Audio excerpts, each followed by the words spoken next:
Yes, that's your experience right Hey guys, as we come Different into some of dimension. this stuff, yay, we're good. Okay, so we made it. Now we're in. Hi, sorry for the delay. I had some technical Sorry. issues, but I wasn't gonna say names or anything. But yeah, so we're fine. This is my fault. Oh Okay, no, well there we I'm go. Well now we sorry. know who. But welcome again to us here at Ages Past. I am your DM, and of course I have with me my Classic 5 players with us. Now, since like I said earlier in the year, I think everyone knows who you are by now. If they don't, they should be watching all the previous episodes where you're reintroduced. So I think for the most part we can just skip that one down for a little bit and just do a quick I thing feel about strange not doing it there. and do I a feel very relieved not doing it. Do you know sometimes I mess this shit up? I just feel tired. So we'll just do a quick mention for what happens. This is the channel Total Tabletop. We have we have games on Sunday, Monday, Tuesday, and Wednesday. Sunday, Ages Past with us, 6:30. Monday, we have Dungeon of the Mad Mage with Chippy Kobold. That's at 6. Tuesdays and Wednesdays, we have Hoda, Seasons 1 and 2, respectively, at 6:30 p.m. And, of course, the more time you spend with us, you are accumulating Total Tabletop points. These can be used to influence the games by purchasing things like Inspiration. You can do that here for the players, as they might need it for those crucial saving throws, attack throws, or ability checks. So, be sure to give generously to them as we go along in the game. Other than that, I mean, like I said, that's just the nitty-gritty. We shall go back into a recap of what happened last week. Now, so last week, you guys continued your adventure down into Velcom's Hold, as you made your way into another set of halls, which seemed to be mirror-like reflective surfaces, followed by complete utter darkness, where some traps were awaiting for you. Luckily, with some guidance from Valindra's Devil Sight, she was able to make sure that you made it safely across the Pit of Spikes into the next chamber, where there appeared to be Velcom on top of a balcony, looking to have been working on a large golem as you had entered in. Sadly, as you began discussing things with him, he didn't seem to understand who you were and what you were doing, and went into a almost defensive protocol, and decided to attack you by mounting the golem. Now, sadly, he was bested by you quite easily, as you banished the golem, and bound him, gagged him, and eventually found that he was not Velcom, but a simulacrum. Fortunately for you, disposing of the simulacrum, you eventually then took out the golem, or as best you could, nearly taking out the party as you tried to bash down the door into the next room, throwing hits and blasts. Eventually, the sound drew the attention of the real Velcom, who came to see who was knocking at the door, and decided to stop the golem with a simple command word. As you eventually reconvened inside his final chamber, there you were able to see his workspace as information was divulged to the party. You were able to inform him of the circumstance that had happened in Trilak, as well as the return of Draken, and some of the other requirements that the Dragon Council have asked of him.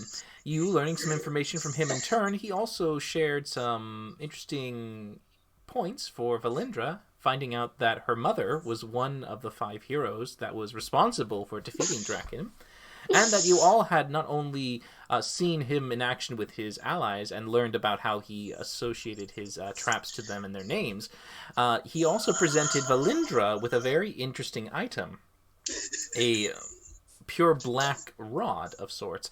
After setting it in her hands, she lost consciousness to the material realm and seemed to phase out for a moment. This is where we come back as we hone in on Valindra's experience. I feel sweaty already. We haven't even started yet and I'm sweating. I'll just make sure that, by the way, players, I hope that your volume is turned up to max. So as we go into it... Thank you for that. Yes. Valindra, for you, once you touch the black rod, it seems as if darkness encompasses your vision. You look down, and the void of this abyss takes over your senses, and you lose any kind of sense of the present. There's nothing around you, and you don't even feel like you're standing on anything. Your spirit or essence almost seems to float in a void. You feel like you're just drifting for a moment. Eventually, you hear just the soft sounds of voices, very faint. You're not sure where they're coming from, but eventually, as your eyes look around, they pause on what appears to be a glowing portal of sorts.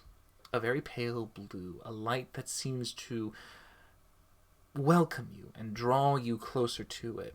As you begin to drift in this ethereal plane, you begin to hear the voices louder and more clear. And you feel like that the words are spoken in a language that you do recognize, and eventually the words become almost synced to your mind as the whispers turn into a conscious level of talk to you, and you can hear something.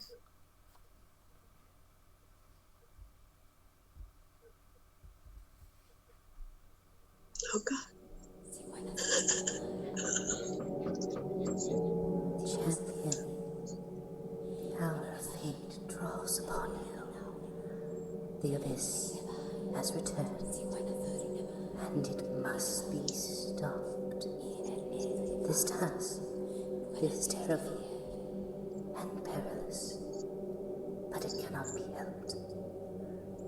You must gather my rods, bring them to my temple deep within Ravenwood. Find them, buried in dragon hoards and secret doors. Be warned, you still carry what is his, and the echoed march of doom approaches you all. Make haste. Do not let it linger or pause. Find a way to destroy it. Do not let it fall back into his hands.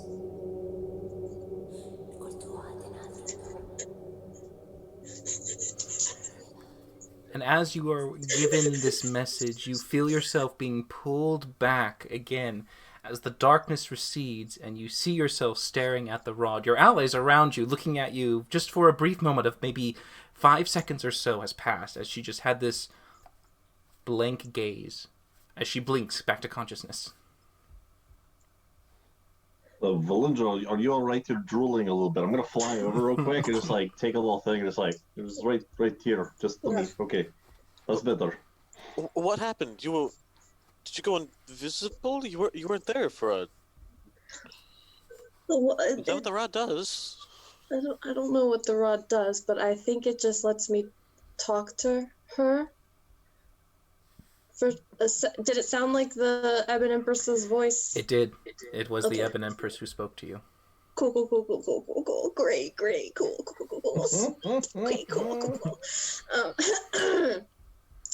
Yeah, I don't, Smokey, I try to do your thing on it, right? You can tell what magic items are. I mean, yeah. Okay. Want me to do it? Yeah, see if it does anything else, but I think it just let me talk to her. All right. I will go ahead and burn a first level spell slot for identify. Okay, as you do that, Velcom already knows exactly what it is, but he's just looking Well. intently at Valindra and letting you do what you do, as he just waits to see more come from you. Well, what did she say? Speak up, girl! Come on!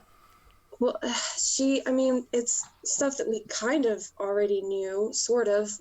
We're supposed to find the 5 rods, right? Or 5 rods? Didn't say number. Didn't say a number. And Oh. she did say her rods. Oh. So we have, okay. So on top of the rods that we're supposed to rebuild, question mark, she apparently also has rods. You're holding so one of them right now, my dear.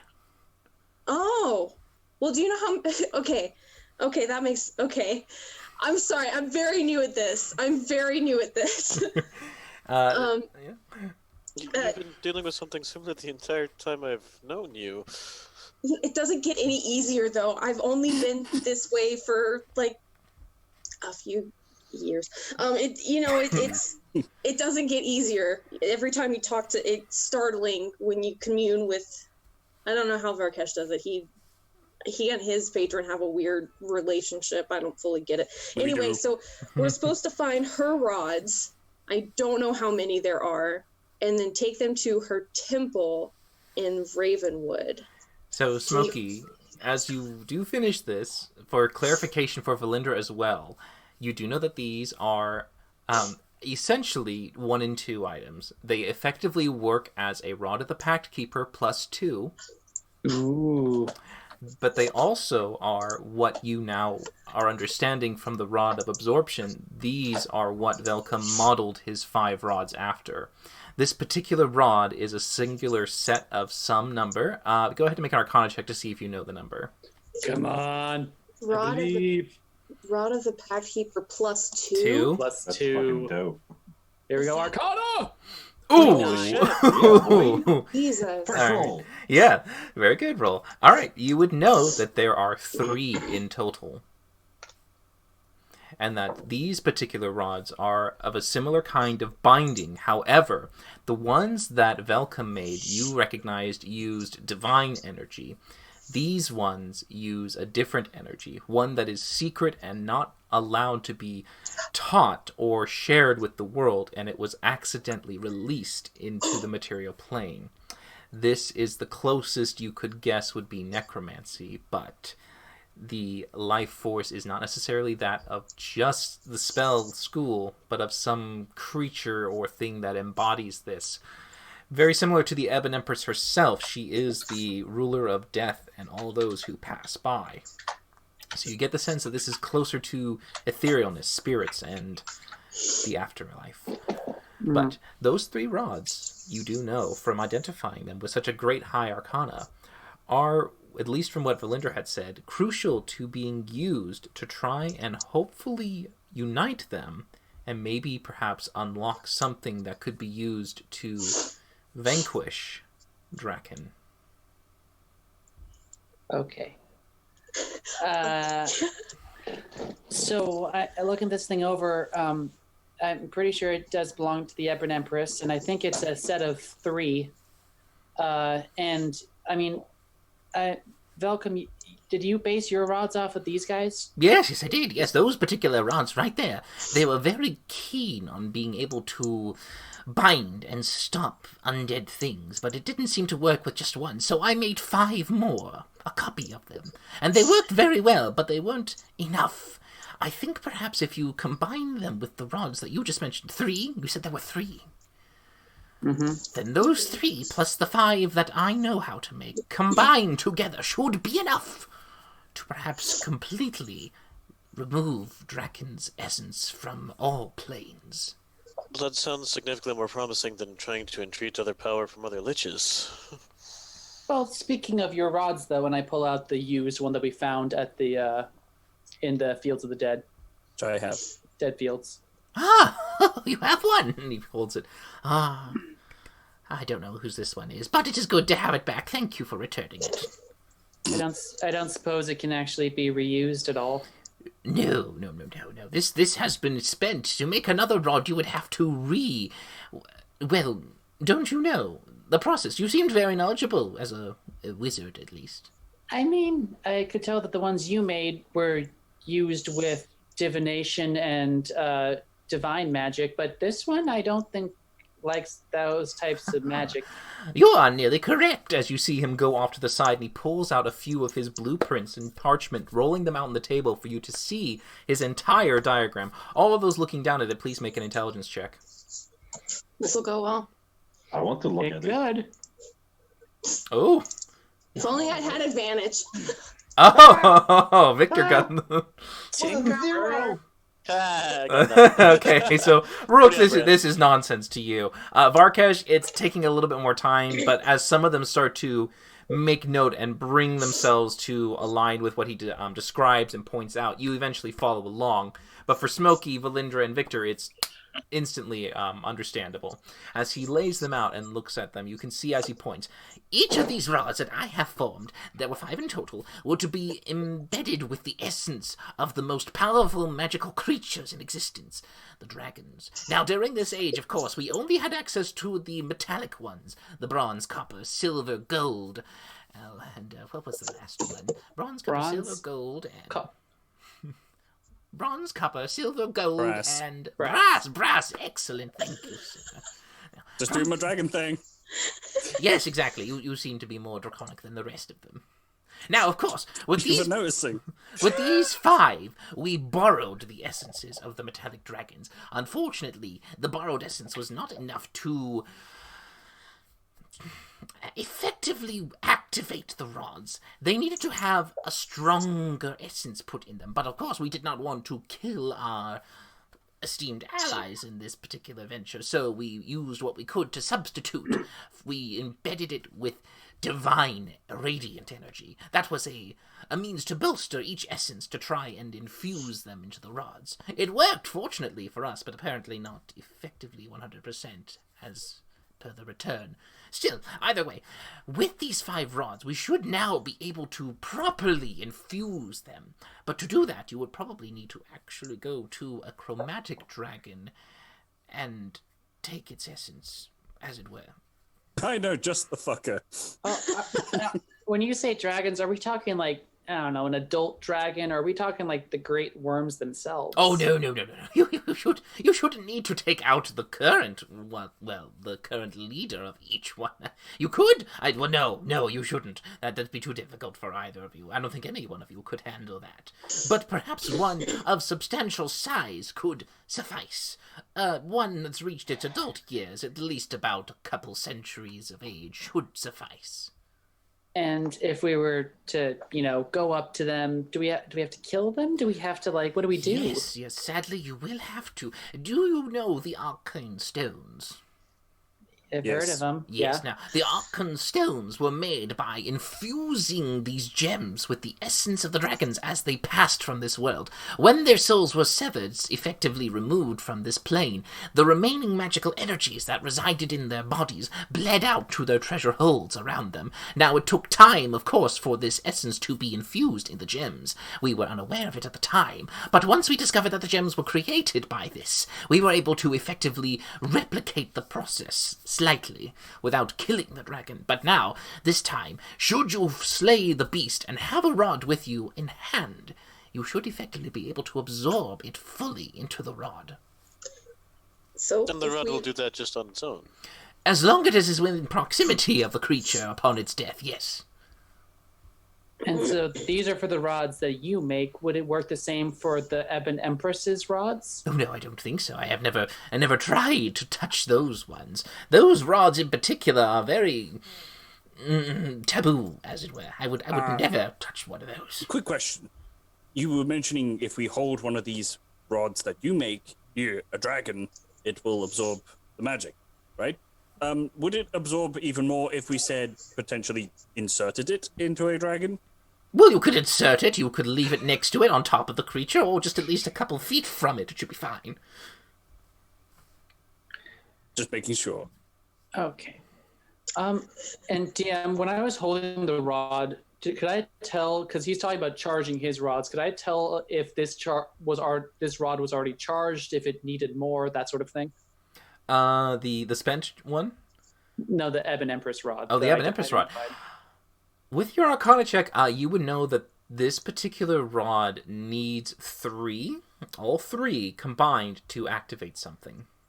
Okay, but do we need? Can I tell? Does it need like an extra power source to give it a jump, or do they just need the 3 rods to come together? The 3 rods need to come together in some manner in order to activate. Okay. They are currently in a dormant state, Yes. and Valindra knows where to go. Well, I know the Ebon Empress, her temple's in Ravenwood, but where did she tell me where else to go? Nope. Well, she did. She said, in order to, before you go there, you must gather the remaining rods. One was in Dragon's Hoards and Secret Doors.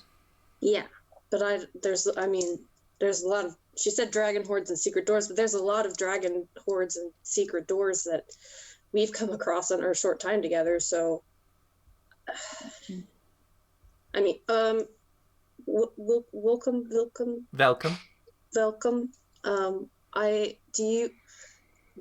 Where did you get this rod? Do you know where? This one? Oh, this one was in the hoard of a dragon friend of mine, down in the south, the Golden Dragons. They were the ones who kept such rare pieces, but he only had the one. He said that another dragon stole the other from him, and the other he lost. Did he say what the dragon who stole it from him was called? I did. Or their color, or anything that we could use as an identifying feature. Well, I don't quite recall the name necessarily, but I do remember it was at least a century or two ago. Absolutely. If memory serves, Here we go. I believe he was blue. Bollocks. Ah, My dad gets around, apparently. Your father? What father? It could still be pointing towards the desert, too. It may not be him. Seems unlikely that it's not, but we don't know. A quick question for you, Velcom. I Yes. actually have a couple. Now that I'm done licking myself of my wounds that I died 4 times. So a couple of quick questions. One, so when you made 5 rods from before, you said that you took essence from these brass, gold, silver, and the like. Did you have to kill those dragons? Or No, kill no, the no, no, essence? no, no, no, certainly, no, not. No, we just had the rods brought close to them and took as much as we could, and then filled the rest with radiant energies. So you're thinking the reason this didn't kill Draken before is your rods from first time didn't have enough, what's a good term? Oomph? Dragon Yes? juice. Perhaps? The oomph should have been effective enough, I thought. However, if it wasn't, it could have been that. But just to be safe for Versari, I do believe you should require the other 3 rods. Combining those along with the materials magic, I think would be effective enough. Because we can banish him in a way by destroying all of his presence in the material plane, but I don't think it necessarily removes him from existence altogether. I feel like there is some strain of him that still resides somewhere that we cannot effectively remove. So perhaps what you're saying is instead of not killing dragons and filling in the rest with, not as effective stuff, you want us to just go out and perhaps kill, chromatic dragons, just better safe than sorry, spill all the blood, let's fill these rods up with as much dragon juice as we can and then Thank go you. from there? I do believe that would be the best option, yes. All right, okay. So, continuing on with my questions, you make these rods before. What are these rods even made out of? Oh, well, it's a nice little mixture of mine. You must have got it accurately since you were able to pass through my my puzzles. It was I did. you. Oh yes, that was Varkesh. His brain, his size also has proportionately sized large brain that comes with it. So yes. When he's it one comes of to the figures dealing of that. metal, that's it. It's a particular mixture of gold and silver, along with a few rare elements I put in on the tops to seal the magic inside.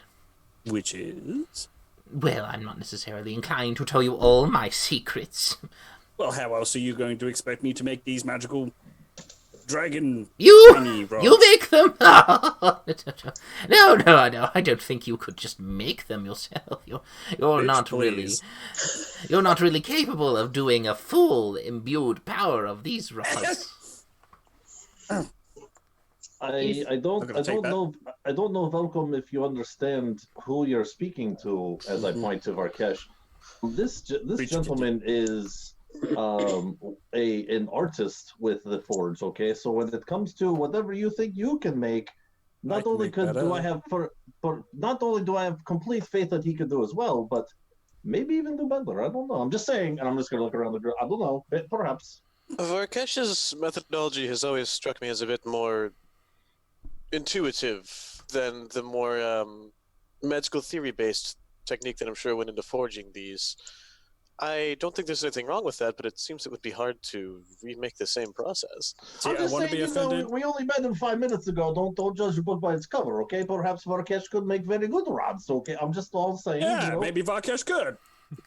From the I three of certainly you, believe he could. from the 3 of you, one of you make a persuasion check, or all 3 of you can make a persuasion check. We're all attacking at the same time. One of you can do it with advantage, or all 3 of you can roll. The same Oh, let's all just all three do roll it. it. Let's All right. all Let's all roll it. three. Yeah, hell yeah.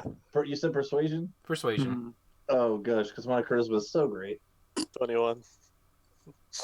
Not All right. Okay. Yeah, with a complete buffing and a lot of backup from your posse, you definitely seem to put yourself on as an expert enchanter, and he just seems to be blinking in surprise. Oh, well, my apologies. Well, accepted. Well, then, if you perhaps will be capable of crafting your own, if you have the time and means, perhaps I'll share the secret with you and you alone. I just go to Victor. I'll tell you what it is later. I say to Velcom, yes, absolutely, that is fair deal. Just one and done. I agree to these terms. Well, I'm not saying that we're not trying to be big hard asses about it. I'm just saying he's very good, and perhaps maybe you share secrets. We're just trying to save the world, Velcom. I don't know. It just time is up. Were you going to make rods for us? I mean, that's fine, but I'm sure maybe Vorkesh could help, maybe learn a little thing or two. I don't know. I'm just saying. I had one backup rod made, just in case there was a problem when we tried to put them into the positions to banish or, eradicate. So I can give you that one for the moment, but I'll have to make more, or I suppose rely on your esteemed friend to make them. I could reverse engineer it.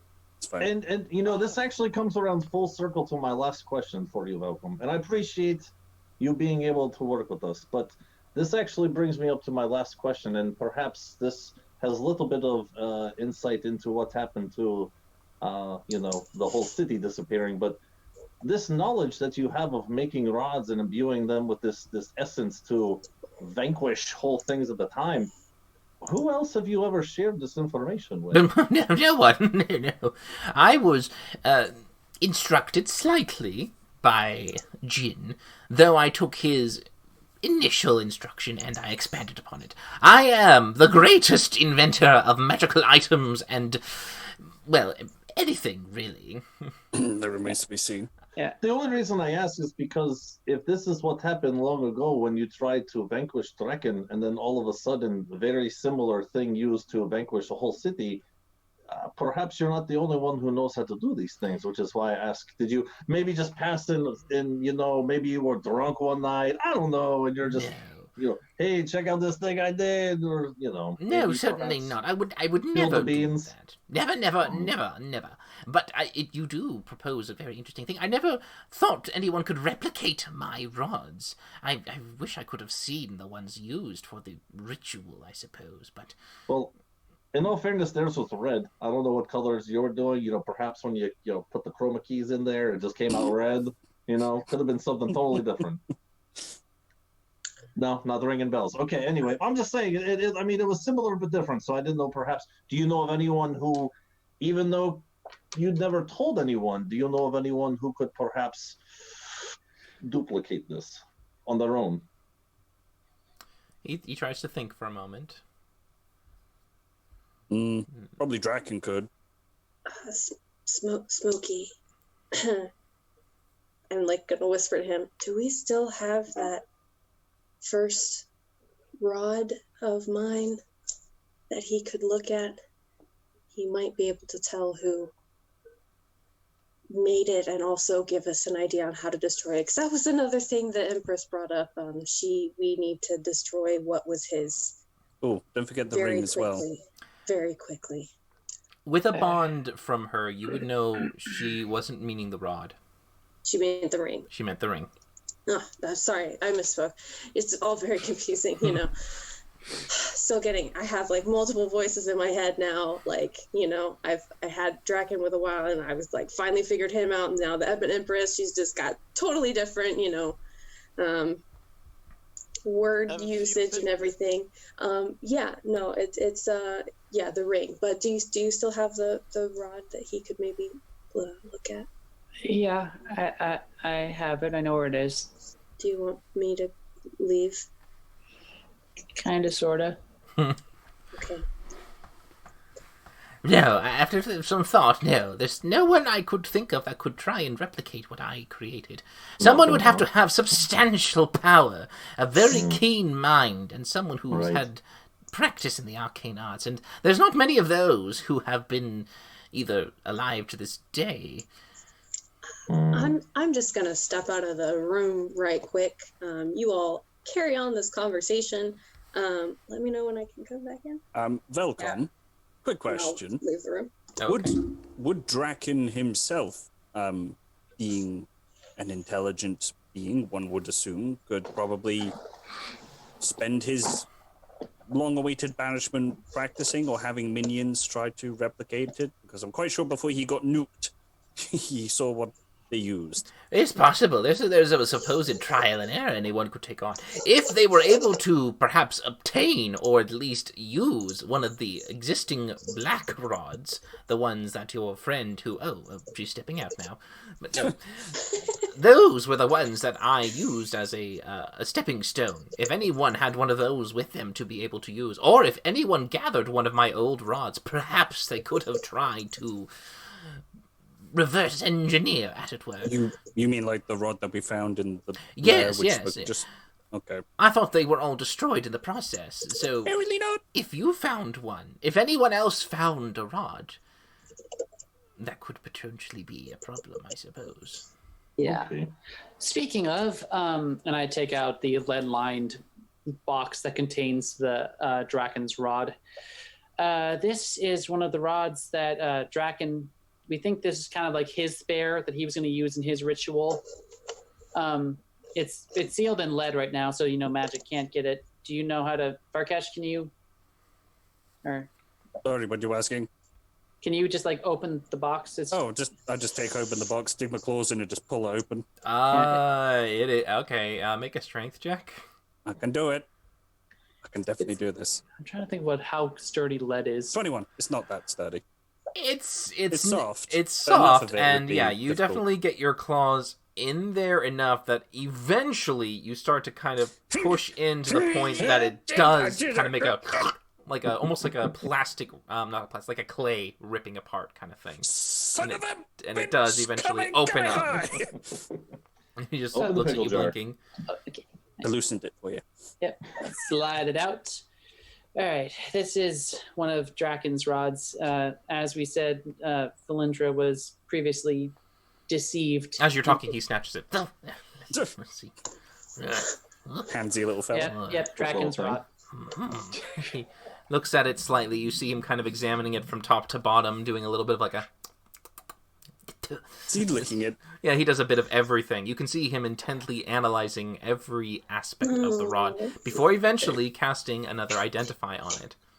As he does, he's going to make an Arcana check to see if he can actually discern more. Hashtag lick the rod. Hashtag never say that again. Hashtag typed it in chat.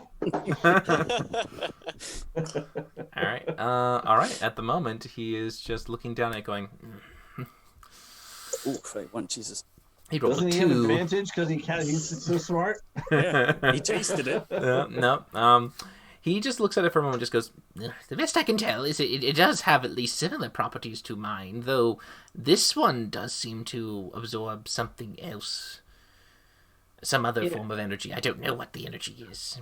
The souls of the innocent. Okay. Well, Who I said mean, that? you if it's based off of one of your rods, did your rods, were they able to be destroyed in any way?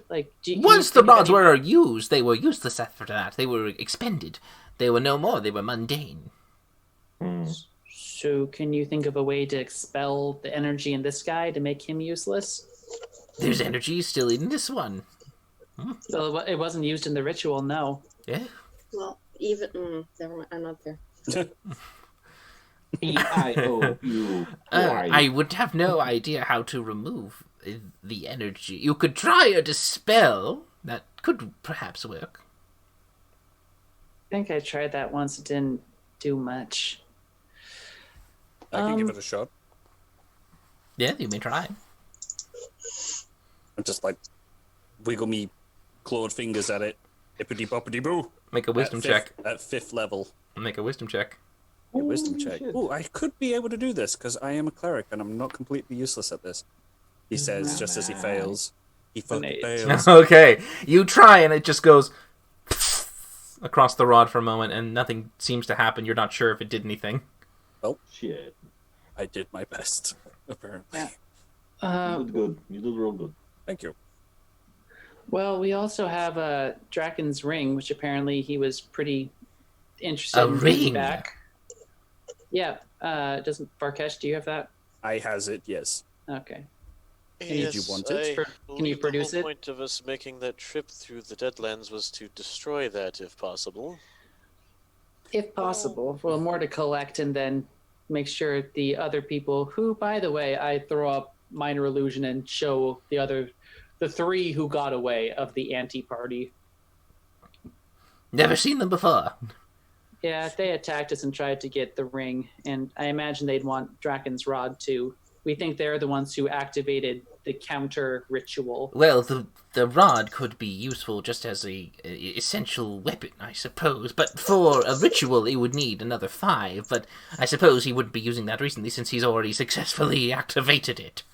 So the rod is not as important as you might think. But show me the ring.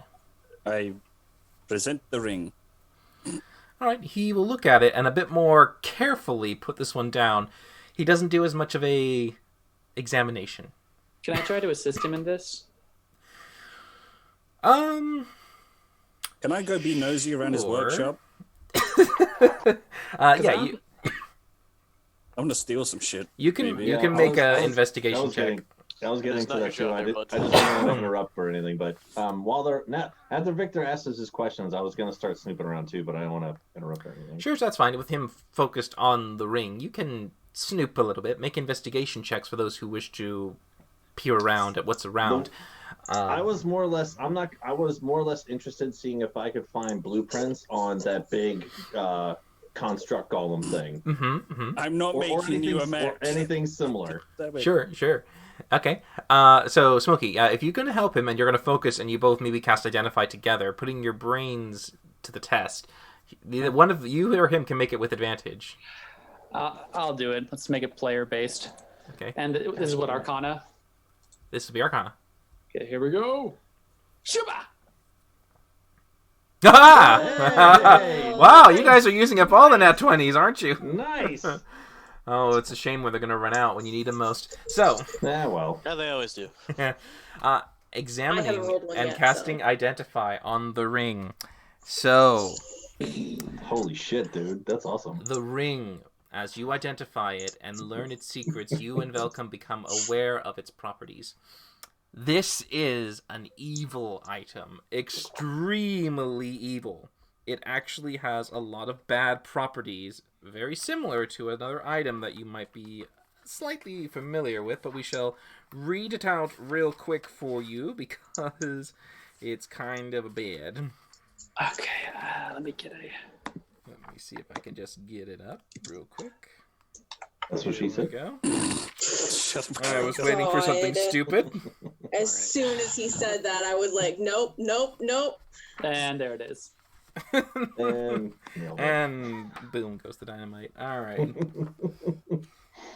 Okay, it is.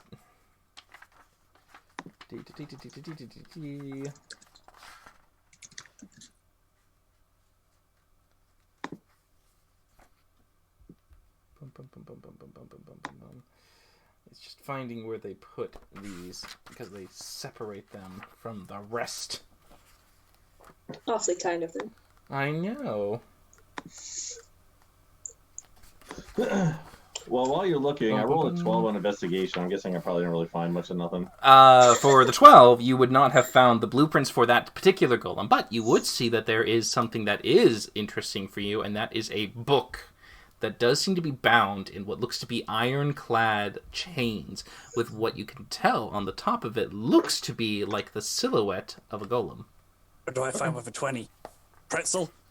Well, hold on. So I did find it. Okay. So the ring. If when worn, you are immune to disease and poison. Mm. You can never suffer from exhaustion. You always have a sense of danger and cannot be incapacitated or surprised. What? If you start your turn with at least 1 hit point, you regain 1d10. Wow, that's cool. I see a big downside coming. Mm-hmm. You can also use the ring to cast the wish spell once Shut the fuck a day. Okay. All right. Okay. However, anyone boy. who wears this ring who is not of evil alignment, immediately upon wearing it will take 10d10 necrotic damage and will have to make a concentration check to keep the ring on. Every successive turn, the longer they keep it on, the more damage they will take, at a succession of 1d10 every 6 seconds. Also, you have a chance of becoming corrupted. Very, Worth it. very Give me small that chance. Would have been interesting to see what happened if Valentia stuck with Draken to put that on. I know. With your Arcana check being so true to that, you know another thing. The ring is bound to the Lich. If the ring is put on by anyone or carried by anyone, he knows its location immediately. Any who try to activate or use the ring's powers can draw him closer or even fall under his influence as to the ring's power. So, for instance, if you cast the wish spell, you might be given what you wish in a way, but it will be molded or worked in a favor that could be more to his preference. Be careful, Frodo. It's the one true ring, yeah. Mm-hmm. God, that's such a cool ring. I want it. You don't even know about it. I know. Technically, I don't only get to know only Smoky and Velcom know this at the time, but yeah, Velcom immediately detects this, and he knows especially that this is like a nuke, a bomb. Should anyone put it on, it could just destroy everything. So he just flinches away from it, just goes, "That thing needs to be removed. Destroy it as soon as possible." Okay, you say that, but how? Well, Everyone we've talked to just flat out refuses to even look at it, touch it, or consider a way to destroy it. So... Does it involve a volcano? to destroy this, you would need something of substantial power that could inflict something strong on it. I don't suppose you know rocket stuff that we could just like blast it into the sun or something. As you speak in nonsensical terms, no. I mean, it's not. He built a golem. Come on. Just a super good levitate spell. Just keep No. No, it won't work. He kind of shakes his head. No. To truly remove this ring, you would have to use something of extreme violent force to be able to remove it, and of one of magical nature. The closest I could assume that would be able to put out this much power would probably be a dragon who was near to the point of ascending to a great worm. But not anything like natural, like a bolt of lightning or a volcano? No, you would need something that has harbored energy, magical essence for years, centuries. Those are the ones that have enough to be able to remove this ring. And so, there's that little issue of all the great worms being asleep. Yes, indeed. And those who are currently right now leading the Metallics are doing their very best to restrict themselves on how much they will take, to make sure not to also fall to the same fate too quickly. However, the Chromatics are a little bit more reckless, and still fight amongst each other at times, inside their own colors. They perhaps would be more likely to try and obtain more power to become strong enough to take titles and reign over their kind. But to do so, you would have to find the strongest of the strong, and they would be the ones to destroy the ring. Okay, so find my dad, piss him off to make him breath weapon us while we hold the ring up. That should work. I don't fancy our chances of survival in a case like that, and no offense to your dad, but is he truly on that level? Oh, you're saying this Would out loud? Would Yes. would Varkesh know if he's an ancient worm? No, Varkesh would know that his father is not the strongest blue. I think we'd be kinda feel better off offended. asking the suzerain. if You we- all know that he's not the strongest blue. There is one blue that is stronger. However, if you go to it, he would basically describe the situation to you. So the understanding of meta for players. in order for the ring to be destroyed, you must stand in what a dragon's breath weapon basically is, and have the ring be destroyed in the process with it. However, the amount of damage that's required of it, you're not entirely sure. But it can be any dragon's breath. It could be cold, it could be fire, it could be lightning, or poison. Either one would be able to do it. I am going to forge some straws. We've certainly found that there are certain breeds of metallic dragons who are very solitary. Is there a chance any of them have honed their power high Oh, enough? doubtful. The metallics have suffered greatly since the wars. Most of their kind who had accumulated enough magic over the years perished. The ones that survived currently, the ones that kept to themselves, were the ones that still retain power to this day. Those would be the chromatics, particularly the green, red, blue, and black. The whites, however, of course, you know about the whites, I'm sure. They're not that smart. Well, that potentially as well, but the whites were very, very many of them were eradicated once the great lich worm arose from the White Peaks. There, most of the white dragons resided, and most of them fell. So, meaning the only ones that would be left were the ones who were extremely strong or extremely hidden. Well, Does not sound like them if they're... the ones that might have survived the wrath, perhaps hid in caves, were weak at the time. They have grown in strength, perhaps, since then, but those that tried to stand, most of the white dragons have no real understanding of tactics. If they saw something that came at them, they would go at them in full fury if they thought that they were powerful enough. And I suppose at the time, if you see an undead, skeletal-like creature flying in the air, you think you could remove it quite easily. But sad for them, no. So perhaps ones that were a little less strong at the time, that have gained in strength, could be a bit more suitable. But I would not suggest a white. A red would be probably very suitable for this. And to another possible line of reasoning, just so that we could hopefully avoid having to torch ourselves, what if we were to leverage multiple dragons' breath weapons upon this? As long as they were from the ones who have the strongest powers in them, perhaps, yes. But to get all of a different chromatic circle would be ridiculous, impossible. Their territories range across the world, thousands of miles apart. You could never get one to stand in another's territory without the other trying to rip its throat out. Well, we do have connections in Alniel.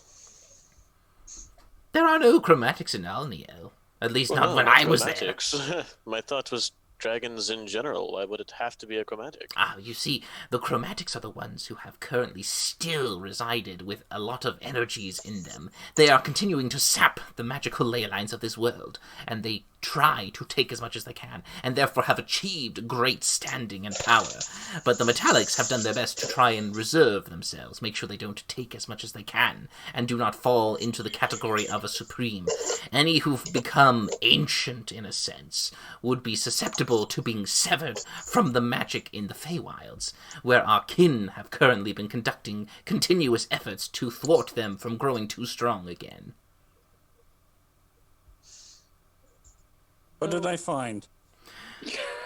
So, Varkesh, if you're looking around, you would see that there is a mishmash of items, many of them magical and some of them a little intriguing. You can see cloaks, you can see small gadgets and gadgets here and there.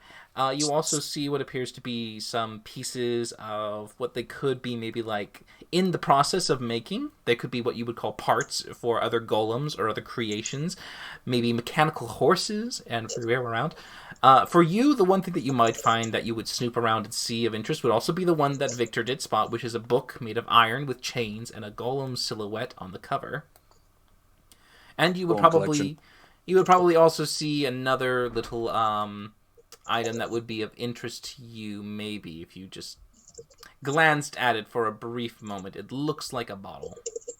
A very nice, pristine, shiny bottle, but when you look at it for a moment, you swear the designs are moving.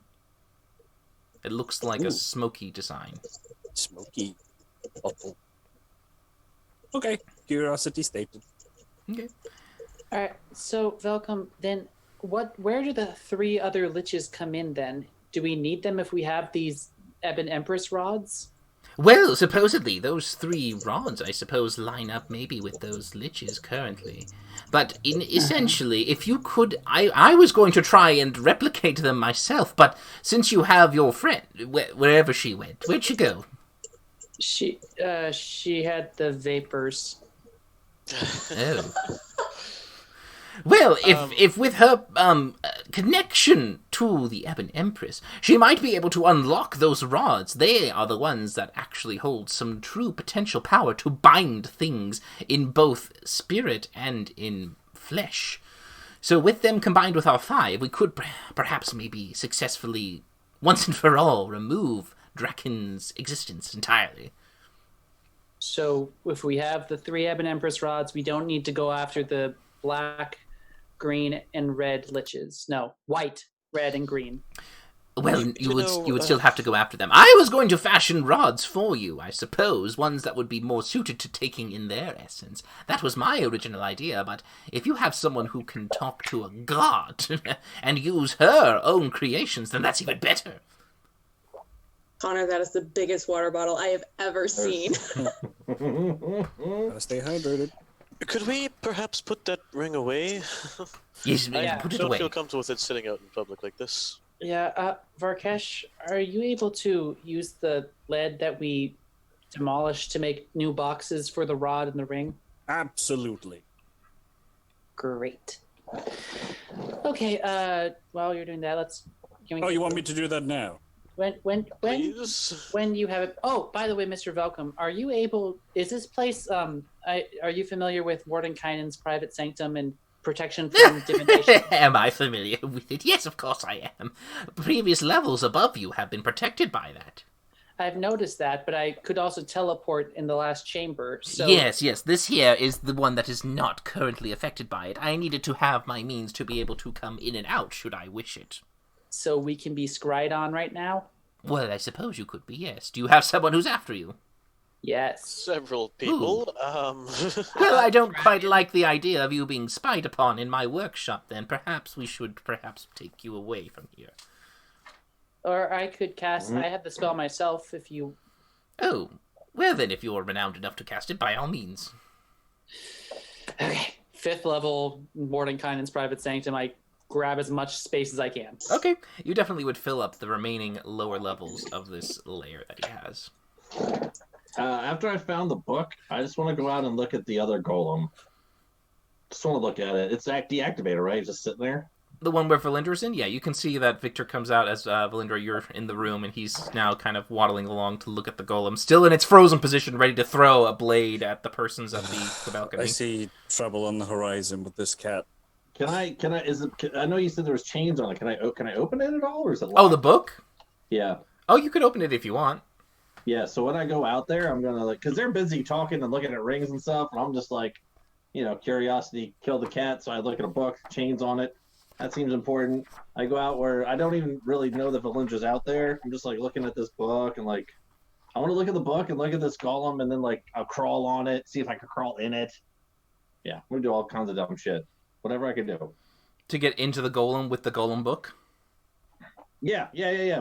Almost like, you see like a little diagram, and then I'm going to be like, oh, and then I'll crawl inside to see if I can see where the diagram matches up with what I'm looking at. Oh, okay. So when you look at the book, if I'm too big to crawl inside, at least crawl like on it, because the thing is like a pretty big thing, sure. Right?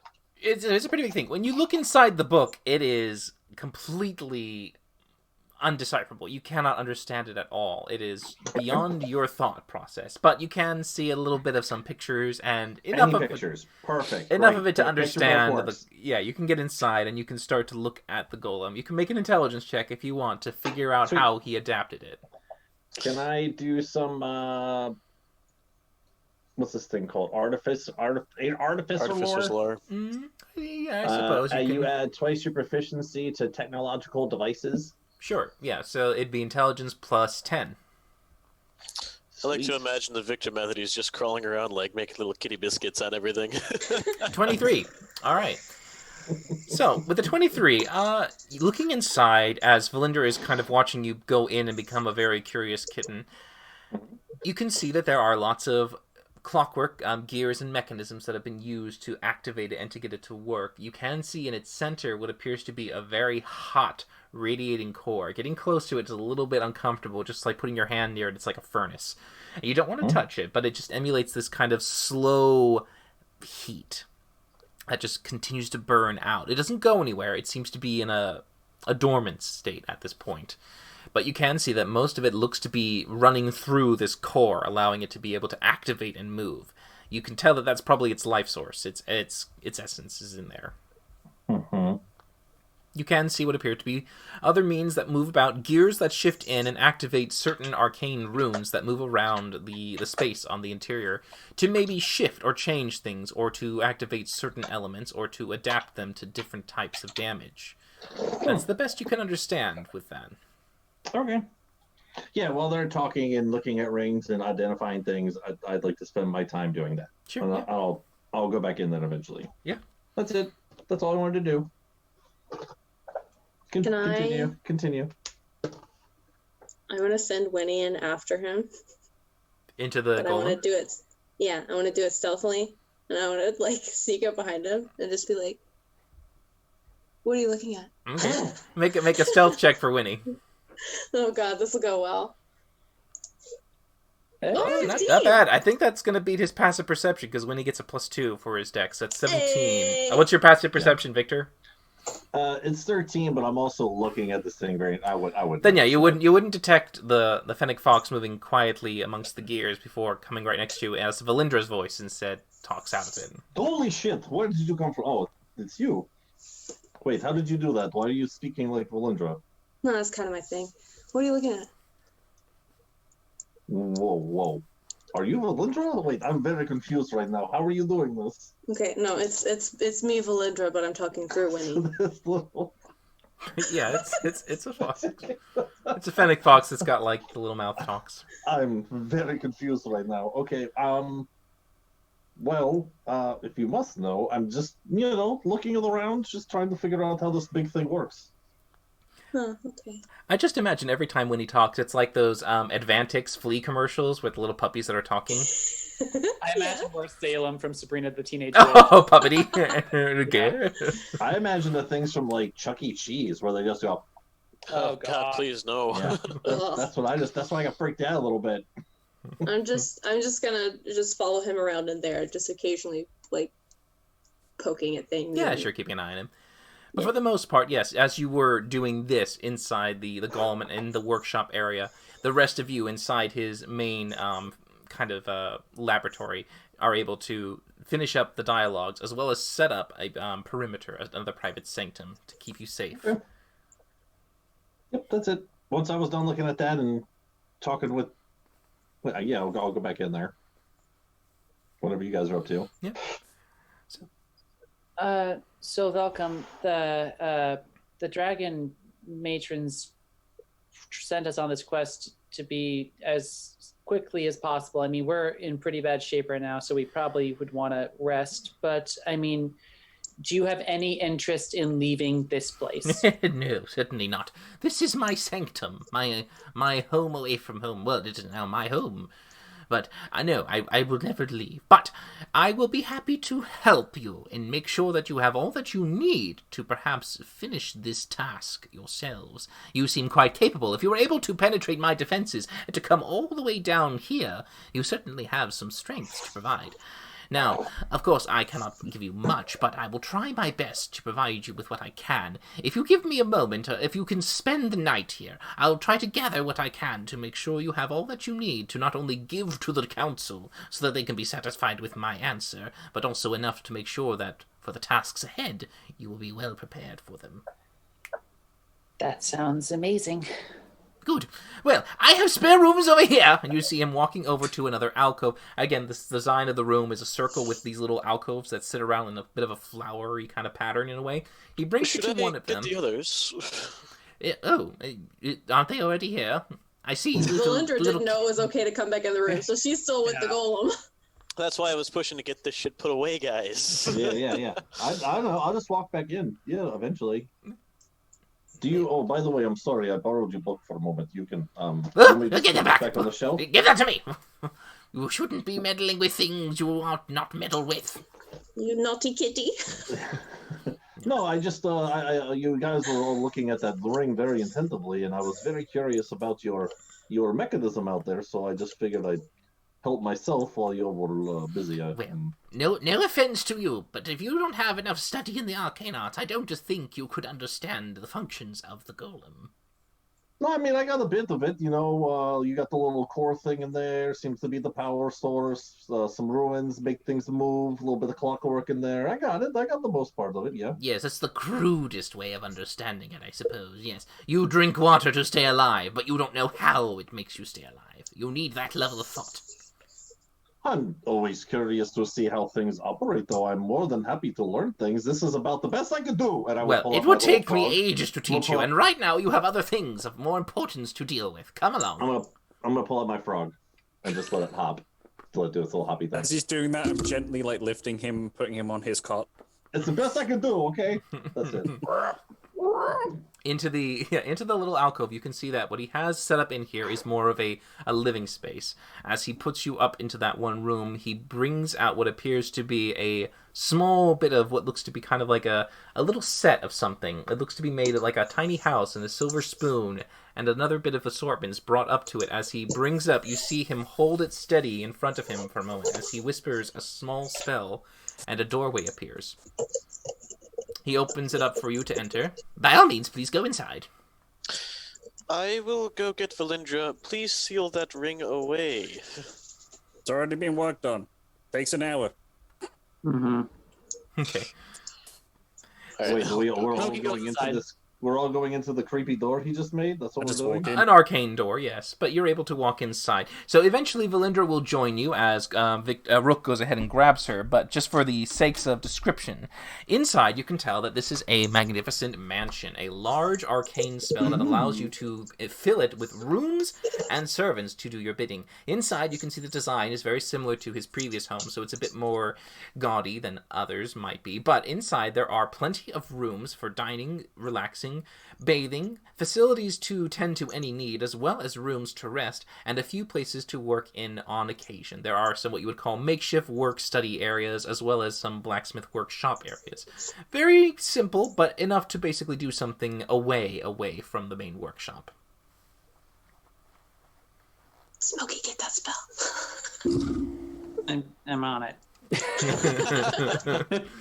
Where are we right now? Where did we just go? What is this? Well, this is my manor. Well, a manor that I concoct every day for me to reside in. It's a spell that we can use. If you're unable to make this, then you are certainly not capable of crafting a golem. Wow, she put me down, huh? Okay, well, that's fun. I mean, I was going to ask if perhaps you could start maybe giving me the, the ABCs of how to make such things, but don't really want to do that now, but okay, cool. And I'm just going to keep walking towards wherever we're walking. Okay. But yes, if anyone wishes at this time to do anything, you can. But for the moment, Velcom is going to allow you to relax, rest, and take a long rest for the evening to recover yourselves and to be ready for the morrow, as he also goes off on his own to see what he can do to make sure that your journey is successful. I will try and stop him before he leaves. Okay. Right. Mr. Velcom, you probably noticed, but I'm also an arcane caster wizard. Would you be open to sharing spells? It depends on how well you can cast, I suppose. I mean, I do pretty good. I could keep up with you with getting that ring figured out. True enough, you have at least some understanding. I don't have necessarily anything I have written out for me to give to you. It would take time for you to study. Is there anything in particular that you're looking for? I mean, this mansion's pretty nice. Oh, yes, it is. Oh, you wish to study this one? Haha, that'll take you some time. What kind are you? What do you study? Abjuration. Oh, well, this is certainly not that. It will take you far more time to understand it. No, but I suppose I could let you look at my spell in the book when you have time to try and transcribe it. Did you bring your own papers and inks? I did. Yeah, well, how much do you have? Show me. I have to call over Varkesh, but I just tell him I have 4,953 gold worth of writing materials. Potential, I suppose. You could try. Very well, you can try and study my book if you wish, and he will pull out what looks to be a different kind of magic, wizard book than yours. Yours is a classic made of paper and all the similar things. You can see that his, instead, looks to be made of thin sheets of gold leaf that have been somehow flattened onto something hard and solid. The intricacy and the design of them is very confusing, and it will take you time to decipher how he works his magic. But he does take out 7 tablets of the pages and hands them to you as he rebinds his book and gives them. Be careful with those if you can, but I'm sure you can't really break them. They're quite sturdy. Okay, and I flip through them. Does it seem like it's just one spell, or does it seem like multiple? It is one spell, but it Okay. takes 7 pages for this spell. Every spell of certain levels takes 7 pages, 7th level, 6 pages, 6th level. Sure thing. Yeah. Okay. Well, thank you very much. This book is really interesting. Do you have much experience with spell books and all that stuff? Well, I'm able to craft these myself. I'm able to use my own apparent talents to make these molds, and then I create them and cast them appropriately. That right there has been cast with gold and steel. Super interesting. Well, I'll leave you to it. I don't want to take up more of your time. And thank you for all of your help. Yeah, thank you. We got subscribed from Vent again. Thank you, man. Thank you. Thanks, man. Thanks, Ventus. But yes, you do have at least that to copy if you wish. But at the moment, he will go off to his own place. You can either exit or leave at any time you wish. He'll be working and gathering things. So you all can do what you wish, or you can take a long rest. It's down to you. Rook's going the fuck to his room. He's going to his room immediately. Do I need to make an Arcana check to just write down a paper copy of the gold leaf stuff, or do you want to just give it to me? Make a intelligence check. Intelligence? Yeah. Here we go. It's coming. Wow. Come on. Here I- we come. Do you want to use your inspiration? Come. I am going to use my inspiration. Okay. I want this damn spell. 12. Mildly Okay. better. So- But With that, you would know that the best thing that you can do is to take some charcoal and place a parchment on it and do a rub. A netching, yeah. Yep, and that will actually do it just as well. I will do that. All right. Very easy. Inspiration gone. Yeah. But a very simple thing that you could have done on your own without needing to roll. But yes, you did it. Success. Smokey got a new one. All right, I don't have to take it away because Hunter giving you a new one. Yay! Thanks, Hunter. Noise. But yes. Hey. Monster. Before we long rest, Belinda's gonna have a conversation with Rook. Or punch him or talk to him. Both. No, she's just gonna before he scurries away to his room. She's just gonna be like, are you? I just want to check in. Are you okay? Well, no, not at all. Everyone I've known throughout most of my life is now dead and obliterated and confirmed as such. But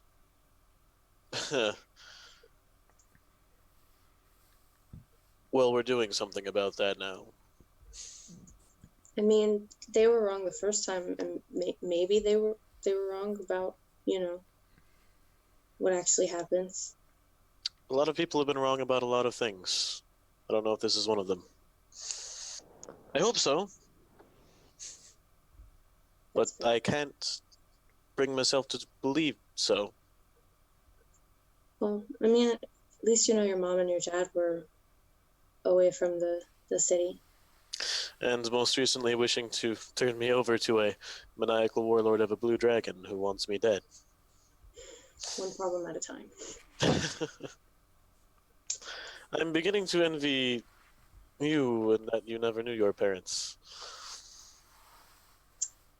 It's not gonna lie, kind of a relief seeing what you've gone through and what Varkesh goes through and what Smokey goes through.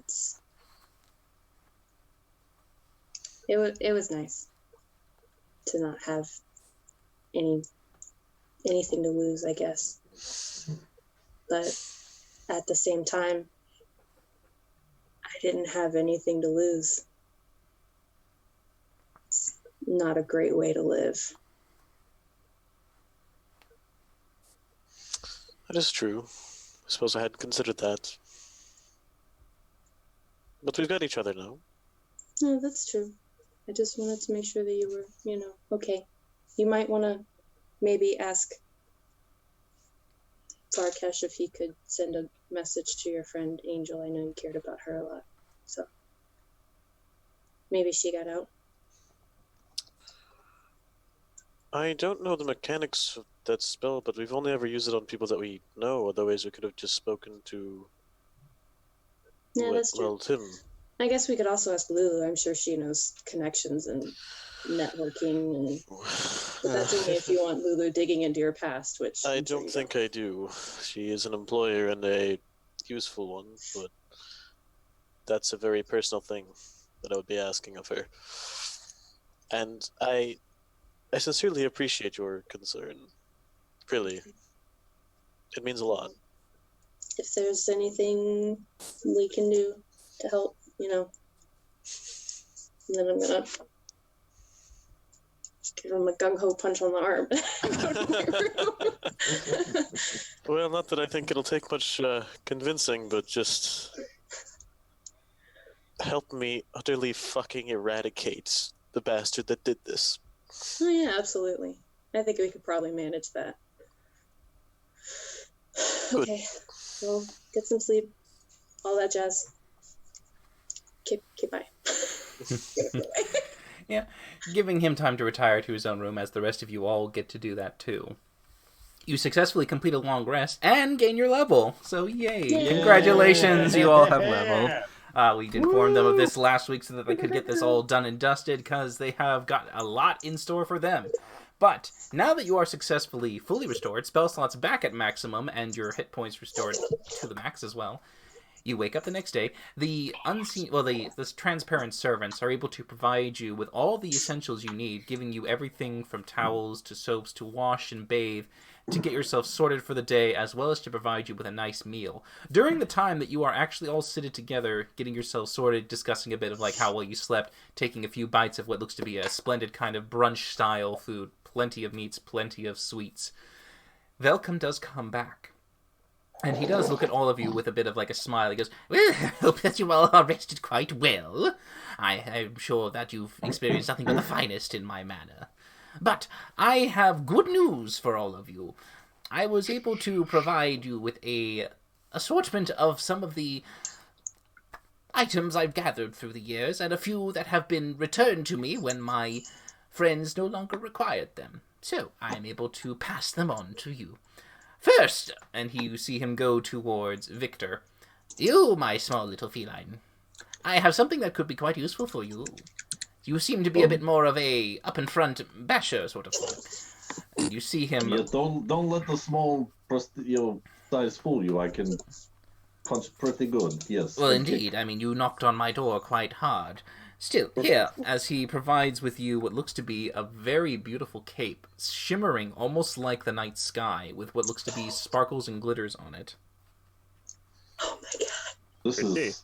This is beautiful. What, I don't understand why you're giving this to me. This is something I have imbued my own magic with. I, if you haven't figured it out, am an illusion wizard. I am excellent at fabricating things that cause those to be confused or at least perplexed as to what is real and what is not. This is one of my creations. It is a cloak of displacement. As long as you wear this, they will have a harder time being able to pick you off with any strike to try and pin you down. But of course, should they get one solid blow in, you will be susceptible until perhaps a little time has gone by, and the illusion can re-establish itself, allowing you to once more swap places with it to cause confusion to your enemies. But yes, so the Cloak of Displacement will allow you to have an illusionary duplicate of yourself, once attuned to it, to appear next to you. Anytime that a first attack is done to you, it is done with disadvantage. However, anytime you are hit after that attack, your illusion fades, and until the start of your next turn, for the illusion to reappear. So, for the most part, you will have disadvantage. Anyone to attack you will be disadvantage. Holy bejesus. Yeah, I love that weapon. Or not that weapon, that item. I've had it a couple of times in other characters. It's great. Velcom, I mean, this is this is too much. You already put us up in your This is perfectly fine. your mansion here this evening. I no, hold on. I can't accept gifts without giving something in return. This is just the way I was raised. Hold on, and then I'm gonna give him my frog. Oh, okay. The He's frog going that to he like- shit on. He's going to look at it and go, I'm just oh. going to be like, this is the probably my most cherished possession because I made it myself, but I can't, in good conscience, not just take it. And I'm gonna hand over my little frog. Oh my God. He will hold it for a moment and goes, well, thank you. I will take good care of it and perhaps even improve upon it. So you may take it back some other time. Deal. Thank you, though. Now, for you, my feathered friend. You seem to be one that's a bit more cunning and a bit more of the one that tries to get into danger as well, but with a bit more sneak and sly, yes? That's my usual modus operandi, yes. You see, I'm quite a crafty individual. I know many things, and I can assess you quite easily. These are for you, and you see him pull out what looks to be a leather harness. It looks to be leather straps for some kind of... The best that it looks kind of a little bit like dungeon play. So it's got like a strap that goes around here and a strap that goes around there. It's quite minimalist. Murder budgie. Yeah. But it's a very minimalist set of straps that you can see that are made of a nice dark brown and what look to be almost like wood studs along the sides of it. And he holds it to you. Interesting. We have a kinku. Are you coming on to me? No. I hate myself. So good. This belonged to my friend. This belonged to Rexon. He is an arch-druid now. I don't know what he is, but perhaps he should still be in good health from what I know about them. He had a tendency to avoid trying to put on clothing. He was very resistant to it. So I decided to fabricate something for him that would be useful to his tastes, but also to make sure we didn't roam around with a naked individual every time we went into an inn. It was quite embarrassing, I'll tell you that. But here, this is a set of glamour-studded armor. This will allow you not only to be a bit more protected in a magical way, but it also has the capabilities of changing its appearance to look like anything you wish, as long as it remains within bulk and frame and weight of the appropriate item. So nothing necessarily too extravagant. As you can see, leather straps don't really weigh down, but you could make a good set of clothing to cover yourself appropriately. Make them whatever you like. Those are pretty cool. Okay.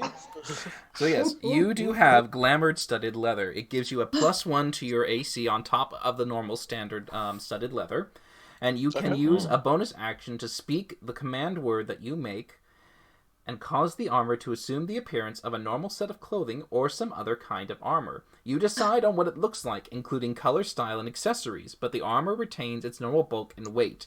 The illusionary appearance lasts until you use the property again or remove the armor.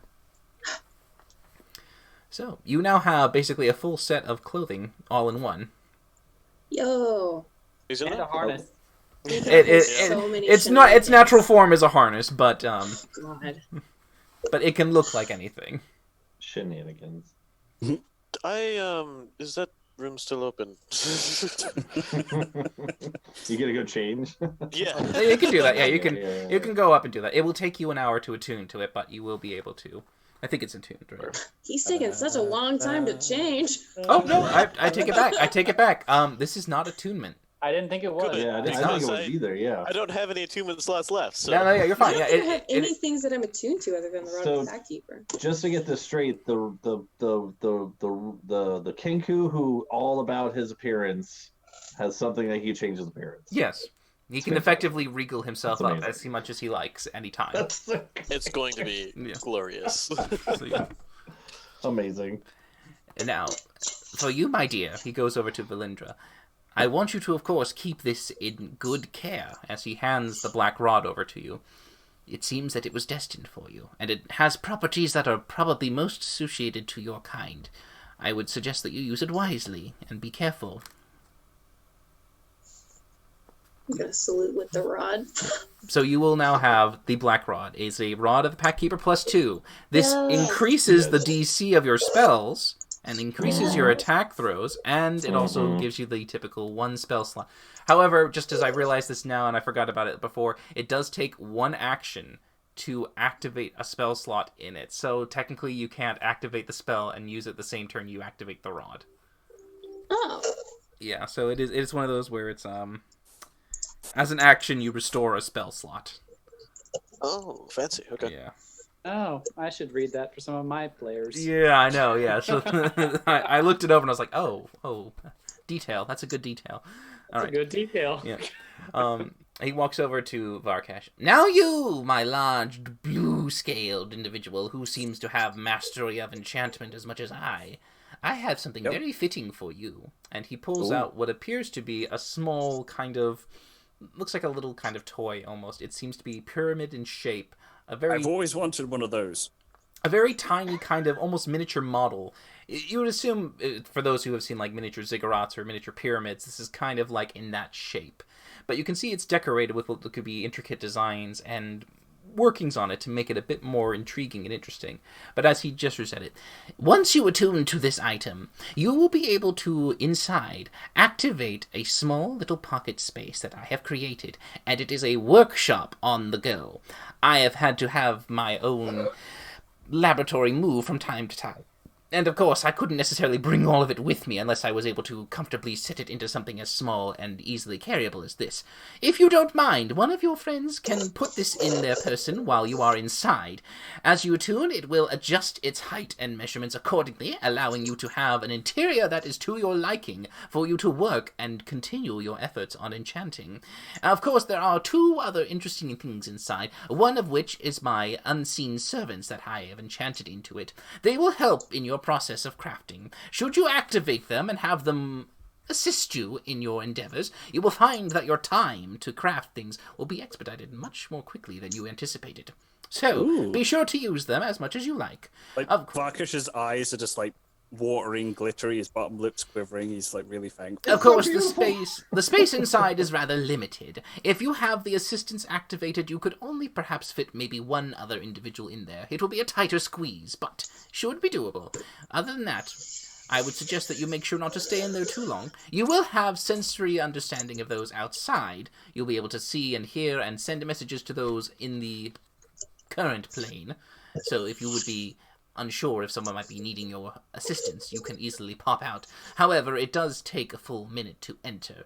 And of course, anything you bring in, once you leave, goes out with you. No storing anything in there. It will come out and eject itself, very similar to this mansion, so don't try to store anything inside without you in it.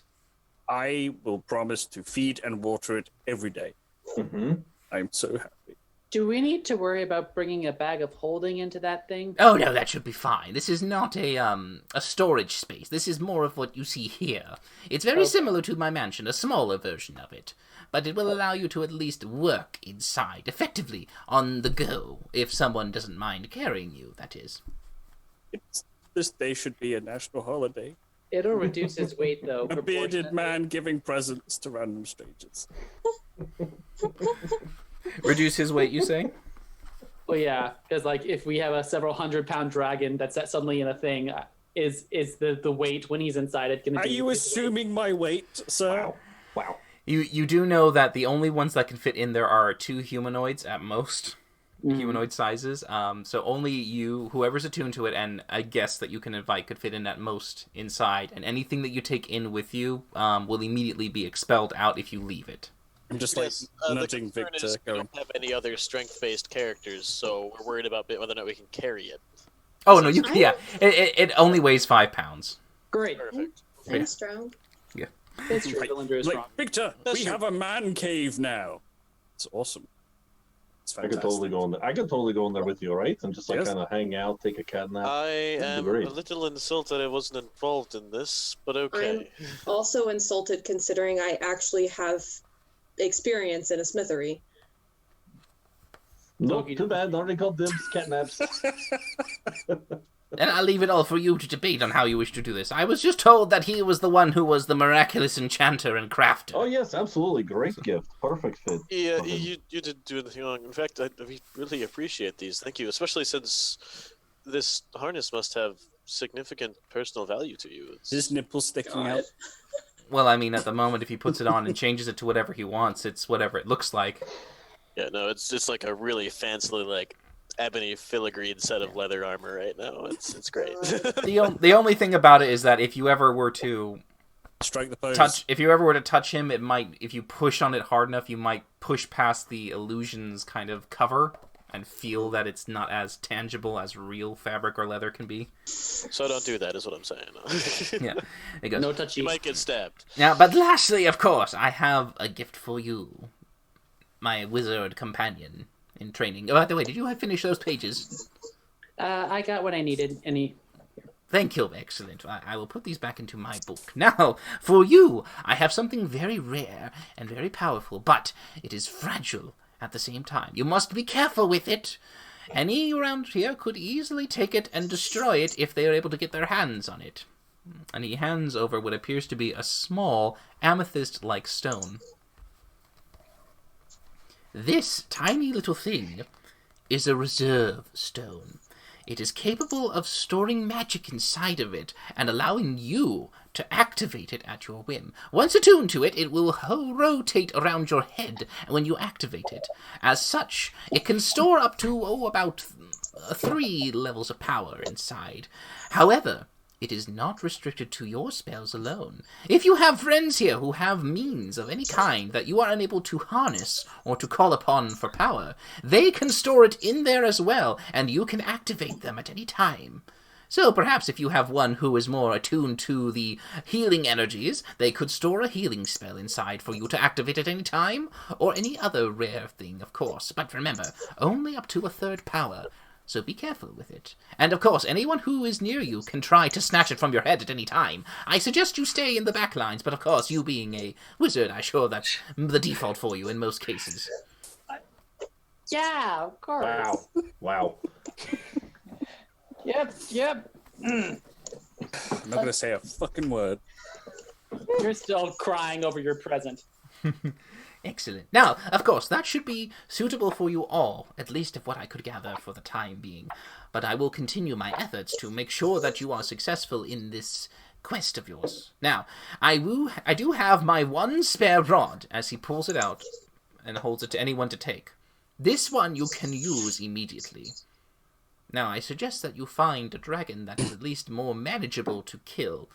Those that will probably be more fitted for this would be the white dragons. They're a little bit easier, though still difficult. With your skills, you might be able to handle it, but in the meantime, take the rod as you will. Bag holding it goes. Now, you may deliver this message, of course, to the council to inform them that we have a plan to try and once more bind Draken and no longer allow him to exist in this plane or any other.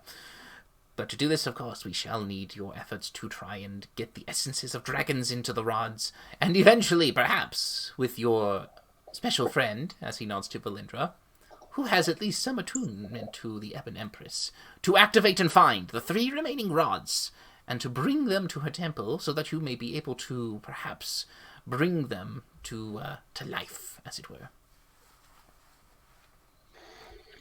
Thank you for the presents. Yes, thank you. Question to everyone as I look around the group. Do we want to perhaps maybe try and see if we can get these rods to work and try to find dragon in the vicinity of where we are? I just leave the room. Just sidestep. No, we're not gonna. Okay. Oh. Really Don't stab me with the rug. Thank you again, Vilcom. What's the easiest way for us to get out of here without encountering any of your traps again? Well, I can just send you right up.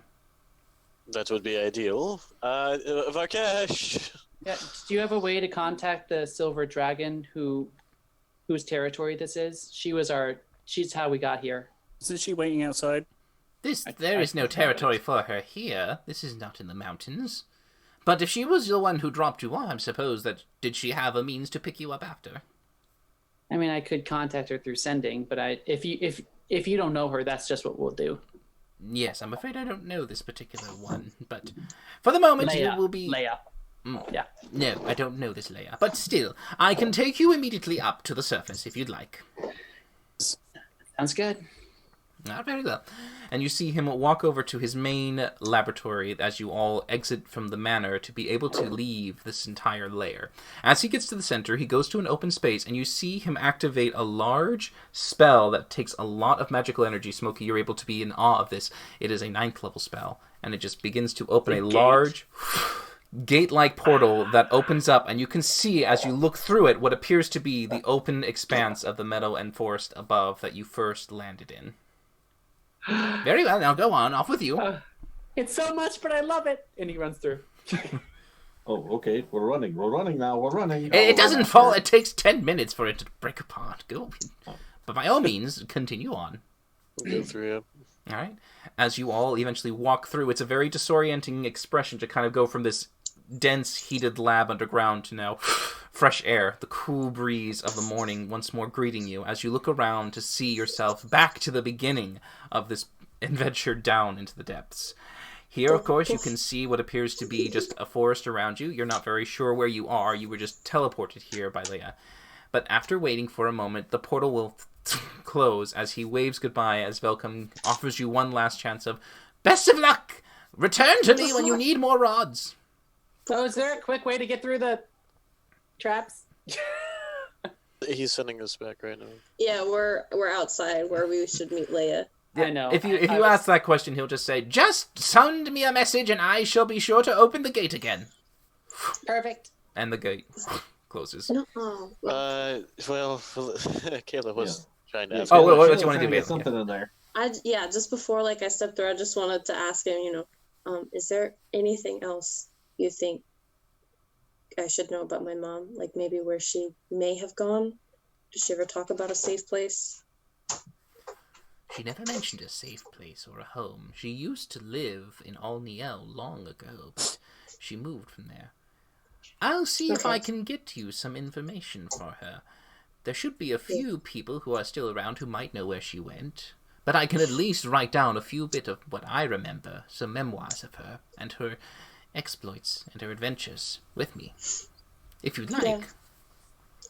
I mean, it's no rush, just... It's not a problem at all. I shall have my servants be writing it down as I dictate to them. Oh, okay. Okay, thanks. No problem. Now, I'll leave. be safe, though. You're the last of her line. Oh, God, okay. How would you know that? So much pressure. Because he assumes. He didn't know that she had a daughter. But yeah. So, waiting up at the top, you are able to gather yourselves and wait for a moment until you do see what appears to be a emerging figure that arrives. And you can see it is the long, slightly hard to describe what the gender is looking individual as she walks towards you with a bit of calm and ease going, "Well, not dead, it seems. Were you successful?" Hence why we're not dead. We have a lot of new information to share. Well, by all means, we should take it to the council immediately. Are you all ready to go? Yes. Yep.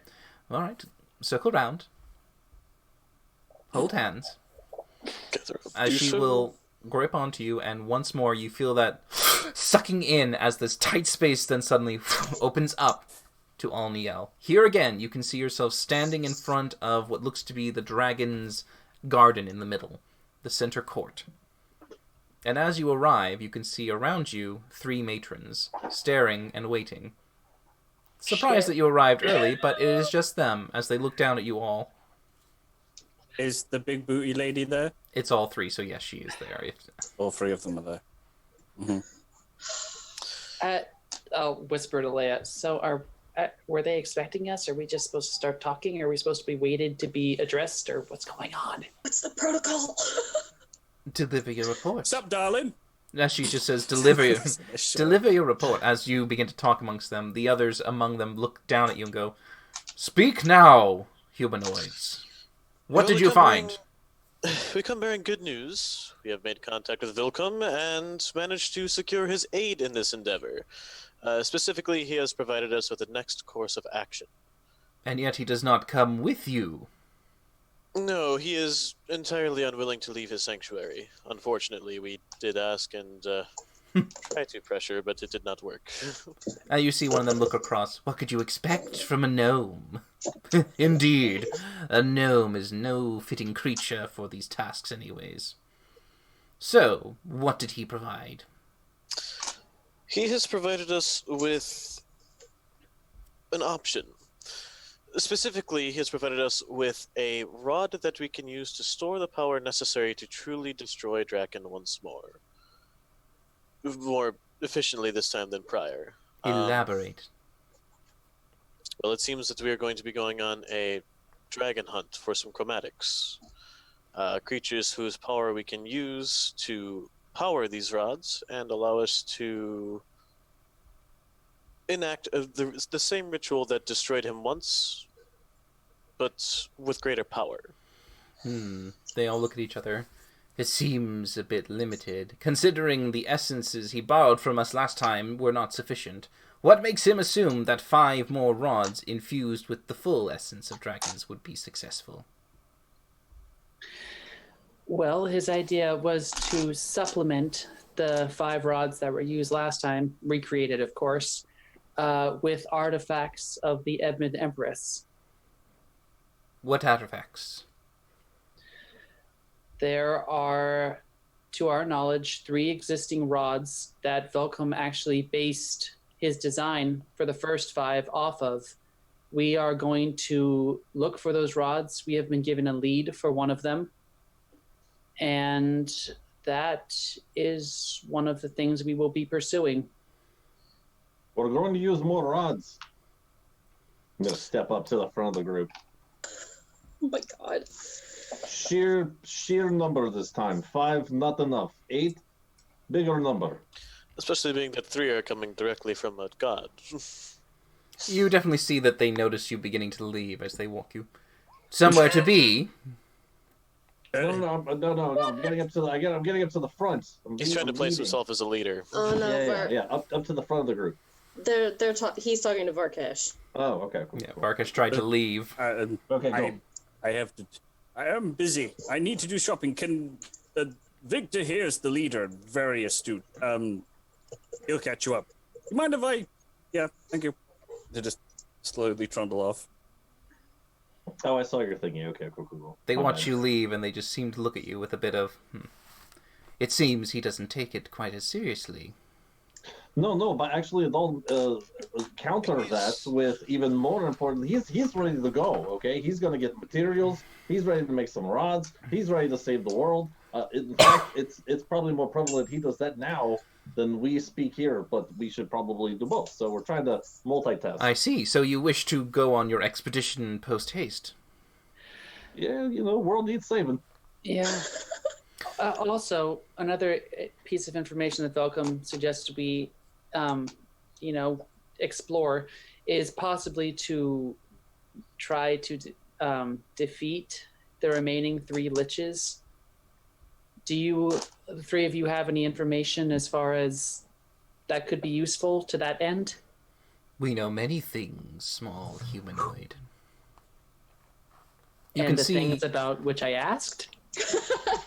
You can see that the one that is the house that doesn't quite like you so much is very reluctant to give you answers. However, the one that you champion for behind you, she goes, "Enough of your prattle, sister. I shall tell you all you need to know. You can come with me. The council need not be privy to my champion's task. We alone will be the ones to save the world and hold ourselves as the true heroes of this age. Come along." I feel like You're welcome. the time for political, Nope, I dig it. But she does... This is the time for political stuff. She does basically call on the idea of you being her champions, her property, and brings you towards her side, allowing you to leave the court from one of the 3 ways outside to her district. I'm gonna pointedly wait for her to start walking away first and give a polite bow to the others. She's be like, "You don't own me," and then turn around and start following. Those 2 are... Victor will kind of give an eye to his house. I think I was from Durrell or something. I was. Not anymore, but I was. Yep, it was Durrell. Just a slight little one. That's it. As we walk out with my new Sugar Mama. Dragon. Yeah, my new pimp dragon, Sugar Mama. Yeah, that's all.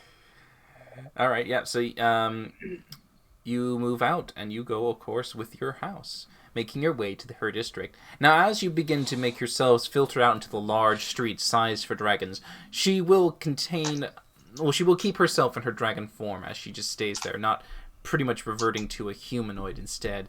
But she will walk beside you as you make your way to a familiar destination, to Jin's house, since that is a spot that is at least suitable for housing humanoids, where the rest are a bit not so fitting for you to enter. You're not still quite high enough. I will just remind everyone to keep their eyes down so we don't make... You notice that most of the dragons do not come anywhere near you. A matron walks beside you. And as she begins, she talks to you as you make your way across. Varkesh, of course, making his way towards a front of some sort. I would like to go to a gem store. Okay. Restock. I'm assuming, are doing the same thing, keeping your head down? Varkesh would not be, no. Oh. There's So going to why would be... he? The one that doesn't There's have going to be a as few... patron walking There's with going to be a him. few dragons that will try to catch your attention and to get you to talk to them. I'm Perils. going straight to the shop, though. Just Make a eyes wisdom... focused dead on the thing. Make a wisdom saving throw if you're... Wisdom save, huh? Yeah. Okay. As a cleric, I should be able to do this. Should. Come on, you're on a 28. shopping All spree. right. Be focused. Yes, there Sorry, you go. I'm busy. Leave me alone. If being able to keep yourself focused, you are able to avoid the allure of these charmers that try to coax you to talk with them a little longer, eventually making it to the wall and allowing your way through to the other side to get there to go into the shopping districts to do your thing. So, Varkesh, go ahead and whisper to me what you would like to purchase and do for your shopping, as I will continue on with the party as the matron. In Discord? Yeah. Discord's fine. Okay, I'll do that. All right. So, as they walk along, you can see her looking down at you. During this time, it's a bit difficult to discuss with the remaining council members. Still, I am happy to see that you have a plan in motion, and you wish to take action post-haste. Tell me, which dragon are you attempting to slay from the Chroma's flight? We haven't much information on names or even locations. The next step would be the research on that, but it has been... We have been advised that we should probably start with a white, if possible. A wise choice. The whites are a bit more feral and tend to be easier to outsmart, since brains will be what you need to take on a beast so fierce as that. So I mean, Your Excellency, do you know perhaps quickest way to find one of them? Or do we just go in direction and we're on our own? A silver dragon might be suitable to finding the closest route for you to take, but they will not be able to take you directly to its territory. They have not been there. But Leia might know of a spot that she could deposit you as close as possible, so that you may make the journey yourself. Sounds good. Yes, but be warned, you should be prepared to enter a harsh climate. Make sure you have what you need to survive, be it from rations or, oh, thank you for the follow, scattered dollars. Scattered dollars. Scattered rollers! Gosh, I am so bad. Scattered dollars. Scattered rulers. But Thanks, guys. you will need to prepare yourselves for the environment. Gathering any kind of clothing would be useful, as well as perhaps any survival gear you might need.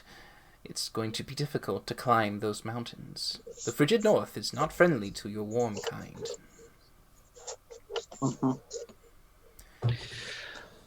But I trust that you have the skills and knowledge to be able to handle yourselves.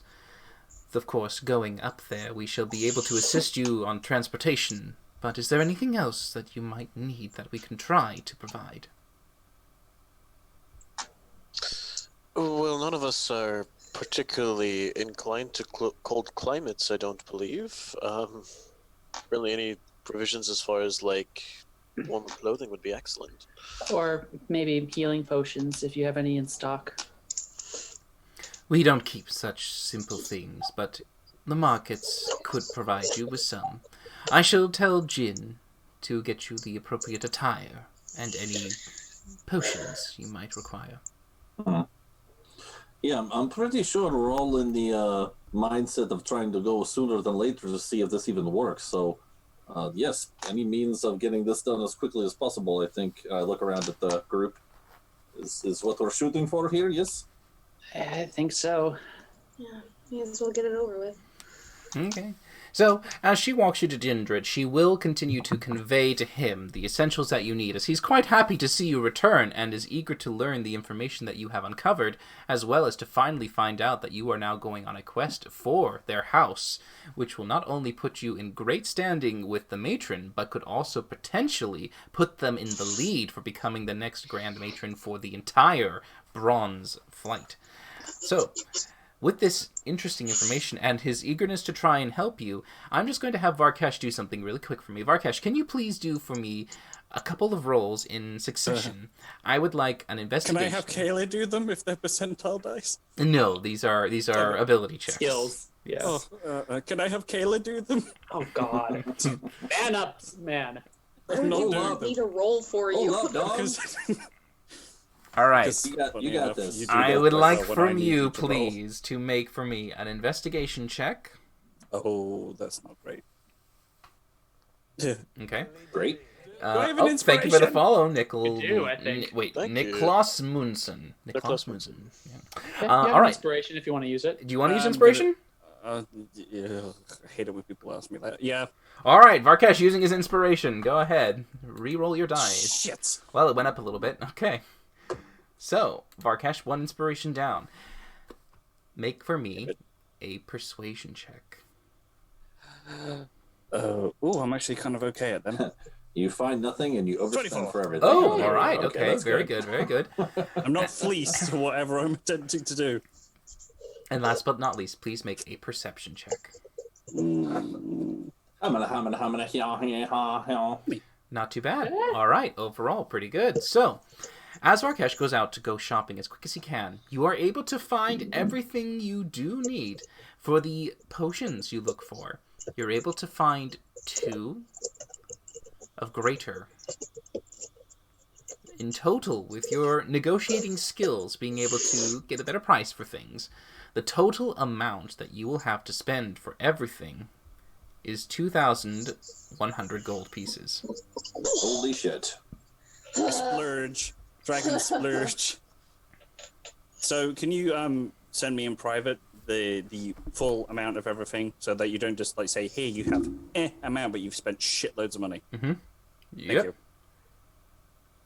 As we're kind of sitting around here, I'm going to say to the rest of the group, so when we make these rods, Velcom said that we need to put so much gold and silver, among other things, into the rods. Do we have any silver? I mean, I'm pretty sure we're pretty good on gold, but do we have any kind of silver to make these rods with? Do we need to get some of that if we're going to make some on the go, or what? I imagine Varkesh is able to handle that on his own. He's pretty intuitive about those types of things. All right, just matter of you want to bake a cake, but you don't have anything to bake cake with. You have no cake. So I just want to make sure we have the things to make rods with. If what sound pretty important. That's all. Mm-hmm. Do you bake often, Victor? Do I bake? No. What do you put in cake? I just know you put things in cake. Pretty sure there's powder. Maybe It's water. just flour. Things go in cake before cake goes in Victor. Yeah, I usually just put cake in me. Yes, correct. I don't make many things. Oh, Varkesh will be horribly disappointed. Oh, I don't want that. What was he? Is he a good cook or what? He a good baker? Oh, no. He just loves to eat cake. Oh well, no. Well, me too. We will eat cake together. I just don't know how to make them. That's all. And then next marriage. So, and the other thing, while we're waiting here, is there perhaps even in our own guild here, perhaps a shop somewhere to do anything when it comes to items or things, or not? We have to go shopping out there for it. Well, you can talk to Lulu. The only reason I ask, and I'm going to hold up my Displacer cape. I really like this one, but I already have cape, and I'm going to hold up my Cloak of Manta Ray thing, and I'll be like, I mean, which do you guys like better? I mean, do you like this? I'm going to hold them up together. Well, what does that one do? Okay, so this one I can swim, and this one makes Velcom said kind of harder to punch me in the face with. I mean, no offense, Victor, but you did go unconscious like 4 times going through his workshop, so I feel like not getting hit would be advantageous. And you could always just keep that other cloak for a situation where we're going to be going underwater for some reason. And I mean, actually, Victor, how many? Try not to super metagame. How many slots open do you have for attunement items? I think that's the only thing I have. Because if you wanted, I was thinking that if you wanted this crystal, the Ioun Stone, because you don't have ability to cast magic, you could cast a spell or possibly up to 3 spells with this thing. And also, because I'd have to give up something else, if you wanted this Stone of Good Luck, and then and I would take your displacement cloak thingy. Yeah, I mean, I'm open to whatever. I wasn't going to be rude when I was already wearing a cloak, and then he hands me cloak. I was like, I'm not going to be like, well, I already have a cloak, so, but, that's kind of rude. You accept the gift, you exchange a gift, But... You would know for that stone, you have to be able to cast a spell to activate it. Does it really? I was reading it over. I thought you didn't have to, and that was the whole point. I mean, if you guys recall, I can do a little bit Any of creature magic. can cast a spell. To it, by touching it. To it. Yeah, that's I to mean, it. I can cast a little bit of magic. I don't know why. You can cast any spell stored in it. Well, I suppose since technically Victor is a storm sorcerer at the very level 1, he is technically a spellcaster. So yeah. I don't know why or how I can. I just do sometimes when moment arises. So you would know one other thing though, of course. If Victor is within reach of any creature, they can try and take the stone from him. Yeah. And just to be sure, Ioun Stones, they don't take up a concentration slot. You're concentrating on the spell that if you cast, like, say for instance, what I'm thinking is Varkesh casts Beacon of Hope on the stone, and therefore Victor can concentrate on it, and Varkesh can concentrate on other shit. I'm gonna get away from my buffer to stop buffering while you guys talk. Yeah, it just says that you can cast it. Yeah. That's my plan, because that's Varkesh's favorite spell, and it's in the level that would work with a stone. I would leave him open to be more aggressive and combative too. Yeah. There are potentials. I will say I'm open to suggestions. If anyone wants to wear my manta ray cloak or my displacerment cloak or whatever. I mean, Victor, because I have to give up something that would let me attune to the cloak. Would you rather have a ring of fire resistance or a stone that gives you +1 to all your saving throws and all your skills? Holy shit! What's the stone called? Is it Stone of Good Luck? Isn't it called Stone Cat of Good Luck? something? Stone of Good Luck. Okay. Yeah. All right. I thought it was called Cat something. It has a picture of a yes. cat. Oh, it does? It does sort of look like a cat's head. Yeah, that's right. Sure. I mean, that's great. I mean, as long as, does it look good on you? And I'll hand him the Displacer cloak.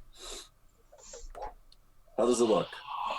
Oh, man, that looks so cool. Shimmery and blue. I mean, he wears very plain brown robes, so he doesn't really have much of like a flare on him. Makes you pop. Oh, yeah, that definitely makes you pop. Perhaps now you should really, maybe not to, but just say it point blank, maybe buff up the rest of your attire now. Start with one piece and, progressively start to maybe make the rest of your clothes not so brown and boring.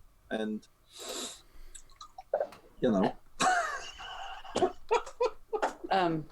So do you want the ring or the rock? Oh, how about both?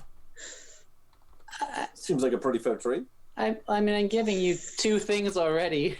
Oh, what did you get? What's the other thing you're giving me? I'm giving you the Ioun Stone for 1. Oh, okay. And then your choice. Sure.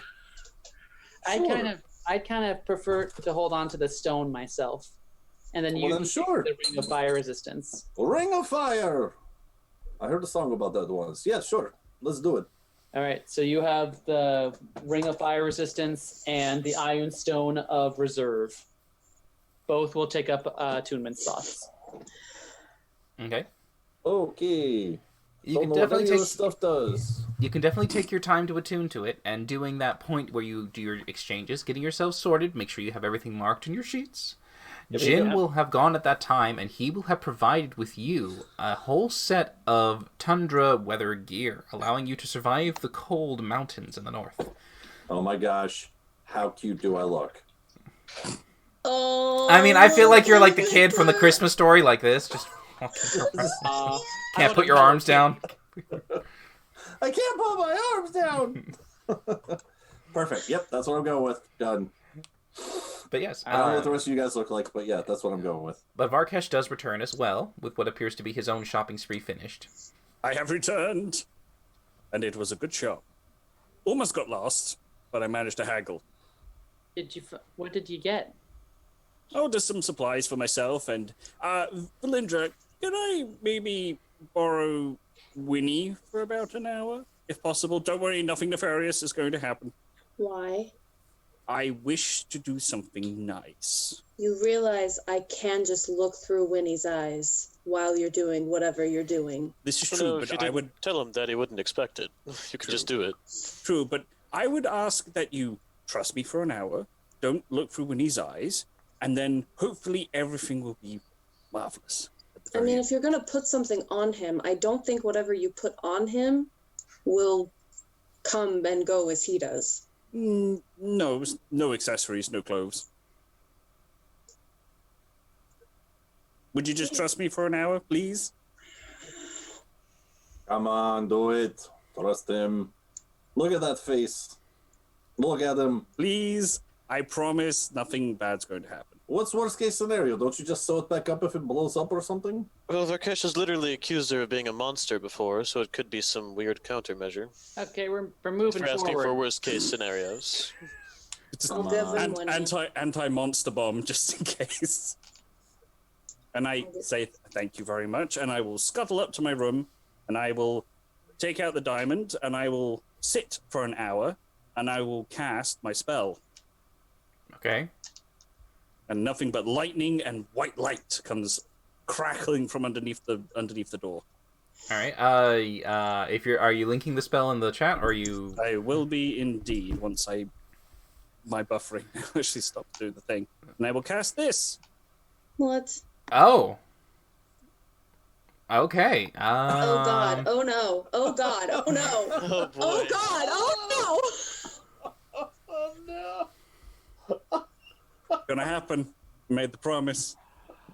Oh wow. Oh no! Okay. I don't think this is his original body. It actually is his body. Interesting. Okay, I'm Let's see just how this reading plays out, this. shall we? Okay. The Well, I mean, fun- you don't care about the technical checks. Okay. Okay. All right. So this is gonna be an hour. All right. So what are you guys doing while Varkesh has gone up to his room? Playing Frankenstein, I am apparently. Frankenstein, this fucker. Yeah. Silently willing him not to do something stupid like resurrect Winnie. It's I mean, I guess me and Victor are tuning to our items. a great way to just. I mean, yeah, it would be. flip off the Empress there. Okay. All right. So Varkesh, up in the room, when you're taking your time to do this, you definitely have the diamond. I thought you were going to use this for later, but you're using it now. Okay. Mm-hmm. All We're right. safe currently, so Yeah, I suppose. Okay, so you focus. It is a long ritual, and Winnie's just kind of sitting there, unsure as to what's really happening. He's not really apparently sure as to why this is going on, and he is just standing there, told to be with you. I'm just like holding little Winnie, patting his head, going, I know it's fake Winnie in here, but I'm going to need this body back now for the real Winnie.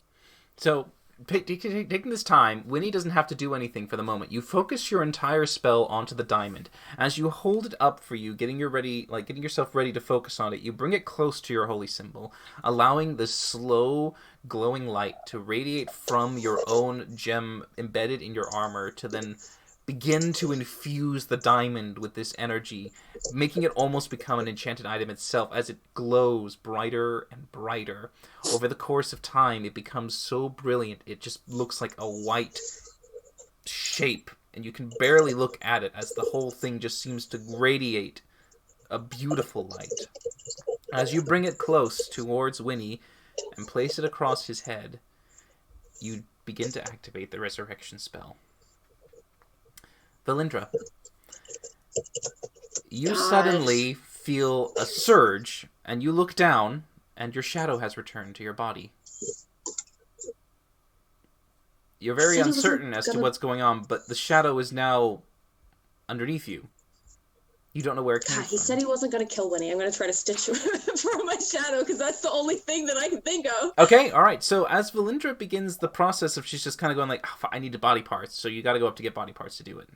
Door is locked. And my big old self is barring the door.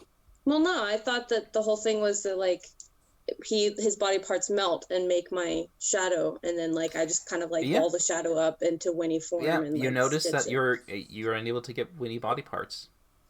Can I, like, lightning emanates from me because I am blue orientated, and I just do a Palpatine ultimate power as I'm resurrecting this. I mean, now that just sounds like a very weird, funny version of, like, Family Guy when Chris gets zapped. He just keeps going, It's just little Frankenstein. Yep. But no, it's alive! You begin to cast it, and you realize your process is different. You can continue it if you do. I will continue. No, I meant like Valindra. If she wishes, she can. Oh. She realizes that when she tries to form body parts with the shadow, no body parts come. But you can continue your efforts if you focus intently to try and reconjure the Find Familiar. I'm gonna... I'm gonna try to cast Hex on, like, a bug or something that I see on the ground, like, just works. to make sure. Okay. A fly has been hexed. I'll kill the fly. Okay, and the fly... Stuff it in my pocket for later. Well, you don't need the body anymore. No, she's gonna feed it to Winnie, you see. Yeah, I guess I'll keep trying to... Okay, as you begin to focus your casting, Varkesh, at this time, you are now in your room with what appears to be a very confused and more feral-like Winnie that is moving about in the room. I will... Hey, steady, don't bite the ankles, and I'll just go open my door and let him go directly where he wants to go, which is no doubt towards his owner. Okay, he's going to go and roam around for a little bit. Let's see how well he can find someone. God, what the fuck just happened? All right, so Valindra, as you focus, you realize that the body parts that you are creating with your spell are beginning to take the shape of Winnie, but it is not Winnie. There aren't body parts, it's now shadow, a dark black silhouette that seems to be creating a shape that looks like a fennec fox made of black. But at this time, when you're focusing on the spell, you can see little Winnie coming down the stairs looking very confused and looking around, but seeing a very familiar sight, spots you immediately and dashes over towards you and starts to jump up to try and get as close as it can to you and get onto your lap, kind of disrupting your spell cast. He starts to licking you. He's licking you very intensely. At this point, I'm a different, lighter shade of blue. I'm drained as fuck. He still licks you. Nothing happens. Still licking you. Very happy. Very confused as to why you're what the snapping. fuck did you do? I'm like given too much blood. I'm just stumbling out my room going, that's the real Winnie. The real McCoy. Yeah, Varkesh right now is kind of a little drained. You can see he looks very spent. Most of his energy was put into it. Eat some apple juice and cookies. You're right. Do you remember the room's spinning. Do you remember the time where I discovered that Winnie isn't the real Winnie and you were like, please bring him back? Ta-da! Do you remember when we found a new patient for her that literally presides over death? This is a huge insult to the Ebon Empress, or would be to me. What the fuck are you thinking? Nothing bad is going to happen. Yeah, Winnie's just happy. You look like you could use some apple juice and cookies. I'll be right back. I'm gonna go try to find this guy some food so he can try to get some. Back in his scales. Sure. The one thing that you notice very different is that the Winnie before, you believed him to be alive for the longest time when you were in a lot of despair when he died sadly and suddenly. You just took when he came back to be real, but now he feels warm. He feels alive, and his muscles and his behavior is independent and different. Instead of being brought by memory and a kind of puppeted illusion that Draken did, this is actually Winnie brought back to life. Winnie has returned from the Veil. Oh, that's adorable. Tumble headfirst down the steps because I can't stand up properly. All the way down.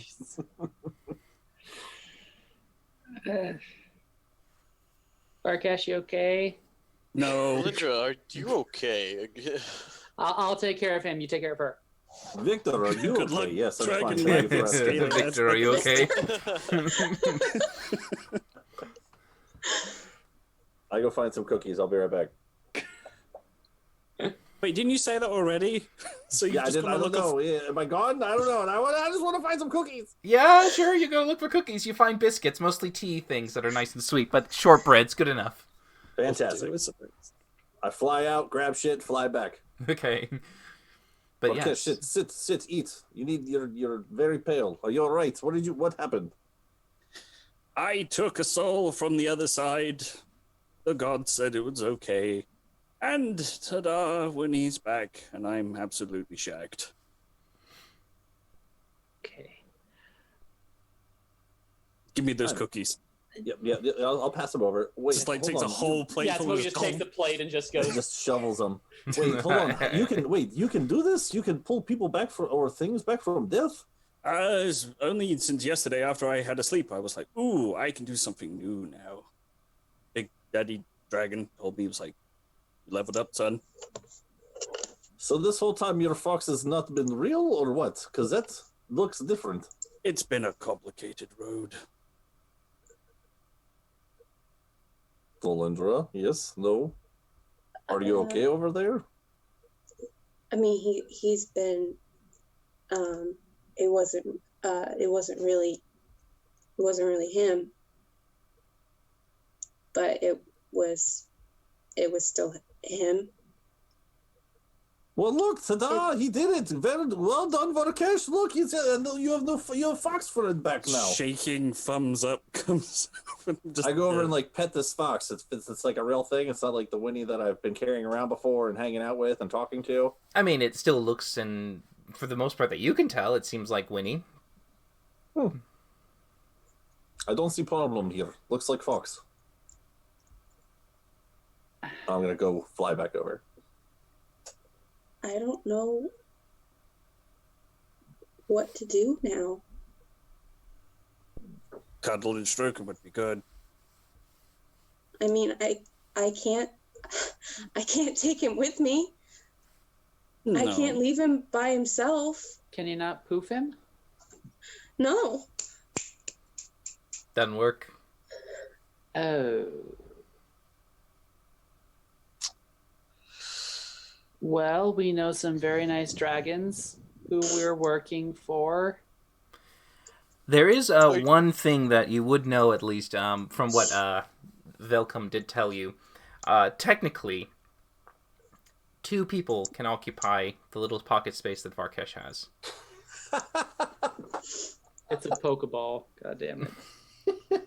It's a cat courier. It's a fucking Yep. like taking him to the vet. He also said you probably shouldn't stay in there too long, and that when the originator leaves, everything else leaves too. That was from the outside.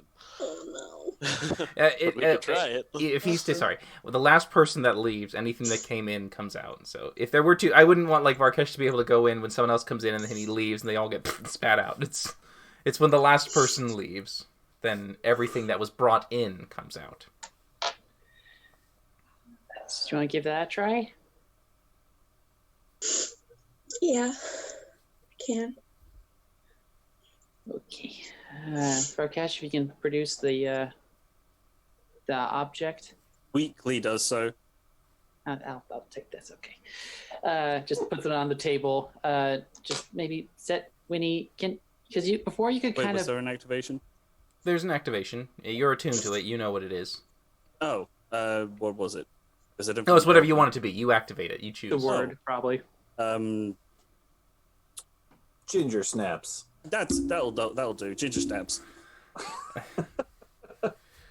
Not Valindra snaps. Quite possibly soon. Yeah. Also, apparently. Who's going in with Winnie?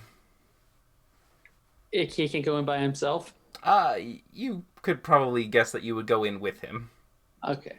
Well, I mean, didn't Velcom say that Varkesh should go in first so that it adjusts to his size?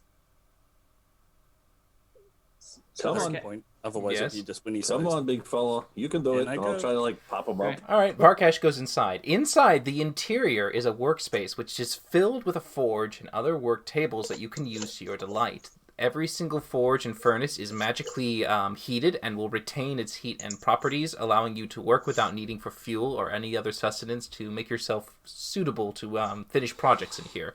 You can see that there's plenty of space for you to move and work around, but there are, in your at least kind of 6 sensory senses, 2 individual and invisible unseen servants that are waiting off to the side for your commands. And then, of course, Winnie comes in with you. Very suddenly surprised and looking around confused as hell, but alright for the most part. Just With a giant predator. I mean, I can barely move, so the fox has got the advantage here. no, you can move. It's suitable to your size, and of course, the interior is whatever you want it to be. This is like the Magnificent Mansion. So, if you wanted to, when you go inside, you can make a section that is suitable for Winnie if you wanted. You could literally make an entire little doggy daycare, a hotel for pets. Yeah, that should be kind of Winnie cool. Cubby. A little Winnie forge in the back in case he gets bored and he wants to do some project work. I just imagine little mini goggles on him and a little black apron as Yeah. he gets up and goes. Tiny little hammer and peening hammer and everything. That's kind of cool. Comes back and he's like made all the greatest things the world has ever seen.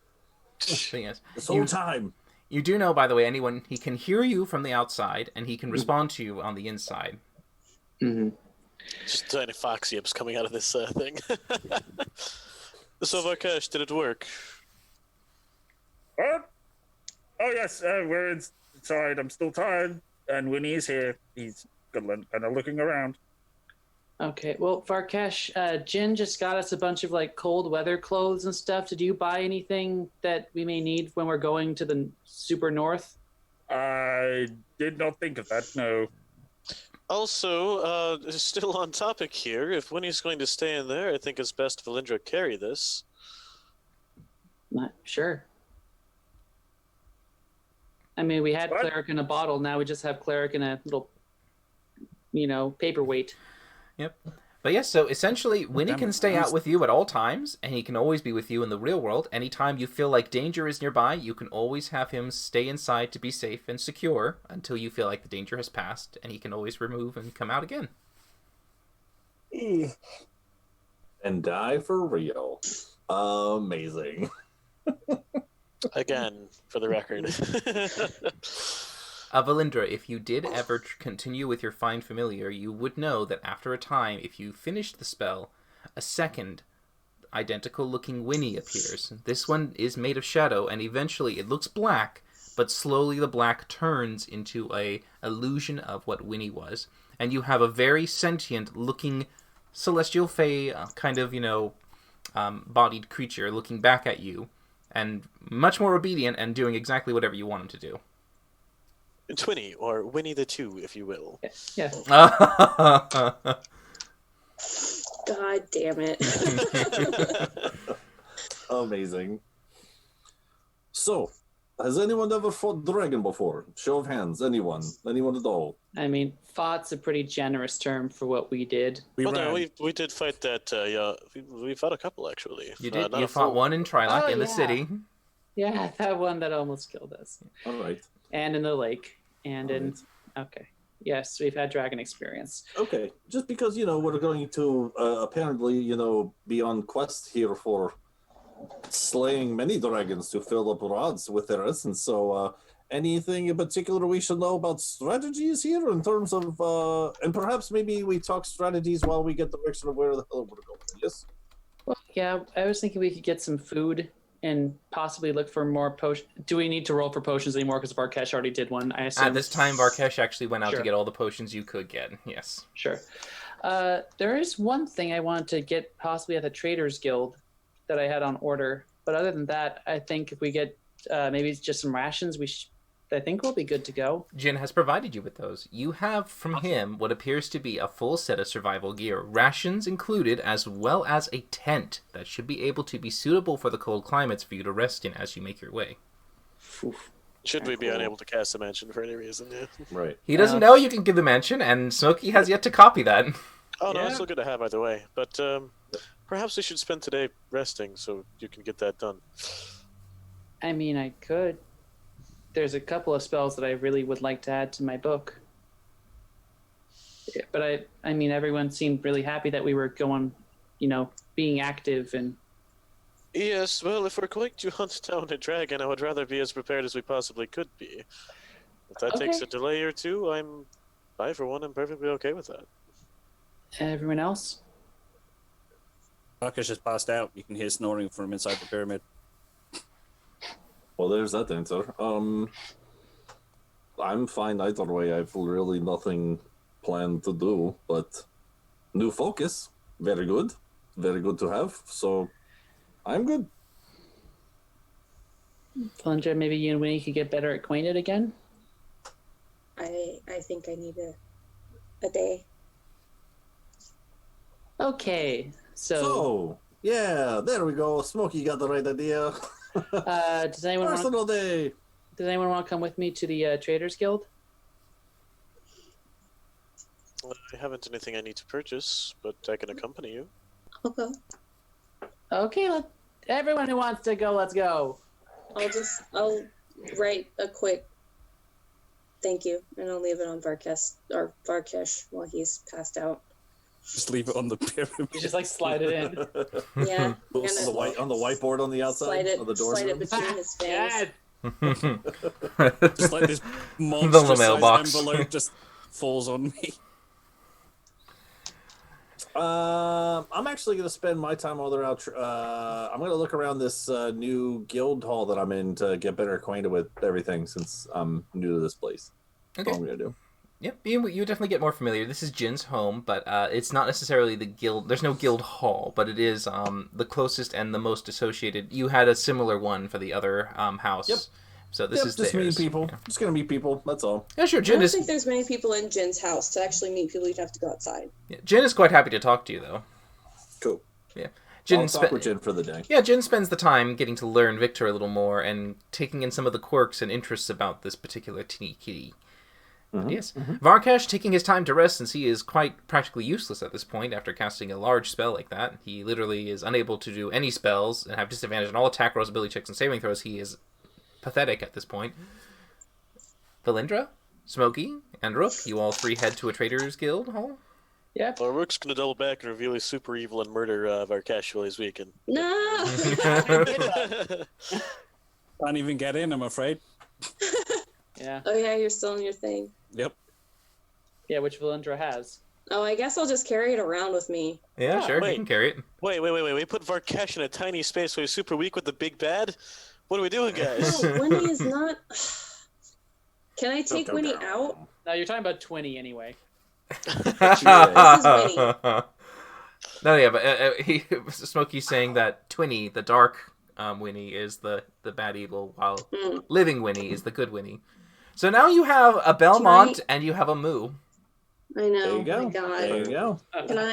Can I take Winnie out, I guess? Coaxing Winnie out with your abilities and whatnot, you could definitely make him at least, I guess, be a little bit more wanting to. So yeah, Winnie can come out if Varkesh didn't want to. Varkesh can hear her calling for Winnie too. Oh, I'd be stirring my stomach, and I'd just gently take Winnie and be like, say ginger snaps, and realizing the fox can't say it, and I go, okay, just Push ginger it snaps through the wall. Sure. I'll say that there is an exit location that you can then activate for him to kind of walk out, and it's just him coming out. Like a little doggy door. Cat flap. Yeah, just a large, it was kind of like a very quick size change. Looking a little concerned, but then seeing Valindra and just kind of going right next to her. Staying close. Probably even kind of jumping on the ankles, wanting to get up. Wanting to get up. I'll pick him up. Okay, getting up, going into a nice cozy position, kind of tucking right there like Moo is. Yep. Winnie Looking played by down all this Moo. time as I have a tiny kitten myself. There you go. Oh my God. Everyone's got a Winnie.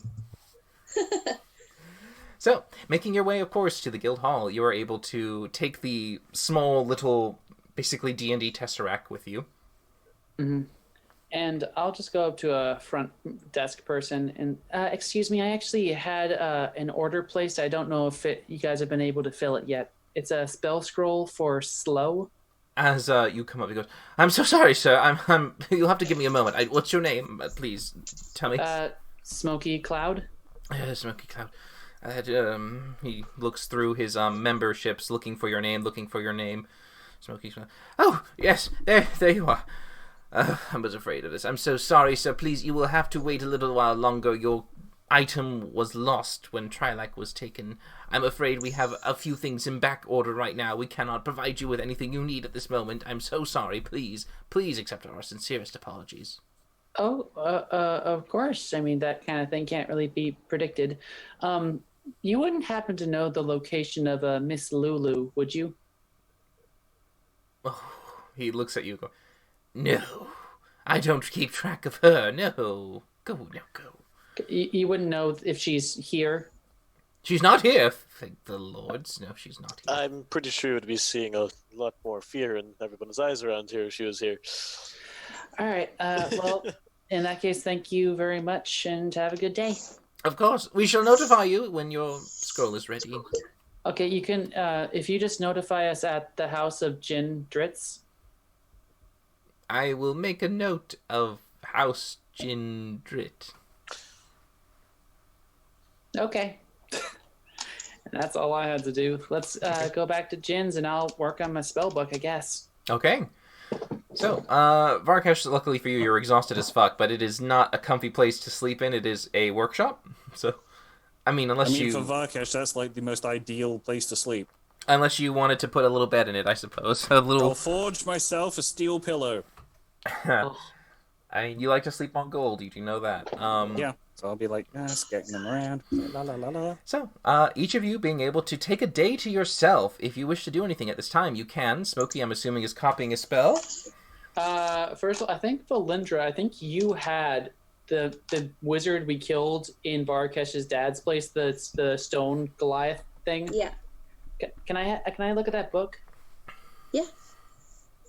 I'm gonna take a quick old peek through this book. Okay.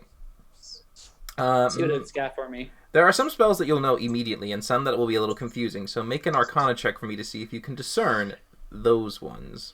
Come on, baby. Oh god, another 29. All right. So, yes, you would understand all the spells that you see here. So, you see Detect Magic, Identify, Mage Armor, Magic Missile, Detect Thoughts, Mirror Image, Misty Step, Counterspell, Fly, Lightning Bolt, Fire Shield, Stone Skin, Cone of Cold, Scrying, Wall of Force, Globe of Invulnerability, Teleport, Mind Blank, and Time Stop. So good. If you, I didn't type them, so if you could just like put it to me in Discord. But yeah, Smokey's quite happy with that little haul. But considering what everyone is expecting him to do, he will go ahead and try to. Do you want another Arcana check for the Magnificent Mansion? To write it? Yeah, to start scribing it into his book. Does he need a check or? No, you just start. It's. I mean, you have a copy to begin to decipher, sure. And you take your time. It's going to be the typical wizard copying thing, which is 14 hours. Yeah, with Oh gosh, the gold cost is going to be. Is it 25 or it's 50? It's 50 per. So it's 350. 350 gold. All right, so 350 gold away from you with your inks and paper.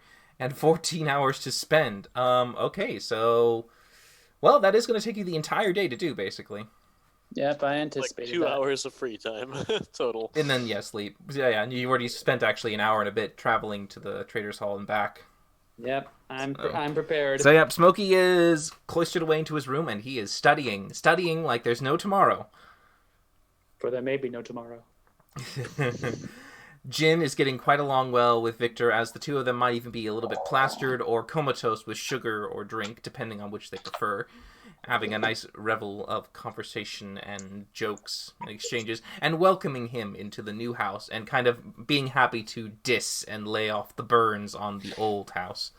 But and after I'm done talking with Jin, I wrote over there in the chat that I'm just going to take the rest of the day to meditate on the tasks that we have at hand as a group. Mm-hmm. You know, we're going to fight some dragons. We got to get dragon juice into rods. We got to find 2 other rods. Like, we got a lot of stuff. A lot of earth-saving stuff coming up. So I just want to kind of take the day to just kind of reflect on that. Sure. What's coming up. Yeah, as you get to think. There is one thing that they will tell you, since you did plan on going perhaps for a white dragon. If you did choose to take this course of action, they will give you some insight about what to think on, what you might be facing when you face a white. So they will tell you that the white dragons are obviously cold in nature. They have no hindrance towards anything ice and terrain, so be aware that they will probably move freely in a very difficult spot for you. They have a lair, which is typically very hazardous and treacherous, so trying to go in there will be a bit of a trouble, but that might be the only place to find one. Their breath is very detrimental and requires a lot of constitution to survive its frigid breath, as well as some of the other things that can be thrown at you. They are interesting spellcasters and have a very similar nature to those of the silver dragons. So most of what the silvers can do, a white can also do to some degree. So they specialize in conjuration spells occasionally. So be aware and look out for those. We're going to have a good time. Other than Oh my that, god, I'm that's all I so know. scared. We should consider asking Badrin if he has any interlopers he wants help getting rid of. But yes, and they would tell you that, of course, after talking with it, Leia can give you some means of transport. She can reach all the way to the Skyreach Mountains. That was her home long ago, before she was forced to leave due to the incursion of the Draco Lich that came out from the north. But from there, you will have to journey across Cordinia into the frozen wilds before reaching Winter Peak Mountains.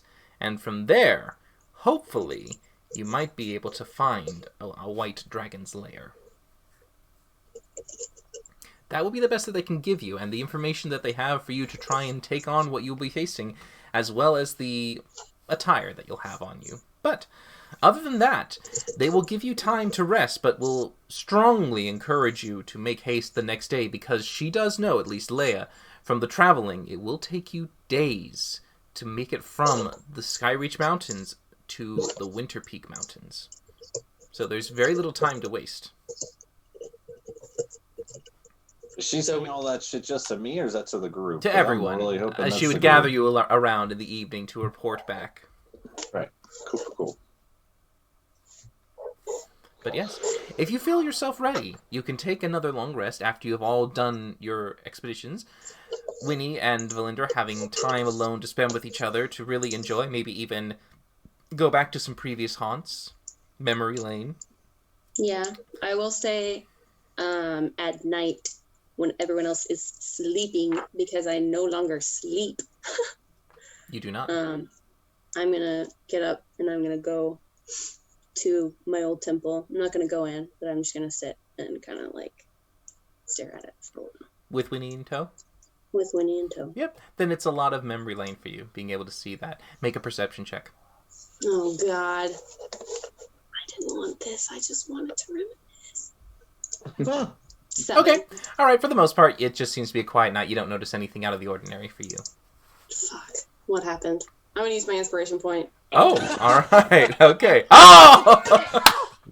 Nothing. Not a goddamn thing happened. Kayla. Please say that Winnie was helping me and I got that 19. That's what happened. You lost. I'm so sorry to say, at this point, Winnie is not a fine familiar and cannot help you as much. Oh my god. A 20. You need either Winnie 2 or 20. And Rook just spent the day practicing moving unnoticed, essentially. Wending his way through the streets and doing whatever he can to hone the art of not being seen. Oh yeah, and probably even practicing your glamour armor occasionally, having command words slipping in, probably even learning to use some different kind of styles to change up your appearance to the the crowd. Yeah. You know, blending in, learning your things. Yeah, it's reasonable. Yeah, just to kind of go along with my our level up there. When I meditate, I'm also going to focus a little bit so I can, like how to stun and things like so. It kind of goes along with the wisdom bump. Yeah. He's punching his pillow the entire night. Taking your time to hone your skills and to learn a bit more about what you have learned over the course of the years that you've trained and to really perfect your own martial prowess. You definitely are able to increase your skills. Yep. And yes, the rest of you all are able to improve yourself, making yourself better in spirit, mind, or body, depending on how you choose to take the day. You will be able to finish up, gather yourselves together, have your long rest restore you, as Leia waits for you inside, ready to take you up to Skyreach in order for you to eventually travel north to the Winter Peak Mountains. Let's do it. She would look at you and say, I suggest that you wear your clothing now. Oh, okay. No, all right. I pop out the pyramid. Point. Yeah, I'm going to go ahead and put on the... warmer clothes. Is it also masked by the leather armor that I currently, or the harness that I currently have, or no? No, it goes on top of it. Okay. Yeah. It works well enough for me.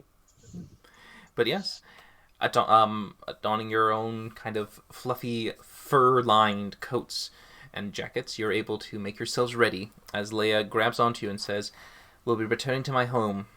Be ready. It's a bit chilly before you make your way down the mountain." And as you all hold on, you get sucked in as this tight space is then suddenly released again. But this time, as you reemerge, the air is thin and freezing and cold. You have reached the Skyreach Mountains.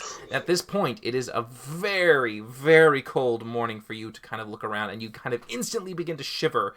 Luckily for you, you are able to resist this terrain's impact on your body. Instantaneously don't like where I am. No one would. And at this time, you do know that she leaves you, as she says, to head to Winter Peak. Go down the mountains here. Follow the river. Once you reach it, follow its bend to the right. When you see a great lake bordered on the woods, that is the Frozen Wilds. In there, you will find more dangers lurking inside the trees. Be wary. You'll be able to make your way up through there to the Winter Peak Mountains. I suggest you look at the peaks, see if you can find any disturbances. If there are any white dragons still there, they will tend to have storms and other dark omens across their layers. Keep an eye for those. All right. Oh shit. Perhaps when we survive this, do we just contact you back here, Leia, for the Skyreach Mountains, or how do we get back in touch with you? As I spoke to your larger feline friend over there, she gestures to Smokey, he has the means to be able to transport you back towards our area. And supposedly, you are able to at least make contact with my acquaintance at your keep. Okay. Just making sure we don't get stranded out here. As the leader, I need to make sure we're all taken care of. Yeah, Smokey does know he has his teleportation circle that can take you back to the keep, where your silver dragon friend can also teleport you back to Alniel if need be. But Smokey also has a teleport spell ready to be copied. I have access to it, but I need another 14 frickin' hours. Spells for days. So, Smokey can do certain things at this time if he wants, but for the rest of you, I would like a general survival check, because you are high up on the mountains, and I want you to know. Can I go in your workshop and just work on spells as you carry me? By all means. Ginger snaps! When he's with you. Just accidentally drop it off the edge of the mountain, like, oh shit. Okay, but two people can occupy the space at a time. Winnie, I will say, doesn't take up really any space at all, so you can have a Winnie and two people. But yes. Oh yay! Awesome. So there you go. Rook, Victor, and oh shit, sorry. I don't know where I am. Ooh, Varkesh is having a rough time. No problem. All right. I just resurrected a dead fox. Leave me alone. Valindra doesn't really have a good idea about this. She's never really been this far away. You don't know how far, especially. You might have a general idea, but you know you're very far in the north. Rook and Victor, with your understanding of things and looking across in the distance. High up as you are, with the vantage point that you have, in the distance, you can barely see across the sea of white, this cloud-covered vista. Very far away is another peak. Very far away. You guess that it will take you maybe a week and a half to get there. Holy shit, everything goes right. Anyone want to call an Uber? You have those here? Yes. I mean, I think the closest to that we might have would be Madrid. But I don't know that this is necessarily his stomping grounds. It's not. So the peak that we see, DM, is which direction? North. Like this guy? Or Yeah, this so guy? we're in the sky There. region. We're aiming for Rapid Winter Peak. I mean, it's a pretty long mountain. Did she drop us off here, here, here? She dropped you off right about here. Okay. And you can see the Winter Peaks just right there. Okay, so she said follow river where it bends to the right and follow lake? 'Cause Yeah, this she is said, bending to the right. Go to the river and follow it as it goes to the right, and it leads to a lake on the border of a forest. There you will find the frozen wilds to head north. Yeah. Yeah, so we have to go this way. Other way. You're going to hit the river first. Yeah. So we're here. We go straight north. We're gonna hit this river, go right, and end up at this lake. At which point we'll go into the forest. Would we know which direction the river flows? I'm assuming towards the sea. It flows towards that lake. Oh, good. Guess what I can do? I can make a boat. Nice. I don't like that chuckle. It just seems kind of Well, last time we were on a boat, we got it blown up, so... So, Make a normal boat. as you make your way, traveling there and beginning your trek, we're going to take our break so you guys can have your moment to settle and get yourself ready, as we will come back in just a little bit for them to continue down the river bend to see where they lead. So, Sweet. Be back in a moment, guys. See you in a sec. Sweet. Sweet.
Okay, we're back, everybody. Hi. Hope you enjoyed that tiny break that we had there. But now we have returned as the party is heading to the north. Now, as you make your way down and you continue to travel, this is a very terrible journey in a sense. It's not pleasant. For Varkesh, you notice that this particular valley, everything here is actually bordering the Forsaken Barrens. In this particular region, in the valley, there is very little to no wood. No plants grow in this section. The area seems to have been almost pulled of life. A very, very small amount of grassland is left here, but not enough for you to maybe perhaps effectively make a boat. So you feel like you won't be able to use that to get down the river. But with the guide that she provided you and the means to be able to follow the landmarks, you will be effectively able to make your way without any trouble in regards to the direction. The only thing that you worry over is surviving the frigid nights and making sure nothing comes to your party. At this time, I would like to have a group check of survival. Oh no. Okay. Another one? Mm-hmm. This is now as you journey. Okay. Oh, for fuck's sake. Do you want one from me as well? Because I'm in the box. Well, Varkesh and you are both in the box, so they won't be doing survivals, I suppose. I'm not in the box. Oh, you're not working in the box? No, not just yet. You could be. This is day 1 2 sort of things. This is going to be a general travel thing. Oh, Sure. I thought you said that shit's about to happen. No, not yet. No. Not that you know of. Yeah, you know. So this is where we're going down the mountain. Right. You are traveling. Okay, I will be inside the Tesseract. All right, so you don't have to worry about the roll. Okay. So do you all want me to fly ahead a little bit and perhaps scout as we go, or what? Do we just staying together as a group, or what? I mean, you being above, getting in a bird's eye view wouldn't be too bad. I can stay up for a pretty long time. Actually, it's only an hour, and we're traveling an entire day. 4 hours. I would suggest letting me worry about scouting for the moment, but if we come across an instance where we're looking at something I can't get to, I'll let you know. Ooh. Yeah. I will be continuing. Then I will working roll on a the survival braces. check then. Okay, if Victor does fly, if you fly, you make your survival with advantage. But remember, your boots themselves only can regenerate 2 hours every 12 without being used. So you will have increments of like not using it then. Yeah, we rested for 2 days, so they're at full capacity now. But now that we're traveling, I don't know how long we're going to be out here for. Days. Question for you, Andrew. Well, yeah. Okay. You said if I use the servants, that this thing provides unseen servants, right? Yes, it does. Right. So if I use them, it makes my crafting faster. That's what you said. Yes, they are assistants, and they will help speed up the time that you would normally have in a workday. Like, let's say it would take you 8 hours to get a certain level of progression done. With the assistants, you can now get each one of them cutting it in half. So now what you could do with 8, you can now do in 2. So 2 hours now equals the equivalent of an 8-hour day. And I'm going to be working on Victor's braces. Okay, these are the defense bracers. All right. Yes. So then, I'm just going to do some quick math with that one as I do that. A little talk real quick. Okay, so as you guys are traveling up there, you know that the journey is a bit exhausting. For the most part, the cold weather is something you don't like. Luckily for you, you don't have to take the punishment for it being prepared. But as you travel and realize that there's no wilds, no animals to even find, the rations begin to run low. They start to wear out after the 4th day of travel. You begin to realize that the rations you have might barely be enough to get you to the forest edge, but not enough to go further beyond. You can choose to ration them if you wish to be a little bit more sparing with the food, but that's down to you. But you realize this as you make your way down. So keep an eye out for game and any other foraging we can do along the path as well to help supplement our supplies. There is nothing you can forage here. Absolutely nothing. Absolutely nothing. This is barren, and the reason why is because of the location of what happened here recently. Okay. Well, theoretically, the mansion should cover that anyway. If Smokey has it and he chooses to use it, yes. Smokey. I do. All right. Your survival is now easier, as Smokey every night can now give you the pleasure and comforts of a manor. So, the travel is now easier, and you have no problems to worry about. And staying inside this invisible manor home, is this the first spell you do? Probably after the first day? I mean, it'll happen at night when we're setting up camp. Oh, no, I mean, you're going to learn this first, so, like, it'll be there for you for the entire journey, you're saying. That I learned that before we even left. That was my one day. Perfect, that's right. rest. Yes, exactly. Okay. So, Smokey, you would realize that by doing this, you're allowing your party to step away from danger. By being in this extra-dimensional space, anything that could have been lurking or any dangers that could have been existing in the real world are no longer a threat to you. Being safe inside here and being able to travel with ease, as Victor is able to look around and you can see the vista around you, you have a good sense of understanding any danger that could approach you, and you feel secure and very safe in being able to travel. As you make your way down, you do occasionally see some things in the distance that cause you to be a little concerned. Large shapes, boulders that look to be like rocks in the distance that sometimes shift, maybe move, arise, and walk off in the distance. They look humanoid in shape, but the size is difficult to tell exactly how tall they might be. But they seem to scatter around this area occasionally, sometimes even picking up boulders and walking with them. There's a very interesting kind of pattern to them, an emptiness and a rhythm that seems to go with them. And you can see it's almost as if they were stripping the land of all rock, leaving it to be nothing but flat grass. You notice these things. For Victor, with his survival, and Rook, for yours, you notice something even more. By looking around and being very diligent and catching certain details that come across your path, you see large footprints, massive indents in the ground that look to be of a size similar to a creature you might have encountered once before. As you look around and see also the similar things that Smokey does, you're able to put a few pieces together. You see stone giants. These large creatures are moving about in this valley, and they seem to be going and looking for anything, be they rock or tree, anything that could be coming up in this barren land and removing it immediately. It's almost as if they're cultivating this land to be flat. But you see them. They're in the distance, and they don't really pay you much mind. Occasionally, you might see one maybe look in your direction, maybe see perhaps a small trail of humanoids walking, but they don't mind you for the moment. But for the most part, that's what you can tell, stone giants in the distance. Before you finally make your way, after spending a total of 12 days before you reach the lake and the frozen wilds. Now, after this time, of course, you are not worn or weary because Smokey made sure that you stayed refreshed and healthy with the magnificent mansion. As such, you have no exhaustions to worry about, no reduction in your skills and ability checks, bless the wizard. So, as you come across this, the water to the right of you is nearly frozen. Part of it is close to being ice, while the rest of it is slowly free-flowing. You're able to cross it with ease because most of it is frozen over on the mouth. But you make your way into the woods. Now, the woods itself are sparse. They're spread around, and you can see that for the most part, there are pine trees and other kinds of evergreens that like to exist here in the frigid climate. Many of them have snow caked on top of them, and as you travel, you will occasionally have snowfall come down from above.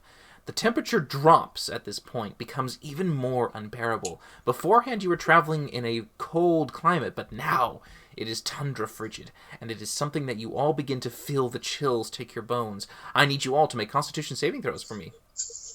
Yay! Okay. Belinda is fine. Wait, even me? I'm still working in the thing, right? I suppose you're inside the forge, so you wouldn't take it. Smokey, are you inside or are you outside? Damn it. I mean, I want to be inside as much as I can. Okay, so, well, yeah, if you're in the forge, you're fine. Rook is fine, too. But Victor, it's a little too cold for your tiny cat body. Your extremities and your paws get a little bit too... fuck. And you feel like you just want to curl up and stay as warm as you can, just kind of nestling yourself in a ball and holding your hands up. But you take one... Which is super frustrating because I can't put my arms down. I'm gonna, as I walk past, just like pick him up by the scruff of the neck and then just like bundle him up as best I can and like hold him close. Yeah. Are you holding Winnie with you or are you keeping Winnie in the forge? Winnie's in the forge. Alright, at this point, Winnie will probably duck away in. He was fine for the majority of the journey up to this point. Now it's getting very cold. The snow is coming down, and you can see blizzards are a frequent event here. Up in the north, you can see the mountains, tall and imposing, dark, black rock with white caps. Up there, you can see storm clouds that loom around some of the peaks, rolling up and down as naturally as they can do. But as they continue to ebb and flow in the sky, can I please get perception checks from Rook, Victor, and Valindra? God, I just want a good perception check. Just Oh once. god. 22 because proficient. Yeah. Oh, Thank God. All right. So I'm so mad. Rook initially. Oh god. Can't see shit. It's really hard to see like from under Valindra's armpit. I'm just like in here. It is Fucking- difficult for you guys to see too easily, but as you travel, the snow is kind of caking your vision. You have to kind of really push past. But what you can see in the distance, for you, Rook, barely coming into vision, you swear you see a dark silhouette in the sky. It looks maybe like a dragon, but it's so far away. But you can see that there is signs that dragons still live in this region. But as you're looking up Oh shit. and focusing in the north, Mm-mm. you don't notice something else. There's a bit of a bizarre tremble beneath you, and you feel what appears to be some kind of earthquake underneath your feet.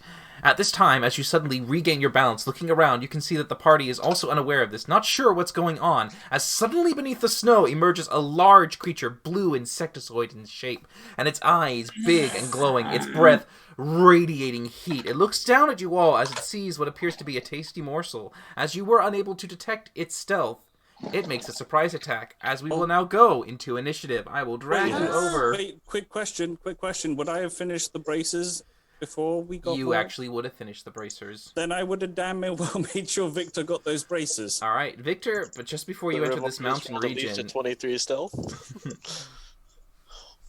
you have Victor, Bracers of Defense. Varkesh has Oh, spent shit. all of his time and spells in this My man. endeavor to get this to you.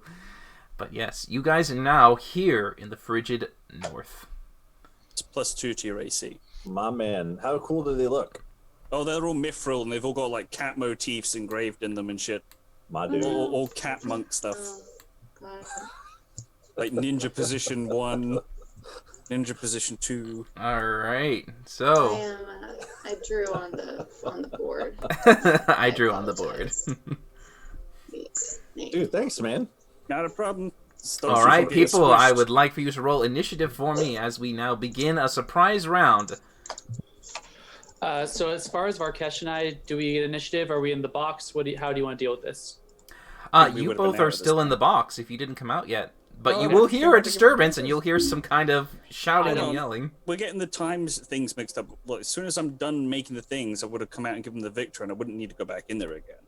Oh, you would Okay. never go back in? Well, no, because I'm. Then I the need you to healer of make the a group. Constitution saving throw for me for the weather. Right, I shall do that. I will fail at this, but that's fine. You're fine. Victor, you're the Oh, only one nice. who has one level of exhaustion. Holy shit. Smokey's from the desert. He would not go out of this box unless you drag him out. All I'm right, saying so he's in the Smokey box. at this time is still inside, but you might be able to hear the sounds and screams of your allies as a sudden animal Hey. attacks. Look at me going fast. All right, Victor will go before me. so they I'm just rolled snuggled up. up All in right. I'm just snuggled up in Valindra. Why did you stop walking? Oh my gosh! All right, so at the top of the round, we Wait, will damn. we will still have the surprise go off with the creature. It will go towards Rook. You can't. Having trouble? So Rook, No, nothing. at the start of it, Rook, it is going to try and bite at you. So Okay. it goes down and it tries to 22. That'll hit. Jesus. Jesus. All right, would you Lordy. like to use your reaction? Yeah, I'm going to. All right, so you're going to half it. It only has one attack, so you take a total of 14 points of damage. No, take it back because you have fire resistance, don't you? Yeah, I take 12. All right, so yeah, the 21 will be halved to 10, and the 7 halved and halved. So that's 11. No, it's 12. Yep. All right, 12 damage in total. But the creature comes up and tries to take on Rook as it slithers around and tries to bite him up. He tumbles back, avoiding some of the damage, but it does bite at the last second on his leg, giving him a little bit of a ow burning sensation as this heated intensity comes from the internal organs of this creature. It's very bizarre, but it is now rolling around, slithering its head like a cobra, ready to strike again. Smokey, inside the little prism, what do you want to do? So just to be clear, who is holding the prism? Is it Valindra. Varkesh? Because it's but Varkesh is out, so I wasn't sure if he'd be holding it because it's his. Oh, when I'm out, I would have held it. So Okay. So I imagine I would be hearing what's happening. Passive perception of 16. You'd hear it. Okay. I'm gonna ginger snaps. All right. As your action, you come out, re-emerging, and you can see what appears to be a large insectozoid-like creature now trying to loom over your allies. Oh shoot. Okay. I have a bonus action. I'm gonna take Varkesh's advice. We're on like an ice lake. No, you're not on an ice lake. You're just in a frozen area. There is what appears to be a frozen water just to the left, but you're in the forest. I try to walk, and I walk normally at normal speed. No, this is difficult terrain for you. That's what I was afraid of. I'll move 5, 10, and I'll go about like 15 here. Okay. And yeah, that's all I'm gonna do, because I use my action. All right. So then, after you pop out, no bonus action to do anything at this point? Not at this point, no. All right, we go to Varkesh. Or actually, Victor probably, Victor I suppose. For me. Yeah, he's a little faster. Okay, so as we are walking, and all of a sudden we stop walking, and I hear her go, ow, because he just got bit. I will kind of peer out from Valindra's snuggle position, be like, oh no, and I will fly up into the air, maybe about 20 feet or so, just so I don't know how long this thing reaches. I don't want it to snap at me. Yeah. But I will fly up over here, and as I fly up, I will whip out my whip and go whoosh, and try to strike at the creature with my whip.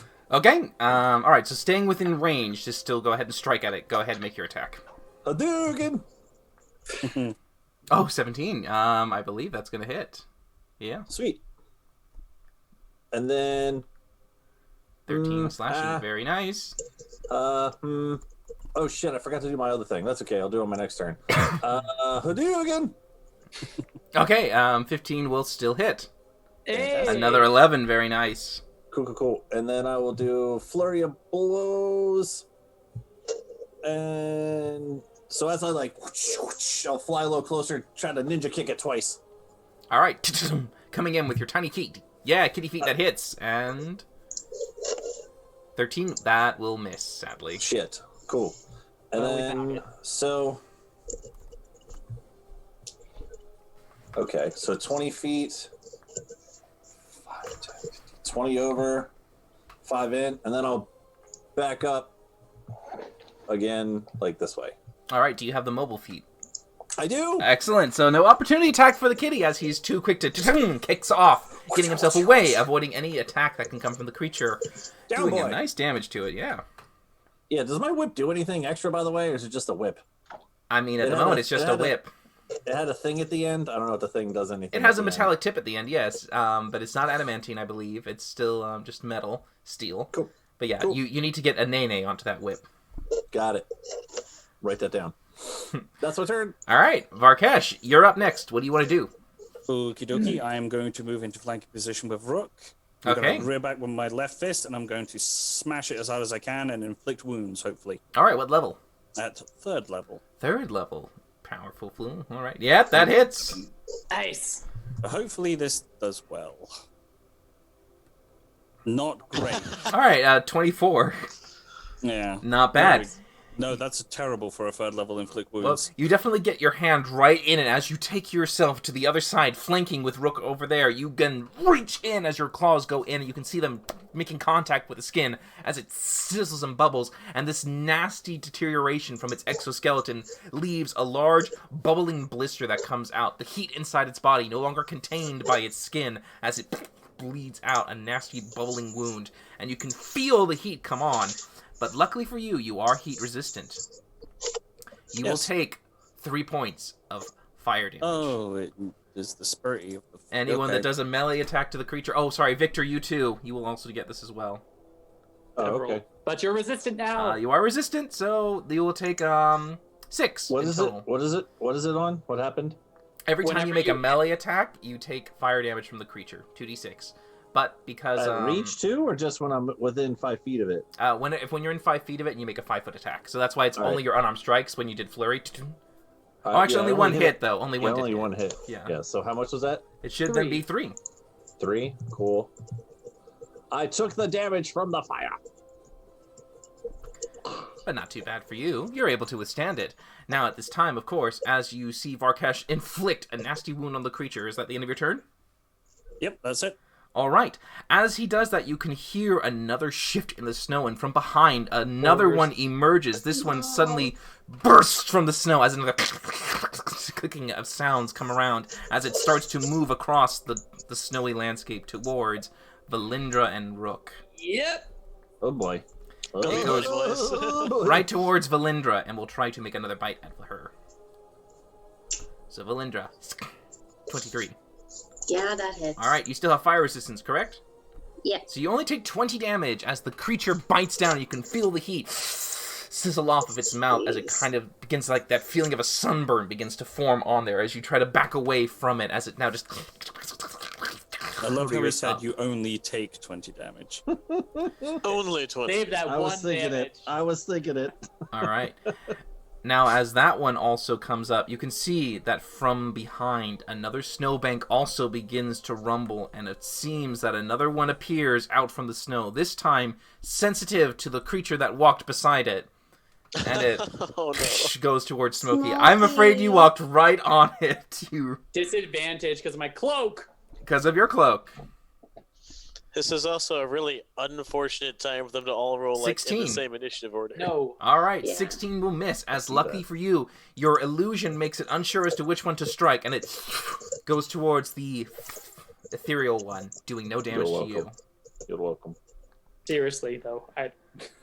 But the one right there with Varkesh now coming in from behind turns around at the threat and then tries to bite at the blue creature, the best blue. Big blue. It sinks for 16, and it just hits the armor and ricochets off. Your adamantine plate is able to protect you from the bite. Lucky for you. We go to Otherwise, Rook. I would have taken only 20 damage. Only 20. 24. Okay. Are you immune to fire? What do you do, Rook? So, with this whole situation here, so first things first, I'm gonna go ahead and make my way right up to this point right here at 10 feet of movement. So leaving myself, well, it's not really adjacent to Varkesh, is it? I'll actually shoot from this point at the one that Varkesh and I are flanking. First. Okay. It's gonna be an advantage. 26 to That hit. will hit, of course. Is it affected by poison? It is, I believe. Sweet. It is. So we're gonna 42 points of piercing damage, a little bit of poison in there. All right. As Yeah. you sink it Monkey in, balls. you get yourself ready to fire, and as you see it, its wound comes right into existence, and you pierce it right in there, allowing the bolt to go up through the soft spot, penetrating the creature, and you see it just kind of shiver and remain erect for a moment before it crumples, dead. Whoa. Oh, hell yeah. Nice. I think I still have to take the fire damage, though, right? You do, because you attacked within Yes, 5 right. feet. Mhm. But of course, you are resistant, He is. so you take 3 fire damage.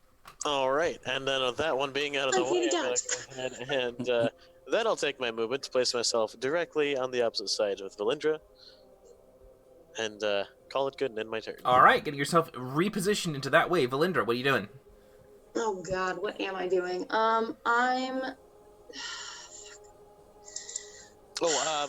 Actually, look to bonus action and Stifle fighting this one since it didn't bonus action anything. Sure. Oh yeah, go for it. Can Gives it me beat a more time to 22 insight? No, it's not gonna. It's got a -3. Oh, it rolled a nat 20 though. So, I'll say this: with a nat 20 on that one, I'll let it roll again and add its score on top, just to kind of see if it can do anything. That does it. that No. would. I would. 28. Yeah, that would do it. Just barely. You get the sense that maybe it's a little difficult to get this one. Just a little bit difficult to get it. Technically, critical successes and failures have absolutely no. Ah, okay, basis, fine. We'll just have no but, basis on you it. know. No, that's okay. I mean, I never think anything's going to succeed, but it's still good. Yeah. Go ahead. What do you want to do after that? Oh no, that's your bonus Oh, action. yeah, so, that's all. That's all. Yeah. Valindra, what's going on?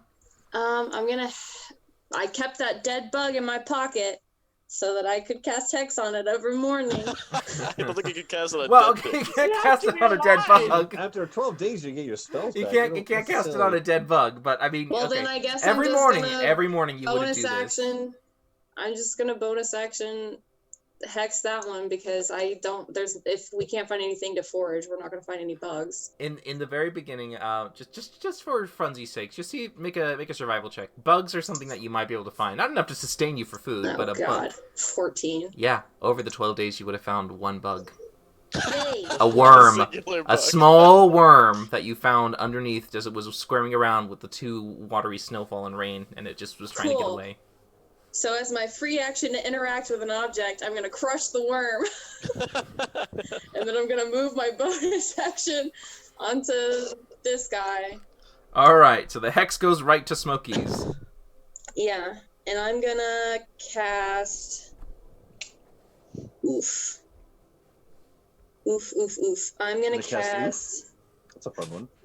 Yeah, I'm gonna cast oof. Let's see here. Let's go with how about, I don't know, let's see, maybe, Oof. jeez. Cast oof. That's an interesting I'm gonna spell. cast oof. Oof! I'm gonna cast shatter, like, Oh. over here so that it doesn't hit Smokey. Okay, it makes a con save, right? Yeah, Alright. and it's at 5th level, because Okay, it rolls a 22. son of a... Okay, it passes. Wow, with a high DC. But yeah, so we'll take half of that, which is 33, so half of 33, 32 is going to be 16. Nice, though. Still, 16 worth of damage. As you can see, it hit the bank of snow on the side, and the creature, as well as it blows up a plume of this white powder up into the air, as it also kind of shatters and wrinkles a little bit from the impact of this sudden shatter. And that's my turn. All right. But yes, guys, if you wanted to say what spell you would have had in the store in the slot, you can. You would have had days to do this. So you can pick it right now if you want. But at this point, Smokey, you see another shift in the snow in front of you. No. This one emerging over here, you can see that it now emerges up and comes straight towards you. Oh my god! Well, Shit. still has disadvantage. It has flat because it is flanking you. Oh, for God's sake. Okay. So it's okay. 24. That's gonna hit. All right, you take 9 piercing. Your fire resistance ring is gone, right? It's gone. So you take another 10 on top, so it's 29 in total. Okay. But of course, your ward is activated, allowing you to soak in some of that damage. That will take all of the damage, leaving me with 3 in my ward. Okay, great. So then, we go back to you at the top of the round. 2 of these young Remoras come right out, trying to bite you. 1 missing, 1 getting a strike. What do you do? Me? I am going to narration my new bag of tricks that I got, and I'm going to cast blindness at 4th level on the 3 remaining Remoras. Okay, so they make con saves for that?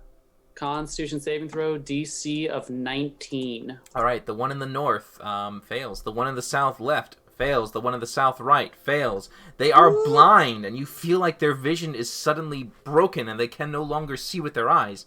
However, Smokey, make an intelligence check. I bet these things have fucking blind sight. I just, Tremor sense. Yeah, they did. But I will try. Here we go. No, they're good. 1. They're fine. Yeah. You're safe. They don't know who you are. You're good. It's true. Smoking. Yeah, with an They're natural 1. so blinded right now, you guys. I'm not. You don't even know. So. Yeah, I'm gonna play with that now. 1. So here we go. Smokey's going to try to move away. He's going to use his feline agility. So 5, 10. And at that point, I imagine one of them tries to One strike. of them does try to strike at you, and it doesn't seem to have any inhibition. And it doesn't also... But now that it's blind, it is going off of tremor sense alone. It is no longer affected by the displacement cloak. Yeah, it shouldn't have been affected in the first place. Well, no, because it was going off of its sight first. So it was looking for you, and it saw you, because it relies on eyes. It will look for its eyes. The tremor sense is usually when it's in the dark. But when it can see things, it'll go with its vision. Okay. But, Okay. yeah, so... I made them worse! 21. I will shield that. Okay, allowing you a quick sudden return as you go like, oh fuck!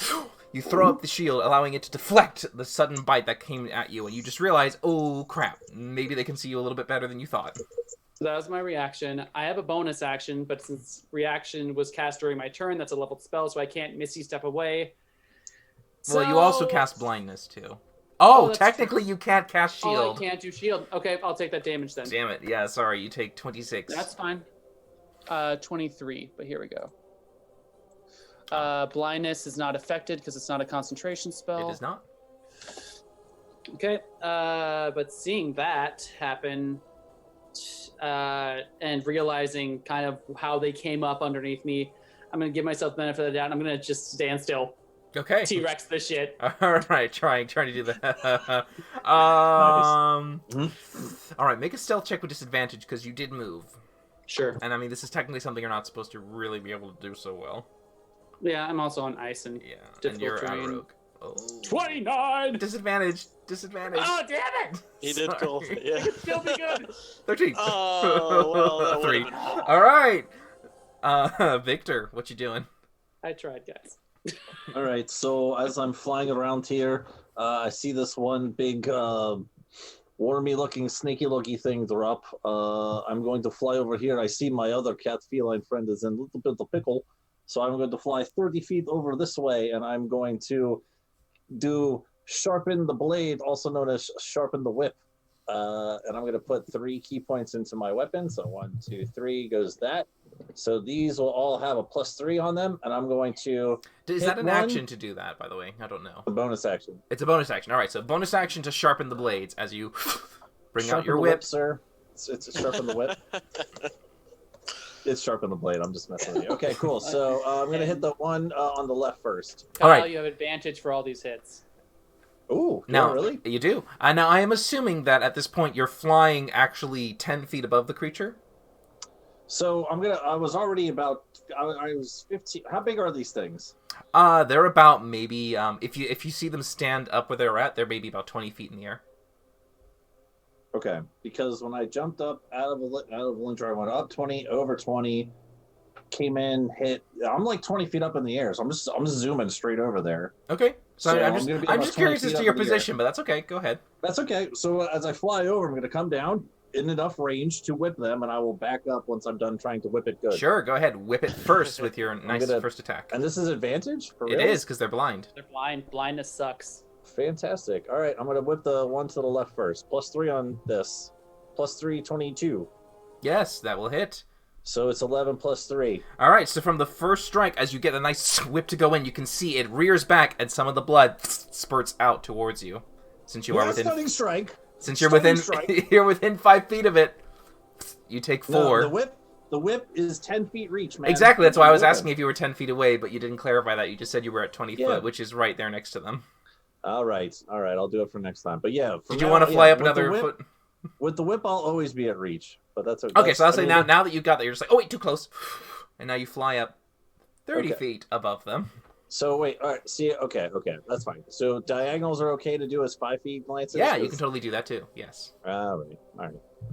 I always thought that diagonals had to be 10 feet, but Oh that's okay. no. Yeah, you can be up there, and that's fine. And I think it needs a stunning strike for he's doing a stunning strike. Stunning strike. Sure. Stunning strike. That makes a con save, correct? Yep. All right. Yeah. For the con save for that one, it rolls a 12. I think that fails, right? So the one on the left is stunned. All right. The I left will- one is stunned. I will whip the one on the right. Reaching around, it is also advanced. Oh yeah, that hits. 33 to hit. Well, and it So does it's- So it's 16 damage, right? 16 total and stunning strike on that one. All right, and that one is going to try and resist the sudden stunning touch. No, it fails. That one is also Fantastic. stunned. Cool. So I fly over. I see Smokey trying to run away. I'm like, "Get down, you with the weird things!" And I'm gonna slap both of them, and I'm just gonna be hovering up, probably about 20, 25 feet up in the air, just surveying the scene. All right, getting yourself in a good position to look out for your allies. Varkesh, what do you do? Ooh, upon seeing that, I'm definitely going to guiding bolt one of them. The stunned I'll ones? do the one, the stunned ones, and I'll do the one closest to Smokey, the one on the left, and I shall do that at a 3rd level. And you have advantage. And I have advantage. All right. So guiding bolt, please be a crit. Well, it still hits. It's not a crit. At least but it hit. Yeah. And that's third level. Oh my god. Oh my god. Was that 3 ones? Oh, it's a 1 and a 2. Fucking Lee. So, Oh my god. Hooray. Alright, but still, 21 points of damage. Yeah, you definitely see that as Varkesh gets himself ready to fire. He hits a nice one, but you can see that it's just kind of a little cold for him as he's just I'm like a reptile. rubbing This the is not fingers a my bit. It's a ideal little, environment. it's a little less powerful as you thought, as you kind of are getting that kind of jittery. Didn't impact as great, but I it need still my did Johnny hit. Rock. All right. The creature that is still currently up there is looking around at the appetizing meals in front of it. It can see with its eyes that the ones near there look to be interesting and appetizing. Okay, Rook still looks like the easiest, squishiest of them all. He's going to try to bite Rook. 14. That'll miss. All right, lucky for you, getting yourself ready this time, you're able to move out of the way as it hits the bank of snow and doesn't do anything. And so instead, looks around at its friends and goes and burrows down into the snow. Do we get an attack of opportunity? You do. Ew. Nice. I will definitely take that. Ow. Would be an advantage for Valindra. Well, the 2 of those hit for Valindra, and the Rook hits. Are they at advantage? No, this one is not stunned or anything like that. Isn't attack of Well, opportunity but we're just one attack? flanking. Oh, you are flanking. Good point. Or blinded. Are they blinded at all? I don't know That how one's this not works. blinded, but Well, I don't know actually, how because it you would be All attacking three are actually. blinded. So Valindra, you'd be attacking flat because you're using a ranged spell. Mm-hmm. So yours still is 15, 12, and 14, so 2 hits. And Rook hit, of course. So, but the 2 from Valindra, 7 and 13, that's 20. Very nice. And then Rook, what was yours? Another 28 points of damage. Very nice. Yeah, a good set of attacks going on as it tries to bury down into the snow and get out of sight so you cannot see where it might spring up next. It just kind of... Does Valindra get 3 hits in? Or is it just 1 for opportunity? yeah, because it's one It's a... Yeah. blast, but it has 3 things. Yeah. That's I've never can do Warlock. Yeah, Eldritch Blast is remember. a weird little funky magic missile kind of thing, but it's good. She only gets it because of Mage Warcaster. That's awesome. Still. But Yeah. lucky for her, we go on to the next part of the round. We start with the other creature who is stunned and does not move, as the other one is also stunned. Oh, that one's dead, actually, so that one just going in. Rook, what you doing? All right. So, is this the dead one then, or is that one alive? The Oh, ones no, in the no, bottom sorry, are alive, that's the yeah. dead. Got it. The X is death. Yeah, I follow. I was wondering about that. I'm going to go ahead and take my 15 feet of movement here that I can squeeze out the bad terrain. And I'm lined up for a shot. I'm going to go ahead and take a shot at this one here. All right, fire away. And he's stunned, correct? Yep, And you get advantage. and he's blind. There's a lot of good advantages for you to get the sneaks. Yeah, that hits. That's going to be, I think that's 40? 40 points. Yep, 40 points of damage. Very nice. You definitely get a good, Jesus. solid strike right to the head, going through the soft, fleshy bits underneath its jaw as it sticks up and protrudes out. It kind of rears back, Then I'll use crossbow search fire again. firing away. 29 to That hit also hits. for an additional 21 points of damage. It goodness looks gracious. really bad. Just The gotta chill from creature that. is barely standing up at this point as it's very nastily wounded. It's still stunned. It can't react to this, but it's now just kind of like barely able to keep itself conscious. It looks like it wants to fall. Is that this one? Yep, the left Yeah. one. Okay. And that is the end of my turn. And it's Valindra's turn. Oh god. Okay. Has this one been hit at all? Yes, it has. Yeah. At least once. Yeah. Yeah. That's how it got stunned. Yeah. Oh, I didn't know they were both stunned. My bad.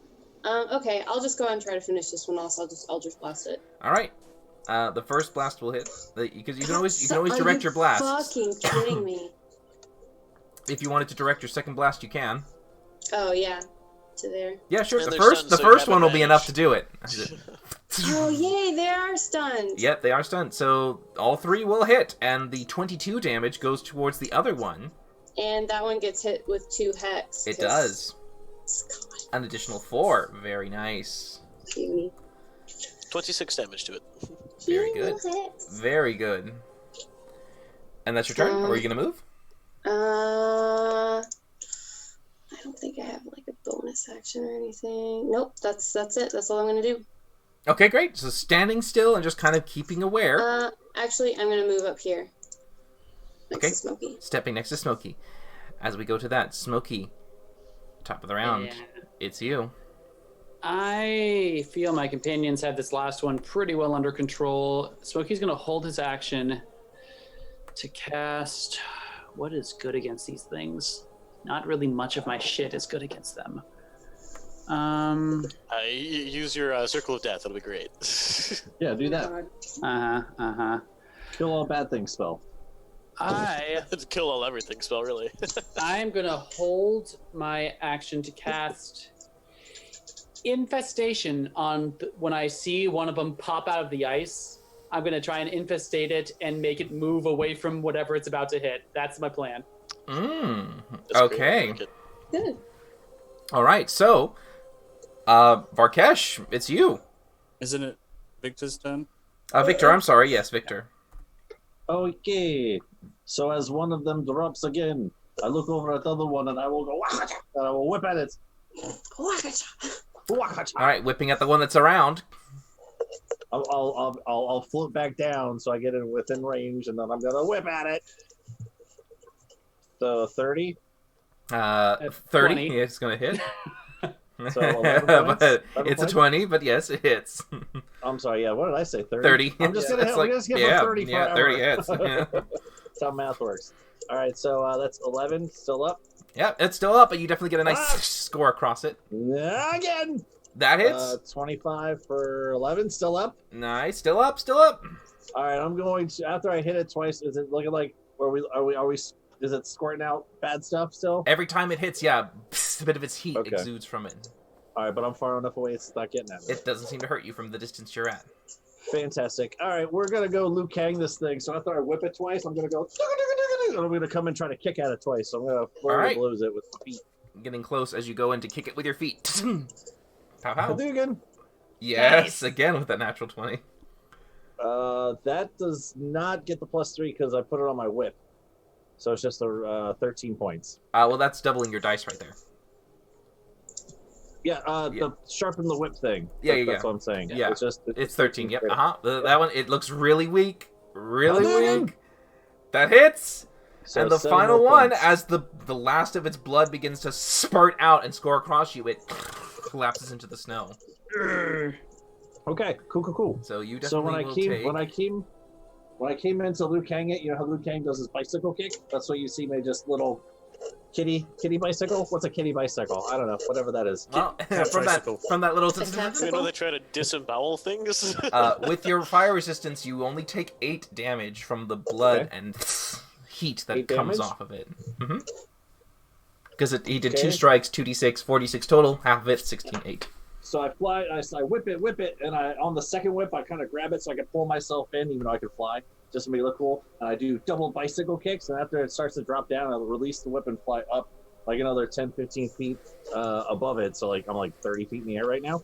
At the moment, Victor looks really cool as you see him begin this aerial acrobatics that he's able to pull off with his winged boots, giving himself this kind of flourish, and your attention's drawn up to him. No other threats are at the moment, but you're just like, nice, as that time passes. Suddenly, from the snow emerges the other one that had burrowed down deep, as it comes out right here, and it goes right towards Smokey. But Smokey says he held an action. So here's Infestation, DC 19 con save. All right, now go ahead and do for me we're gonna see who does this first. Go ahead and make like a reaction. We'll do dexterity, competitive dexterities. Okay. Oh, 20. All right, you beat him. Lucky for you. You get your spell off first, and he has to make a con save, because he might now be averted to go a different direction. He rolls a 12. He fails. All right, I'm going to roll a d4 really quick. We'll say north is 1, and then clockwise from there. Yep. So it's going to go... towards Valindra, and it's going to hit Valindra. Well... it's going to bump into Valindra and kind of stop. Oh, I can't move. Okay. I tried. That's okay. It just kind of, in the infestation, as it kind of looks around, it bumps into Valindra instead. 13 damage still. 13 damage. I'm using my reaction to give this disadvantage on its attack on Smokey. Giving you your little shielding spell to Sentinel it. It's going to now try to strike with disadvantage at Smokey. Because I don't have a reaction to use shield. Ooh, good thing too. Very good timing there. You're welcome. Wow. As you bring your shield up to impose the disadvantage, you deflect off what would have been a nasty, crucial bite as it regained its senses and tried to go with a revenge strike to the cat. Lucky for you, you saved him from its wrath.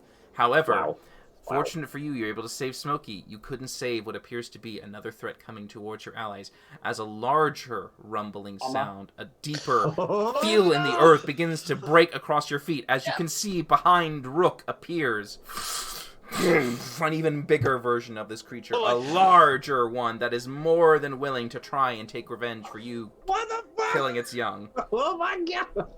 And it's going to go and try to bite at Rook. It's going great, guys. Uncanny dodge! Alright, it goes... Oh, 24. I'm sorry, it's hidden, but 24 to hit. That'll hit, yeah. I'll definitely uncanny dodge it. Okay, that is 42 piercing and 11 fire. So 42 you have to 21. And 5 fire, so 26 total. That's a big hit. Alright. Big hit. At this time, when it bites, you are grappled. Oh boy. Oh fuck, it's got the swallow. Oh no. And you are currently restrained at this time. Pain Alright, but after it goes, I believe it is Varkesh's turn, right? No, it's Victor's, right? No, we already did them. This is it's the creature's gone.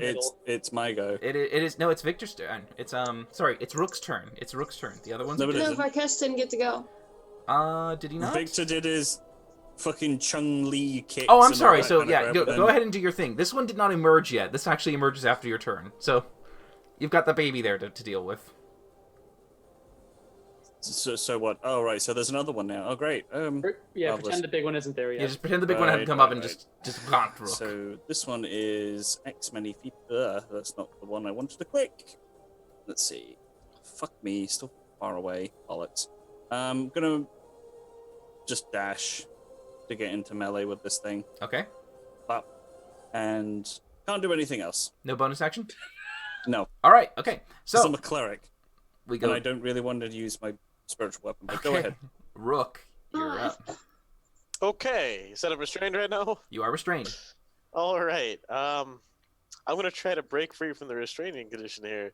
All right. Go ahead and try to break free. All right. Let me see if it's acrobatics or 28. strength. Let's double check because it tells me if it's a strength That's save. really good. It just says grapple. Yeah, so you can use acrobatics. Yeah, you're able to get yourself out just in time. Oh my god. All right. So that's the action. I'm gonna bonus action disengage and run as far away as I can. Okay. All right. Getting the Screaming fuck the whole away. time. Trying to fly with your wings. If this ever was to work. Okay. Now's the time. All right. Just scurrying and getting out. Did you want a bonus action? Anything? My bonus action was disengaging. Oh, not your. Oh, good point. Good point. Yep. Yeah. So off you goes. Valindra, what's up? Okay, well, I'm gonna bonus action move Hex to this guy, and then I'm gonna hit him with Magic Missile at 5th level. Ooh, very nice. Very nice. All right. 4, 5, 6. 7. You get 7. Oh, 7. And 1, 2, 3, 4, 5, 6, 7. That's a lot of math to add up in there. I'll take the magic missile. Someone else take the hex. All right, I got the hex then, so that's 11. 12, 17. Sorry, guys. I dig it. 21 force. And I have 29 hex. So that's Heyo. 50. 50, yeah. Nice. That's amazing. Amazing. Your magic missile combination along with it does a nice series of these missiles coming out, each one hitting the creature, some even poking holes in its hood as it seems to kind of take these impacts, and you can see the radiating necrotic energy just continue to sear across it, making a nasty black kind of frostbite appearance on them. It hurt it bad, and you can see each impact just blows out this hot ichor from inside its core. That was a nasty hit. Yay! Yay! All right. Do you wish to move? Me? Well, me? No. Okay. Staying put. Smokey, what's going on? Victor, you take care of this little one, and I will take out my adamantine beads, adamantine beads, and I am gonna cast animate object, and we're gonna go for Big Mama. Okay, all right. Pulling up, and you just skin them out as you animate them around. They fire towards the creature. Roll 10 d20. Here we go. Oh, All right, and each one is a Plus 8. Plus 8 to hit. Perfect. All right, so let's see. We got an AC here, of 17. So then we got. It's plus 8 to hit. So yeah, hit. 3 miss. Yeah, just 3 miss. So obviously, since you got the crit, you get to double that extra dice there. So that's 8d4. 8d4, but plus 28. 28. Here we go. 51. Very nice. Another powerful blow, very similar to the one that you saw Valindra do as it goes and peppers this one as well. Okay. I am going to stay put. Okay. And that's my turn. All right. Victor. Kyle just in the background sitting here like, what the hell? What is going on? Victor, what do you do? So as Smokey yells at me to take on the smaller one, I'm reminded from that movie Ragnarok where Hulk sees the big monster. But okay, I guess I'll go after the little one. I will float back down within range of this guy, 10 feet, and I will whip him. Do I get any kind of advantage because I got friends around, or can I position myself in a way? I mean, to you do have to such a position thing? yourself on the flank. Yeah. Okay. Get right in the range of the other one. Yeah, that should be fine. I'm gonna whip him. That hits. So 30, so 15. Very nice. 15. Okay. Still up. Cool. Whip it again. Actually, no. So I'm 10 feet from this one and 10 feet from the other one. I'm gonna whip the big one. Okay. The first strike, then, you mean? No. The first strike is for the little one. The second one's gonna be for the big one. All right, turning around and you swing. Yeah, that's gonna hit. Ooh. Stunning strike on the big one. All right, on the big And one. that's 13 points of damage. Okay, it makes its con save of on, you natural little 1. Yes. It Big is. fuck. It is stunned. Not a good day. Cool. Learning from the other one, so I whip the smaller one, I turn over, I whip the big guy right in the fucking eye, so he's stunned for a little bit. I turn back towards the little one, and I will go back down and do, I'll go back and do my Liu Kang ninja kicks on it. Okay. So, flurry of blows on this guy. Go right ahead. So it's That hits. 17. Cool. I think you still have advantage because this one should be blind. Yeah. is the baby well, one I mean, blinded? I'll roll Yeah. the con save for it real quick because he gets it after that's every true. turn. No, it's not blind. Oh, there you go. Okay. And then I'll kick it You again. do still have advantage from the placement, though. Yeah, I you don't do know have what advantage happened from the flank. there. Okay. Just roll again real quick? Yeah, or- sure, you can Might roll as well. again. Sure. See if you get a nat So 20. so disregard the damage. Look, I'm sorry. Wait, sorry. Wrong guy. That guy. Okay, they both still hit. All right. whatever. Okay, yeah, they're fine. All right. So flurry of blows. First one hits, and then second one. Very nice. And yep, also hits. All right, 18 in total. Quick question to Victor. Well, to Kyle, actually. No, well, it would have been 13 and 11 for the flurry of 24. blows. 24 total. Yes, great. 24. Go ahead. Sorry. Could okay. you, by chance, maybe move down like 5 feet?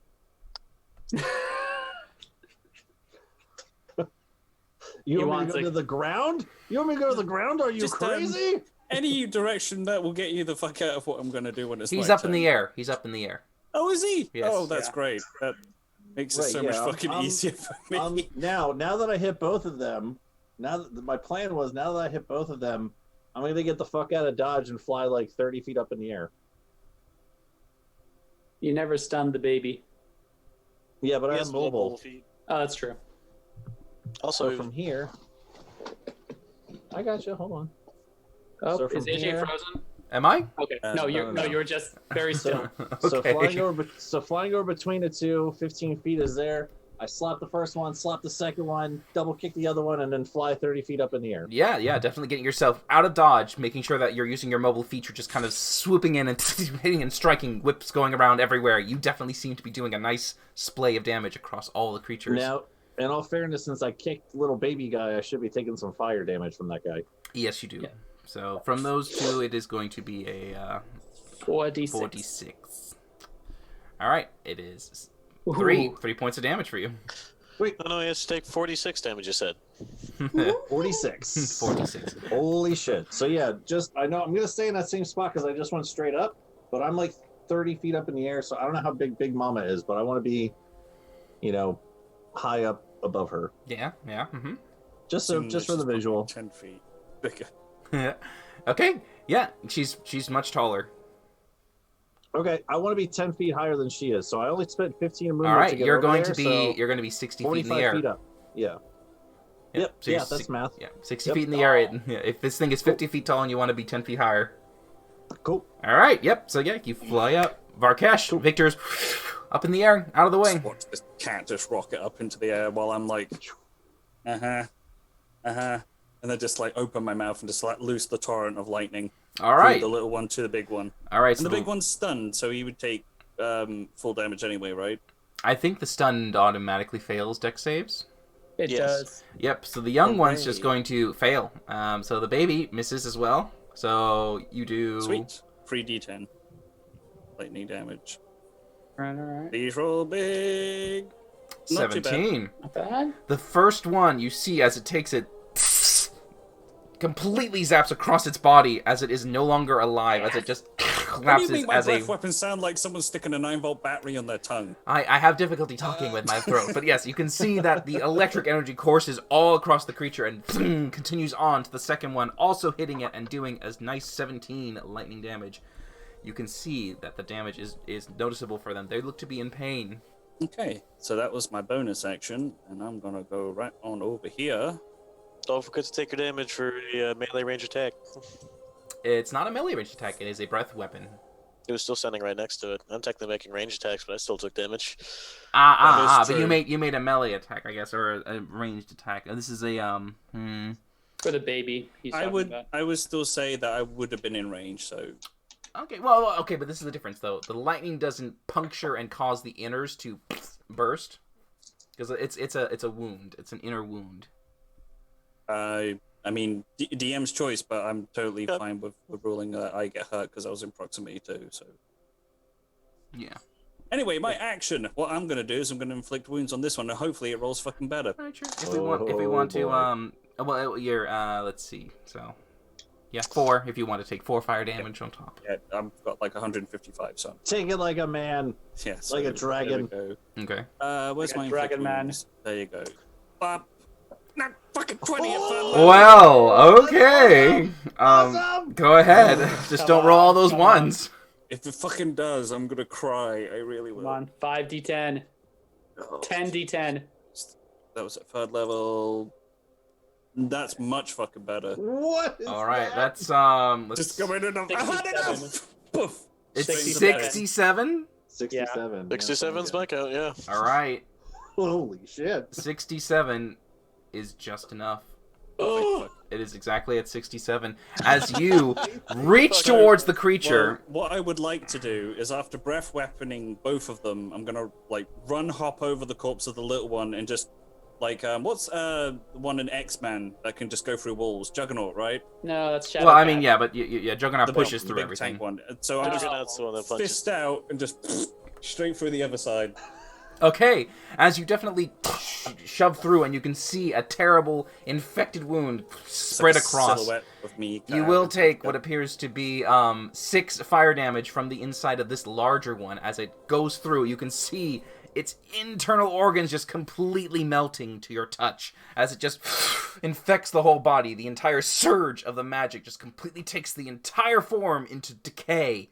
As it flies in a rotten heap that exudes a terrible steam from it, a nasty odor, thankfully, and a very, very upset creature now lurks below as a larger, even bigger rumbling comes from behind. Mama Bear was taken down. Daddy Bear ain't too happy. The females are bigger. The fuck? Right from under Rook. And this one It's like Tremors out. emerges out. that thing? And this one goes towards the two that are next to it. Son of a bitch. Oh my god. They just keep getting bigger. Smokey, it's gonna go for you. Disadvantage. Disadvantage. Well, because I have my cloak, you don't Because need of your cloak. because it can see. 13. All right. And its second bite Oh goes my for god, you. look at that damage! 23. I see it. 23 to What? hit. That's going for me both times? Both times it has 2 bites. Well, F it. That's gonna hit. All right. So, Smokey, as you are brought in, you take 40 piercing, 9 fire, and you are in its jaws. Sadly, it cannot swallow because it didn't get you in the first bite. So, it holds you up and still has him locked inside his mouth. That hurt, guys. And you are now grappled. Fully and I'm gonna be 50 now. Okay. All right. Holy shit. So, with the others down, Rook, what you doing? You have an ally within range. Yep. Moving 15 feet over here. Well, Shouts has been shaking. can I see over this corpse right now? Oh, yeah, That it's a really flat body big now at this thing? point. Yeah. And that thing is hold on, I need to do very a concentration big. check for You my, can- for my beads. Oh, that's right, your that's- beads. Okay, Oh, no. sweet. So I need a nat 20. So here we go. Here we go. Nope, beads are down. Oh, sorry. Sadly for I'm you, going as to launch a tiny toothpick at it and hope it hurts. the sudden surprise suddenly took your concentration away as you feel them break. Fire. Ooh, And I'm gonna roll like trash too. that misses. Hey, time out real quick. I'm gonna I think use we my might have lost our inspiration to stream. shoot again. Oh, Maybe we lost our inspiration. stream. Okay, all right. Taken away from Rook's inspiration. Well, Yeah. Wait, I think stream Hey, Cloud no. just opened just. Nope, we're back up. We're back up. Okay. It's working now. Sorry. It's stuttering. All right. Yeah, I'm gonna use an inspiration to shoot again because if there's ever been a time to apply the whole concept of the best CC being death, it's right now. Okay, so using that, go ahead and fire a second time. 26. That hits with your inspiration guiding you. Much better. It's gonna take a total of 39 points of damage there. Oh, very good, very good. 39 points. You can definitely Holy see that it bejesus. sinks in a good little weak spot between its little kind of exoskeleton armor as it spurts out just a small bit of blood, but it is still like a good strike. Okay, Oh, and it's I'm not going to dead go yet. ahead and use my bonus action to try to wiggle under the remains of the Remoras and hide. Okay, go ahead and make your stealth check. Don't mind me just attempting to hide in your dead children. It's kind Nothing of to fucked see up. here. Oh, That's a Nothing to 20. see. it's a 20, but oh boy. That tremor sense. It does have tremor sense, but oh boy. Valindra, it's your turn. Okay, my round is gonna be super boring. I'm gonna bonus action move Hex to it, Okay. and then as my action, I'm gonna regain my spell slot. All right, getting yourself ready, taking in the energy Smart, that was stored smart. in the Black Rod. You feel yourself once more given the blessings from your Ebon Empress, ready to strike again. Stand still. Yeah, I'm gonna stay there next to Smokey. All right. Well, Oh, I'm not like 50 not quite feet up next in to the him. air. Oh, that's true. You are really far away, aren't you? Yeah, Smokey, what you doing? Um, Oh, sorry. then yeah, I'll move 5. I can only move 15. Yeah. I can move there. Okay. Where are you? Oh, there you are. You're behind the token. Smokey. Yeah, I'm behind the Remoras. All right. Important question. How high up am I right now? 60 feet in the air. Well, then I'm not going to Misty Step. It's better than getting swallowed. Well, no, I have Dimension Door instead. Oh, okay. So I will use Dimension Door Okay. to get the F out of dodge. How far do I want to go? I'll say let's get within 60 feet of this thing. So that's right about here. And I will appear right there. And that's going to be my turn. No bonus actions. No, Oh no, we we lost lost somebody. Kayla. sorry. Move turned off my camera. Okay. Replace camera. So Scott and me. Scott, come on in. Perfect. There we go. All right, great. Excellent. It's like changing a tire. On the Speed Racers Oh, no, and NASCAR. Kayla! Kayla! Are you serious? This is a stream of many technical difficulties. I'm so sorry. As the cat licks himself. Yeah, he did no wrong. He's very pleased. All right. Okay, so, Smokey, getting out of dodge, using the dimension door, you're able to get out of there as the mouth clamps down on nothing. You're away. Bonus action. Are you moving? You staying there? Yep. All right, staying there. I'm gonna stay put. Okay. Varkesh. You're muted, Varkesh. You mean Victor again. Victor sorry. goes first. That's right. Keep If forgetting. you can just switch their things in the token order, that'd be helpful. Yeah, I'm just gonna quickly do You're it. good. All right, go ahead. There we go. Just to make it even better. Victor. So, so how big is Papa Cobra here? 60 feet. Cool, and I'm already 60 feet up in the air. Awesome. Okay.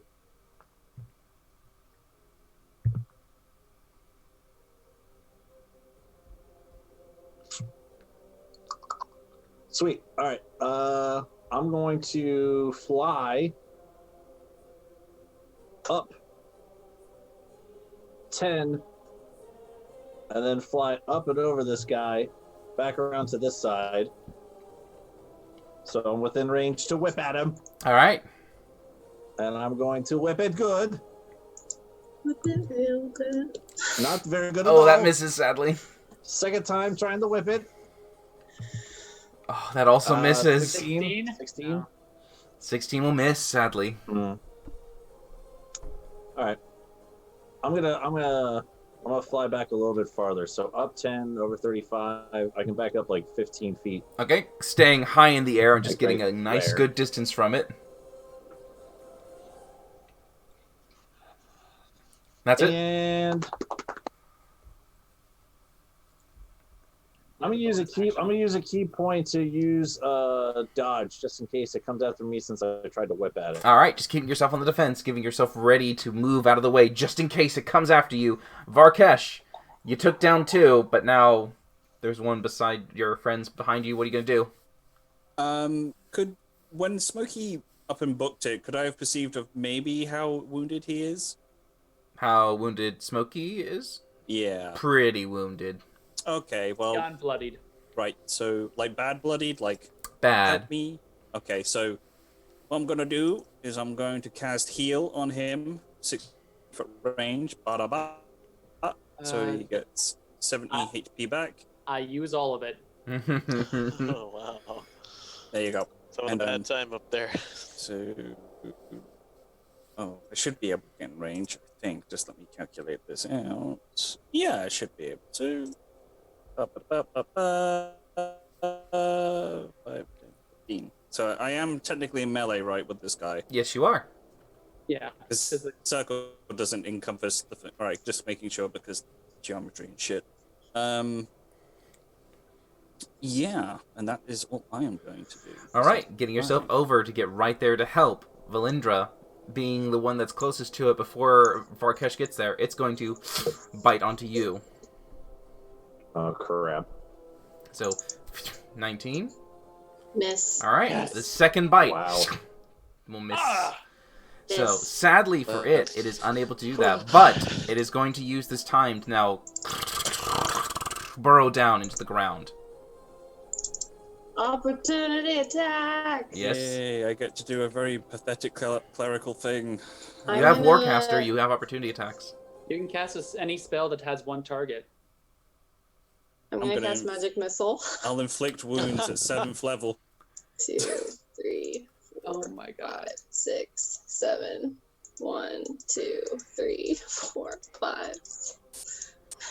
I dig it. 20 on magic- Hex. I got the force. Yeah, I got 20 Hex from that one. 4, 11, sorry, 16, 19, 23, and 27 on force. Very nice. Good combination. 47 points of damage in total. As it tries to bury itself down, Valindra quickly pulls out from her stored spells from the rod. The missiles bury themselves into the snow, finding their mark, getting nasty wounds on the largest of these creatures. Varkesh, what are you doing? Question. This question.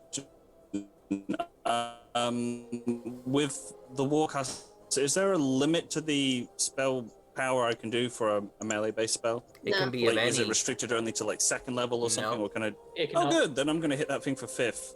So Oh. 5th level inflict wounds. Let's hope it's. Oh, hits. 5th inflict. All right. 29. Oh my God! Yes, that hits. It's good to see. Okay. Come on, good damage, If I good get damage. fucking red numbers again, I'm gonna cry. I'm gonna. Baby. Oh my God! Wow. Well, Not that's great. that's Three okay. red You rolled a numbers. 9 and a 1, only 1-1, so it's still not too bad. 3 ones. That's not okay. That's not okay at all. It's pretty bad. It's 28 points That's of damage. abysmal. I mean- For a Oh yeah, fifth you level. rolled 3 ones on Yeah, the you first got 3 D10s. ones in there, Oh yeah. God, yeah. All right, but you definitely get a This quick has not been grab a with your inflict wounds hand. fight. The energy's starting to bleed away, but you grab onto it at the last second, feeling a leg as you bleed in the rest of the energy that's been stored in your magical hand as it infects the body, deteriorating most of its lower side. However, both of you guys, since you Yep. blasted, you There are we going to go. take some damage. Valindra, you will be taking the fire for each strike of the missiles. How many missiles was that? That was 7. All right. Yeah. All right. Ooh. So the first 14. What the fuck? So you are resistant, correct? Yep. All right. Yeah. So Thing. 3 plus 6 is 9. Plus 6 is going to be 15. 15. Plus again 21.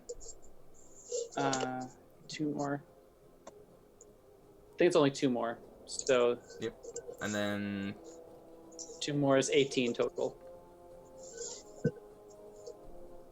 So I take 18 points of damage. let's see, because you fired 6 missiles, 5 missiles, 7. Missiles. 7 missiles. So 1, 2, 3, 4, 5, 6. One more set.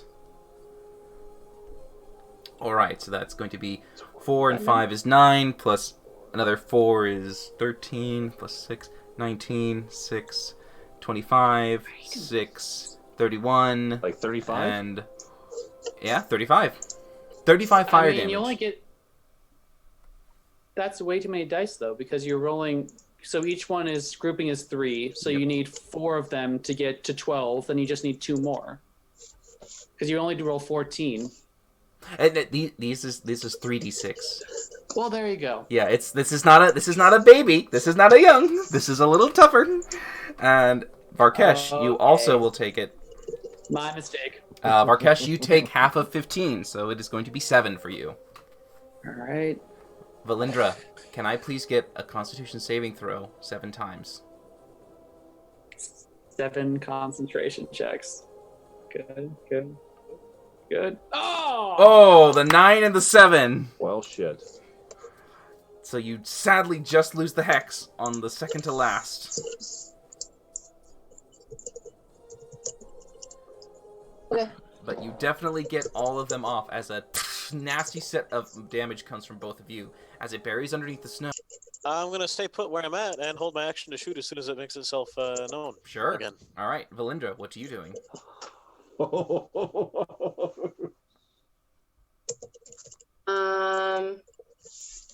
I will bonus action second wind. Good. Fucking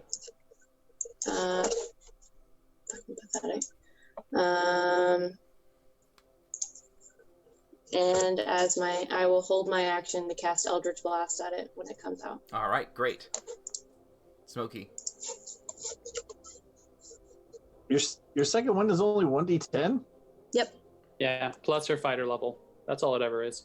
Smokey is going to start running towards the group, stomping as loudly as he can, and hold his action to cast. Now, can I hold my action to do Misty Step? Yes.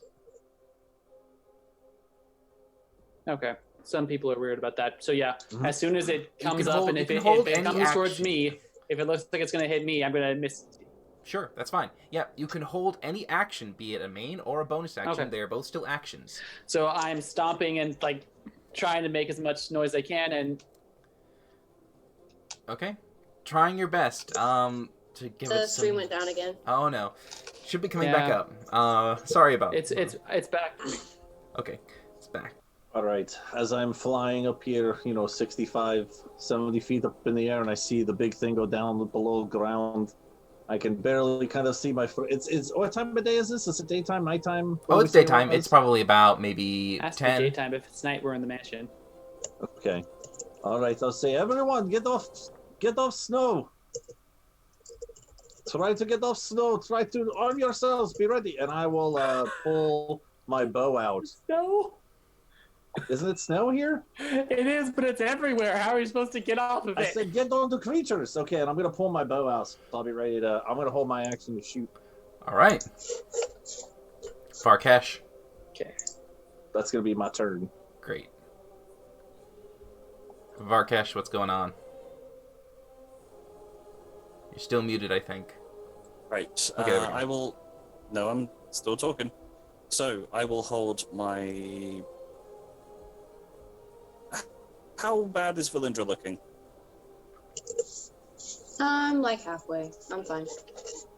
This thing hits for like 40 and can have 2 attacks. I'm gonna go over and I'm going to cast. If this fucks me up, I swear to God. Cure Wounds at level 4. And is 20 out? Valindra? Hmm? Is 20 out to give you full healing? No, I'm not at full yet. But No, is Is your Shadow Valindra Winnie. out to give you maxed healing? oh yeah. I would assume so. I never specified, but he's always been out. So You get to add the additional 5 That as was a well on level top 4. of whatever comes in because That's so bad. that is incredibly bad. Thank God Luckily, Winnie is out. Shadow Winnie. Okay. That is abysmal. So thankfully you get the maximum. of 37. whatever. All right, a nice good chunk of healing. As you run over to her, giving her a good solid amount of energy to replenish her and to close up her wounds, the creature is going to emerge, and it's going to emerge underneath Valindra and Varkesh's feet. I need both of you to make dexterity saving throws as it comes out. Okay, and boy, do I get my shot on it? Consider it. Damn. Okay. You do. I get my shot on it. Consider it hidden or not. Okay, you get a shot on it, obviously, because it emerged. So does Victor. Smokey, obviously, you can release your spell if you want. But yeah, Varkesh, you get to pick where you want to be thrown.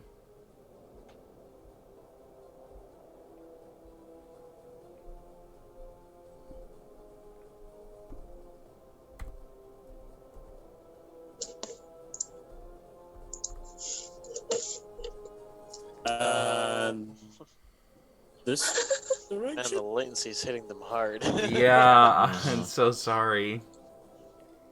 South of Valindra, I suppose. All right, Valindra, with that fail, I'm just going to topple you in a random direction.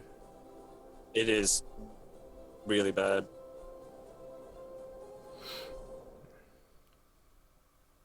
We have really bad net right about now. it's all right. We're gonna get through. All right, Valindra, you pop over here. All right. I'm good with that. As the creature emerges up and suddenly takes an impact from, let's see. Well, Rook. Sorry, Victor. You only get one shot, but it does hit for a held action. So yes, you both get your arrows sinking in from the front and the back as it emerges up, trying to look for a tasty target to eat.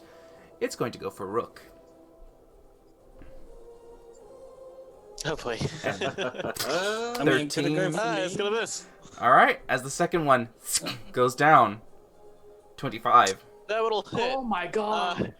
I'm definitely gonna use my reaction to reduce that. Okay. So, yeah. All right. So, well, having the 6 already because your resistance to 3 reduces that to 1. And then the 49, you're going to reduce that to 24 points of damage. However, you are grappled. 24. 25 total. All right. And what it is going to do now, it's going to bury itself back down. Oh, great. Taking Rook with it. This is exactly what I always wanted. I think Varkesh gets a reaction. Varkesh and Valindra both. Valindra does not. Valindra does not, yeah. Sorry. Fuck it. Inflict wounds 5th level. Come on. Come on, Pain train man. going. Oh, I'm so sorry. That misses. Do you Oh, have really? inspiration? You he does not. He used it sadly. Well, bollocks. There it is. Fucking. But yeah. I'm the only one. I'm curious to see what damage that would have done. Much better than it would have been. Not bad. Not too bad. All right. Rook, you're now suddenly buried in snow inside the jaws of this creature. This is always a party.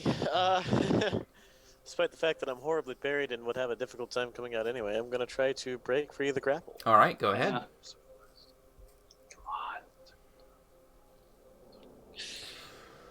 So 20 again. 20. 'cause 20's can't not roll enough. well. Oh no. So sorry.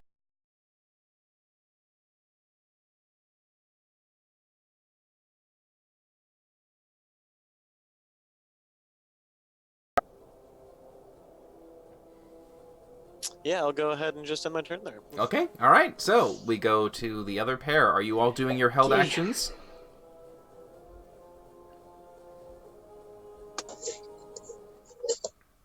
Valindra. Yep.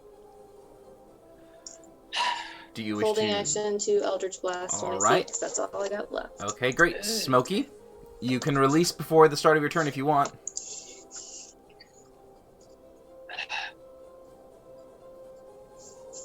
I mean, technically my trigger didn't go off, so I feel a little bad. But if you'll let me, I'll move closer to everyone. Sure, you can. So I'll go 5, 10, 15, 20, 25, 30-ish. Okay, so there's that. Bonus action. No, not bonus action. Action. I'm going to reanimate my beads, and I will give them the order. Attack the giant blue living worm thing. Okay, as you have them swirl where? They attacked me. I'm so annoyed. I'm going to have them... You're not... I mean, worm is kind of a weird word. I will have them swarm right around here-ish. All right, just circling around in that general area? Yeah. Okay, as they hover around over there getting ready to go and attack, Victor, are you doing a held action? Well, let's see if Valindra wants to play ball here for a second. I'm going to start to fly towards her. I know I'm like 60 feet or so up in the air, but whatever the Pythagorean theorem of triangles is, where I'm flying this direction towards her. So whatever that distance is, a squared, b squared, c squared stuff, whatever. We should really get better at math. Anyway, I'm gonna fly towards her. And as I'm flying towards her, I'll be like, Valindra, grab hold! And I'm gonna throw my whip down to see if she will grab hold of the rope. Yeah, I'll grab hold of it. Sweet, cool. So I'm super duper weak, right? Super duper weak. So it takes me 40 or so feet to get over there, but since I didn't move last round, I can actually use feline agility to go double. So instead of 60, I can go 120. So if I do 40 to get over there for one, that's 80 feet of movement left. I'm okay, like halving or even more so to like see if I can just kind of pull her a little bit away from this field of battle. Like, oh, okay. Well, this is basically going to direction. be like a grapple that she will not contest, and you'll be able to move her at half your speed at that point once she's grappled. So go ahead and make a grapple attack. I'm just imagining Valindra grabbing on like water skiing across the snow. Basically. Even if it's I'm not even trying to take her up off the. I just want to. Yeah, sure. Yeah, and make sure you don't miss.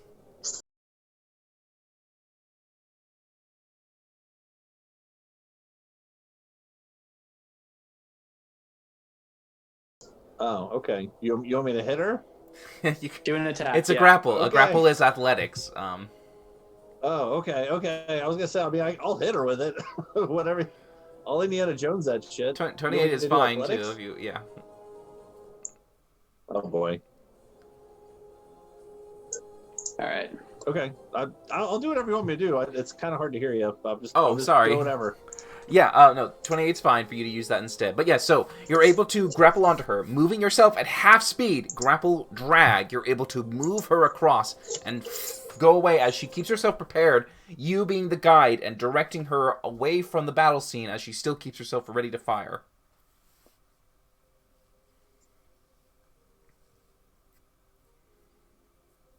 But yeah, you can only move at half speed once you got her on. I can pull her probably like all.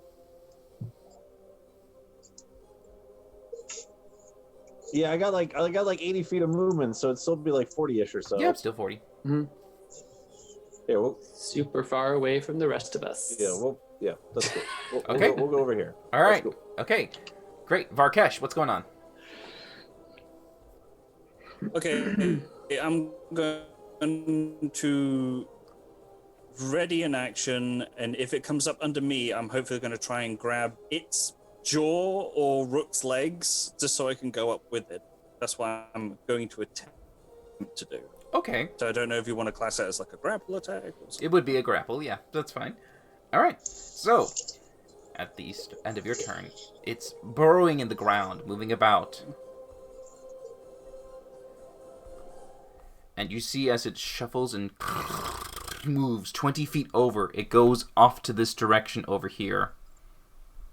And springs up at this point. Great.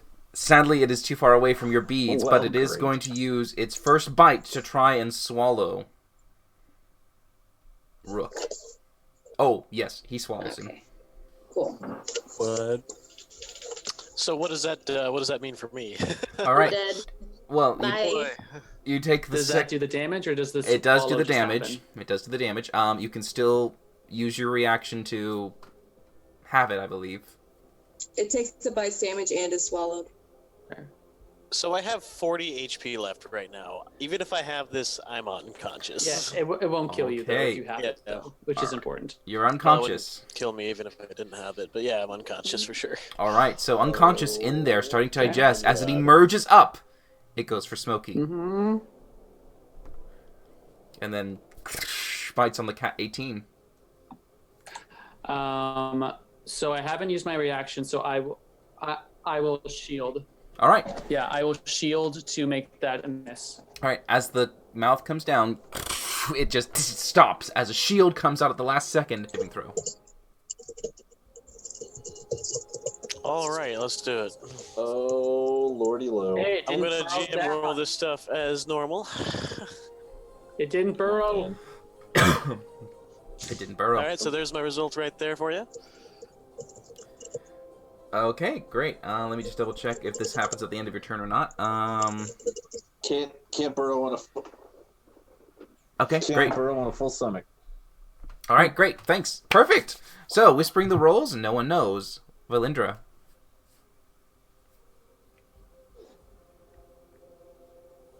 Well, I had. Is it up yet? It was up. break Yeah, sorry. It's up. You did get your Oh, yeah, attacks. you did some attacks. 2 of them Yeah, hit. 2 of them hit. I had held my. Ooh, 23. Very nice. Great. Okay, I'm going to bonus. I'm going to use one of my Eldritch Knight spells to cast Hex again, and then I'm going to Eldritch Blast it. All right, 2 hit. You get 2. 18. Nice. Very nice. Plus 7, so 25. 5. Very good. You can definitely see that the impacts are leaving their marks, and the creature is starting to weaken. Girl. I don't know what you're. Agonizing Blast was an excellent investment. All right. Yeah, top of the round. Smokey. Hey.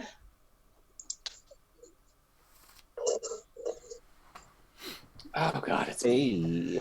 All right, I'm still alive. I'm gonna bonus action, move my beads right on top of this thing, and just start swarming. All right, go ahead. 10 d20. Here we go. 1. Not as good as last time. All right. 2, 3, 4. But only 4. I think 4 miss. I think. No, wait. 1, 2, 3, 4, 5. Oh no, yeah. Sadly, because so many 7s. So 3 hit. I think. That's plus 8 to hit, right? Yeah. 3. Yeah. 3 hit.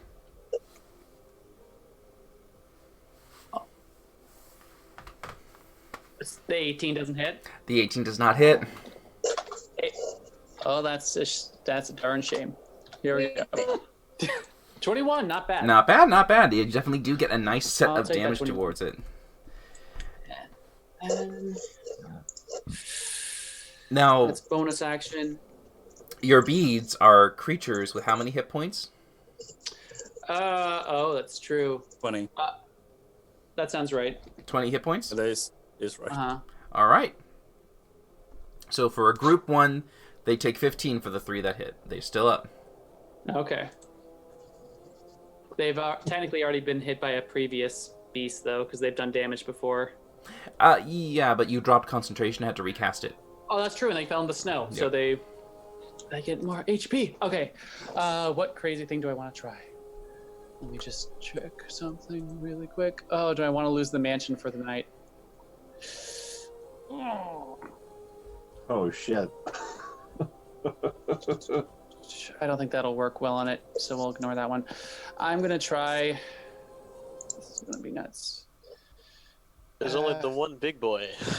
But I know, and none of my big stuff is really one person that's left today. I can try. You know what? Fuck it, let's try that. It's gonna be more useful anyway. I'm gonna cast Sleep at 6th level, Okay. targeting just it. Interesting. Okay. All right. Okay. Give us an idea of its health level. Terrible rolls. That's 55. Oh, not That's bad. terrible. Not bad. You definitely get a nice blast of the energy up there as it tries to lull the thing down. Its weakened state makes it dizzy. But it shakes itself back up. It is Does not it enough pop? to sleep it. Damn. God. You were Damn, that very damage. close though. That damage was terrible. Okay. But that is my action. Bonus action. I can't really do anything. I already used it to attack. So that's my turn. I'm not going to move. Okay, alright. Victor. All right. So after I jet ski Valindra over here, I say, be careful, be safe, stay away from creature, and I will start to fly my way back over. Probably right to about here, and I'm gonna whip it. Go ahead. We need some stones.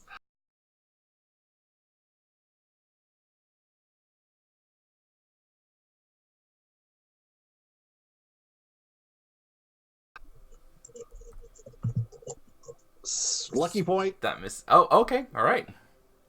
Lucky point. Come on. Yes. 32 to hit. Very nice. Are Good you damage. stunning on any of these? Oh yeah. Fuck. Yeah, fuck. I'll do it on the second one. I missed it on the first one. Okay. Stunning strike on the second one. Gosh damn it. Thank you, Smokey. I wanted to do on the first one. It fails. Done. Cool. My last key point for Flurry of Blows. With advantage. My last key point for Flurry of Blows. So these should be a 19 to hit. Oh, sadly that misses. That's really close. Does that hit? 19 misses. Damn it. Dugan. Oh, well, God. that's gonna miss too. Yeah. Luck point. Luck point. Oh, on the okay. last one. Luck point on the last one.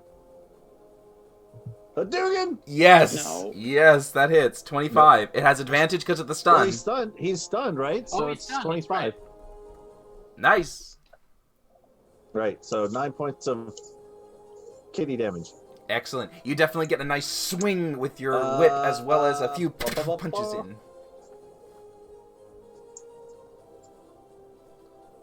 And as at the end of my turn, I look down at Varkesh. I'm like, Varkesh, beat the fuck out of it. That's my turn. All right. Varkesh. Beat the fuck out of it. The shot. All right. The thing is stunned, correct? Hey, Yes. it's done, bruh. Right. Excellent. So, bollocks. Inflict wounds at 4th level. Come on, man. Come on. Yeah. Yes, that There we go. hits. There we go. It's gonna roll shit. It's gonna roll shit. I know it's gonna roll shit. Not too bad. Not bad. 39. 48 damage so far. You reach into it, and you definitely get a solid grab. How do you finish him? Oh, wait, I get him? You got him? Sleep should have put it to sleep then. No, Victor did like. Victor did some good damage. Oh, I only saw the 9, my bad. No, yeah, Victor did 11. So what I'm gonna do is just gonna run up. Oh, he did a lot. Yep. Never mind, he's good. Yeah. Like 25-ish, somewhere around there. Okay, so Enough. okay, so I'm gonna run up to it with both arms. I'm gonna punch into it and hopefully reach through it, and feel for Rook, and pull him out, making the exit wound that much worse. Okay.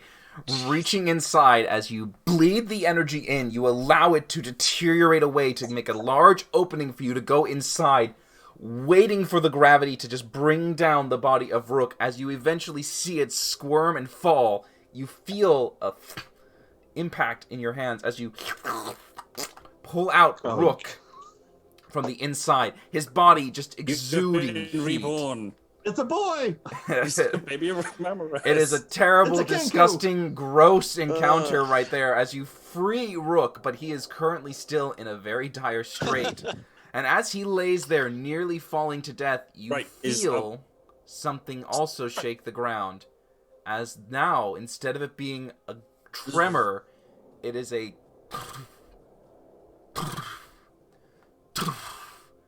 And you look up in the distance. You can see a large humanoid figure walking over to the party. As you see him stand there with pieces of bone and chitin decorating him with armor, horns, a large helm on top of his head, a beard of white and skin blue as frost. It lurches towards you all, seeing the battle before it. And that's where we're going to end for tonight, actually. No. Oh, yes. I need to ask, are we still in combat even with the giant arriving? We'll find out next week. No, because I need to know if the bird's dead or not. Well, you'll know that too next week as well. But yes, congratulations, guys. The beasts are slain, but now a giant approaches. So we shall see how well you handle the next upcoming encounter as we come back next week for everyone at 6:30 p.m. Pacific Standard Time. Thank you for enduring this and all of our technical difficulties and our lags and stuff like that. But thank you again, and we hope to see you next week. Take it easy, guys.